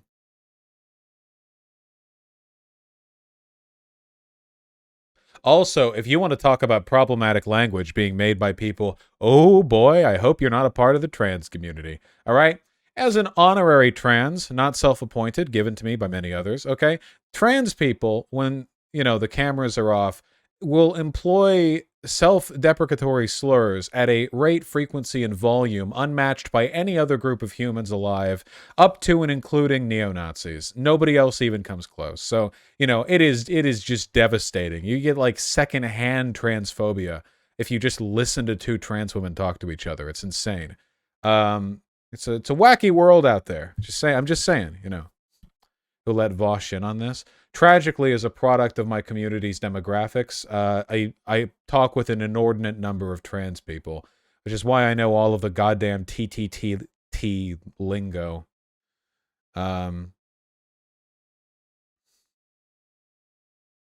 It's also a pretty funny board. Updates on the canvassing stuff. We're literally starting the canvassing stuff at the beginning of the next morning stream. Which at the latest would be this coming Monday, but then we're getting started with it. Yeah. We've got a lot of work to do. Yeah. It's going to start slow and build up with time because we need, you know, we have the seed plant thing. It takes time. Not really a big deal, just a bit obnoxious. Also, when minorities reclaim slurs, they use it self-referentially, not other people. Okay, Kazuma boy, you're going to love it, all right? I am the person I use the R slur against most frequently. I am, in fact, the self-ascribed. I can't, you know, I don't know if Twitch would ban for it. I'm not going to say it, but oh boy. Yeah. Same with the F slur. Mostly me, you know. I don't want people to, you know, I say it about someone else and they think, oh, he's homophobic. And I mean, I am, but not because I say the F slur. It's because I grew up next to West Hollywood and a bunch of rich, white, gay people. You know, that'll do it to you. Oh boy. That'll get you. I love that I can say that, you know. I'm stuck on Lorien and Lothric and Dark Souls 3. Do you have any tips? Have tried dodging? Circle strafe more. In many fights, you know, the less you dodge in fights or attacks that you can kind of like run counterclockwise around them, you can avoid these hits more effectively or position yourself in ways. Just be mindful. Just be mindful, you know. There a chance this could be uploaded to the Vaush pits? Oh, I don't know. Don't content brain this. I already feel like I'm in some way, you know, negatively affecting Keffels because Keffels, you know, Keffels, you're talking to me, so Keffels has to facilitate this. Maybe Keffels has to shit or something, or maybe she has to. Maybe there's like a Bazinga joke that she wants to do, and she can't because of this. But I don't know. What do you suggest for activities to take a break from the internet madness? I like to play video games. I love playing video games. Nah, it's okay, Kazuma boy. It's fine to have those preferences against me. Will you cover the police shooting? Maybe. It gets depressing covering all these, and the stories are always the same. And then, you know, by the way, then the chat calls me racist. Because when I'm looking at this story as some black guy getting shot for no reason by a cop, my mind flashes with the last 57 black guys who died that way, and I mix their names up, and chat calls me racist. You know, but it's not my fault. Nobody expects me to remember the police officers who did its name. Then I'd be mixing white people's names up. But no, you know, people remember the name of the victim, so then I make that mistake and they get mad at me. Just tragic. And bit irritating. Good night. Trump judge just blocked. Oh, that's for Keffels, not for me. They're bad. I moved on to Hassan. Moving on to Hassan, big L. You're too straight to go on. Okay, buddy. Are bosses that spawn mobs to fight them bad game design? No. Matched with a girl on Tinder. Her profile told me to message her on Twitter, so I did. She never responded. Why did this happen? Women suck. Vaush, they don't get sarcasm, I think. The people in her chat, I haven't scrolled down far enough to see how they felt about my epic joke there. I don't even see. That was worth way more Keck W's. Where is the Keck W wall? That was funny. All right, whatever. They probably thought I was being real there. You're wrong about Evangelion Rebuild 4, just so you know. Evangelion Rebuild 4 was made for pedophiles by pedophiles. I'm sorry. They had a goddamn 40-second cheesecake shot with the underage girls in there, okay? You know, you can play defense for the original NGE because at least there's strong artistic validity to a whole bunch of good shit in that show and End of Evangelion. But part 4 of the Rebuild literally just has like the, all right, we've mocapped two like petite women in like mocap suits like floating around. Now let's like carefully at 60 FPS draw the young girls over. Fuck, that was so fucking weird. Yeah, that was weird. I didn't, nah. All Asuka profile pictures are sussy. I have an Asuka statue back here. We found the most clothed Asuka we could find because I like the character Asuka, you know. It's just, yeah, people get real weird about her. I really liked how they did the rebuilds for Evangelion, and they were like, yeah, because of reasons, Asuka, despite being like 30, still looks like a 14-year-old. That was great. That was just fantastic stuff. Thank you very much, Evangelion. You know, thank you for blessing us with this contrived excuse. God. The Curse of the Eva is fucked. Yeah, it's super fucked. They didn't have to, like, they could have just said Shinji is the same age because he was an LCL soup in orbit. Like, with Asuka, they were just like, yeah, we want to, I get they want to keep, like, the same character design so it doesn't feel too different, but, like, come on. Like, Misato aged over the time period of 20 years, and she looks exactly the same. She just got a haircut and stiffer clothing. Whatever.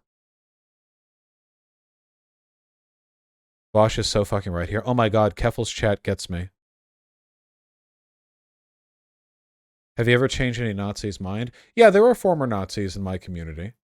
Yeah, chat, in my chat. Ask Keffels. Because Keffels is here. See? That's fair.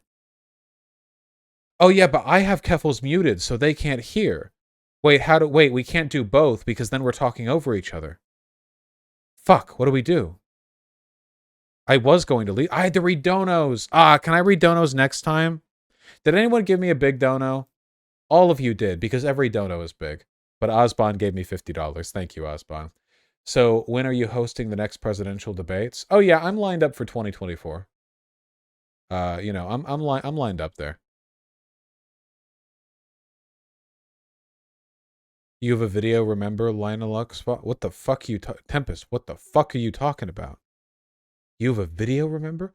What video? Please read my DM. Oh god, what's happening? Wait, what? Read my DM.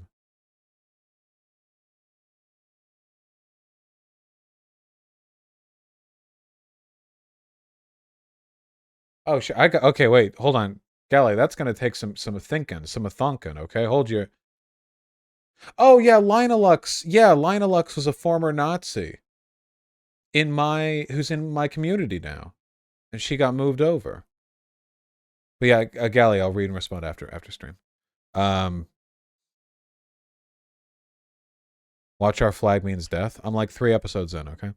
I'm autistic and use the arc mostly because I grew up with it. I just wish I was clever enough to come up with better insults. Well, yeah, you know, it's a practice thing. Genuine question, do you think those debates actually bring change? With respect, people asking stuff like this, you realize you're in the chat of Keffels, right? One of the most annoying, stupid things people say about Keffels is, does Keffels really think that ratioing people on Twitter will bring change? You know, honest to God, any kind of affirmative social interaction or content put out there has the potential to bring people over. Literally anything. I mean, it can be spray painting a slogan on an alley wall. anything. Do my debates bring change? Yeah, like on a scale that I want. I mean, I'm not literally like the president of the United States, but I mean, clearly I have a decent amount of influence. I hope to have more.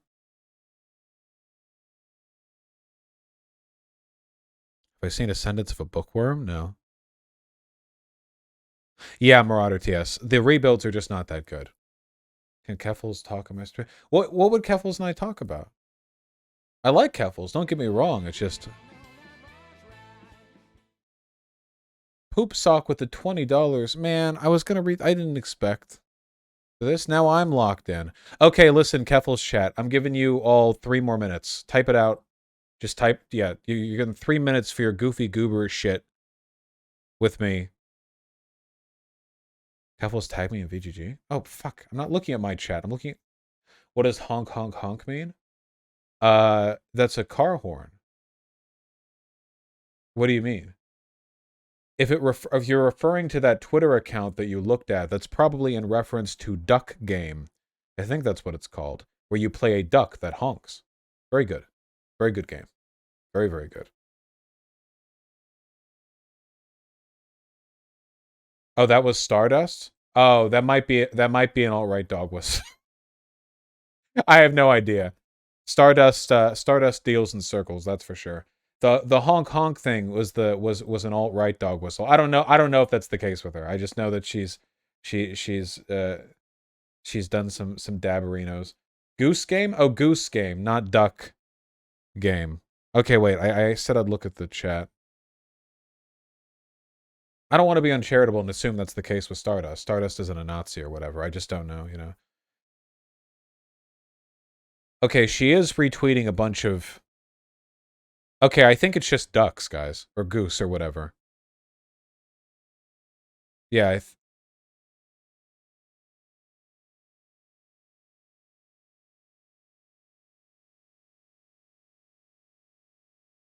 all right, I don't know. I don't know. I don't understand. I don't know. Okay, anyway. Does the online politics sphere need more trans mask creators? Well, yeah, right? They're pretty underrepresented. That'd be good. They have to be cool, though. The coolest trans mask person on Earth is actually my content manager.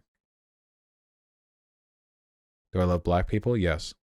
Will I talk to Hakeem again? He wouldn't talk to me. That's for sure. Best Nuggy brand? Tyson's Air Fried. Post more of your art on Twitter, goddammit. I haven't drawn anything in like 8 months. Why do you parrot Nazi talking points? I don't know. Stellar Vision TV, can you elaborate?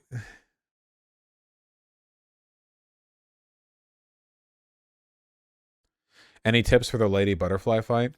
Isn't she really vulnerable to a shuriken? I never used any of the like side weapons or whatever, but I hear that she is. Do you like dogs? Yeah, dogs are cool. Who's the worst Twitter sock dem? All of them. They're all neo-Nazis. Should Keffels go get her Italian citizenship? Maybe. That'd be kind of cool, right? Why do other trans women admonish Keffels for platforming you? Because trans women are stupid. No, because trans people are stupid. There we go. The trans community is like, remember how I said Keffels is tetchy? The trans community is like double, triple tetchy. Quadruple. Basically, they all think that I'm like some crazy bigot or whatever, so like they freak out. It's like real like circular firing squad bullshit, you know? Sorry, I didn't mean to be misogynistic there. Unfortunately, there's a recurring pattern in a lot of marginalized communities online where you form social circles that are really dependent on like keeping toxic elements out, which makes sense, right? Because there's a lot of toxicity out there. But then like the organizational needs of a social space are not the same as the organizational needs of a political space. So all the warning systems that they've like put in place to like warn them against like a bad person to have in their circle, now it works, but now they're doing it for everyone, and it's like, well, some of these, you know, you don't have to be friends with everyone you do political engagement with. The funny thing is, though, honest to God, I'm pretty PC. In fact, I think that of all the like trans people that I know, Keffels included, I'm less problematic than they are. Like in any virtually private setting, like anything even remotely, you know. That's why Keffels was nodding along when I said that trans people are constantly slur posting in their private chats. You know, I don't even think I'm that like problematic. Oh hey, Euphoebe. You are crazy bigot, Vaush. I have DM evidence of you calling me a trans woman an ableist slur. That is true. You do have that. B. B. Anyway, hopefully people understand what I'm talking about. The incongruity of organizational needs from social spaces to political spaces is a real thing, a real problem. People have to take it seriously. Because if they don't, you know, you start ostracizing people who are, you know, maybe they're not amazing like socially for you, but they're politically useful, which I am. Oh, hey, Keffels. Thank you, Zach. Appreciate that. Sekiro or Elden Ring? I haven't replayed Sekiro. I want to replay it first. Is your avatar a reference to Fooly Cooly? Yes. How does one get into the online politics space? I have a video on that for new content creators, like getting into it, you know what I mean? Why are you a weeb? Also, what do you think of the state of Twitch politics? Terrible. Keffels will save it, maybe, I'm sure. Best type of cheese? Blue cheese. Favorite ice cream flavor? Anything with chocolate and peanut butter. Would you have Chud Logic on? I'm pretty sure I've talked to Chud Logic before, have I not? Oh, here we go. Now I've made the joke. Well, it's not really a joke. I stand by it. Vaush, you said Jews controlled the banks at one point when the Nazis were kicking them out. No, I didn't. So Stellar Vision TV, I want you to listen very, very carefully to me because misinformation on this is legitimately harmful to like the Jewish community, okay? If you read for even a second on anything pertaining to economic demographics in Nazi Germany, or sorry, pre-Nazi Germany, there were a disproportionate number of Jews in the banking industry. Not only is this not controversial, this is celebrated in like mainstream Jewish communities. It's not like because the narrative is like, despite millennia of persecution, we have thrived. Like they've stamped down on us so hard. And in spite of that, we have been able to rise up. And you can look at that, and it's just true, you know? The issue here is that, like, in my community, there are Jews, and they're getting called anti-Semitic by people like you, you know? There's nothing at all. You know, it's like Slavoj Žižek has a bit on this, okay? Where he talks about how you need to address the normative claims rather than the descriptive ones when you're dealing with bigotry. So, for example, conservatives will say black people commit more violent crime in the United States. Do they? Yes. Who cares? I mean, what does that mean? What does that say? What outcomes does that bring about? Why is that the case? You can argue the descriptive if you want. The important part is the normative. Why is that the case? It's because of racism, you dummy. You goofy goober. You ding dong, it's because of racism. So if you know how to frame what seems to be like a bad descriptive statistic, if you know how to frame that properly, you realize normatively this actually points to a reality that supports your arguments. Much in the same way that if you look at where Jews were employed in Europe back in the 1930s, you can only read that in a way, if you're being honest, which acknowledges the existence of historical anti-Semitism. That's my point. Anyway, Stellar Vision TV, not trying to go off on you or whatever. I'm just saying, you know, a lot of people, they say, I mean, you accused me of Nazi talking points, and that just bothers me. Because I think it's important to respond to stuff like this appropriately, you know? Frame it well. Will I do another vid in the heat waves happening? On the heat waves? Yeah. You need to clarify what disproportionate means. It just means more than what you would expect for the group's relative proportion of the population, right? So if a group is like 20% of the population, but they eat 30% of the ice cream, they'd have a 50% disproportional. Yeah. Do you want to know the thing that Jews are most disproportionately represented in America today? Recipients of hate crimes. Proportional to the number of Jewish people here in America today, they receive more hate crimes than any other group by far. It's like a massive disparity. like massively so, like more so than Muslims, more so than black people, whatever, more so than gay people, like huge disproportionate, because anti-Semitism is a huge problem, like a massive issue. Which is why it's very concerning to me that a bunch of fake leftists are doing this whole George Soros is pulling the strings behind Ukraine's defense against Russia bullshit. Like, we don't live in an environment where, like, this casual anti-Semitism, like, Nazi posting is, like, harmless, you know, bait. It's, like, a real thing. Blue cheese tastes like vomit. What the fuck is wrong with you? What? At Vaush, I don't appreciate you painting the trans community like this TTTT shit. The trans community is not like the TT, just a part of it. Dude, there are so many trans incels. You know, a disproportionate number, one might say. You know, probably on account of all the romantic difficulties trans people face, what with people being real transphobic and everything. But it's definitely, you know, a component. But again, you know, descriptive, normative. What do you want to do about that? I don't think that has anything to do with trans people being trans people. I just think it has to do with the experiences they have, the negative ones. Sorry, I kind of got lost here. Factually incorrect unless you mean by 0.1%. No, and Butterfly Z, I'm not doing this whole let's dig up like census data from 1933 to find out where the Jews were in Germany. Okay, I'm not doing. You can look into it. It's not hard to find. Okay, it's not. If you're referring to that video that was done by Bad Empanada, he had to lie in that video because he hates me and he's a psychopath. You just no. No. You can taint your own Google search history. Do not ring me in. Oh, a bunch of gifted subs for Keffels. That's nice. How you messing with the new Kendrick album? Listen, okay? I'm white. When a black artist drops a new album, all right? I don't even sit down and listen. You know, it's not my place.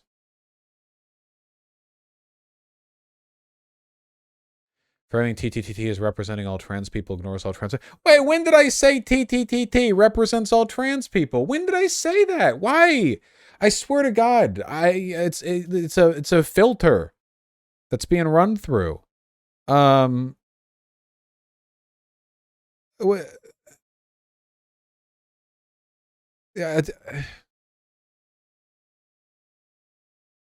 Since you're white, are you bumping the new MCR? I have no idea what that means. Kendrick Lamar stands up for trans rights in his new album. Oh, that sounds nice. I'm not trans, though, so it sounds like I'm left to the curb, huh? Oh, My Chemical Romance. Oh, gotcha. Doesn't MCR have, like, a couple of songs that are okay? Like, they're not, like, bad, are they? MCR is better than Linkin Park, right? Wait, who did Black Parade? Was that My Chemical Romance, or was that another band? Because everyone likes the Black Parade. That was MCR? Okay, everyone likes that song, right? When I was a young boy, my father took me into the city to see a marching band. He said, son, when you grow up, will you be the savior of the broken, the beaten, and the damned? Because one day I'll leave you. Keffels is a lighter. Do as much as you remember. That's as much as I remember. You'll get Keffels DMCA. Do I remember anything? One day I'll leave you. No, I don't remember anything past that. I mean, who remembers anything but the intro? God. Fuck, I'm so hungry. I just had breakfast today. Why didn't I eat anything more? Why am I so stupid? What is wrong with me? ADHD? Yeah, I got back on my Adderall. Might have made me... I'm gonna eat so much fucking food when stream is done. Holy shit. I'm gonna fucking... Oh, God. I'm gonna undo my year worth of a diet in no time. You know, I haven't dieted in like 6 months.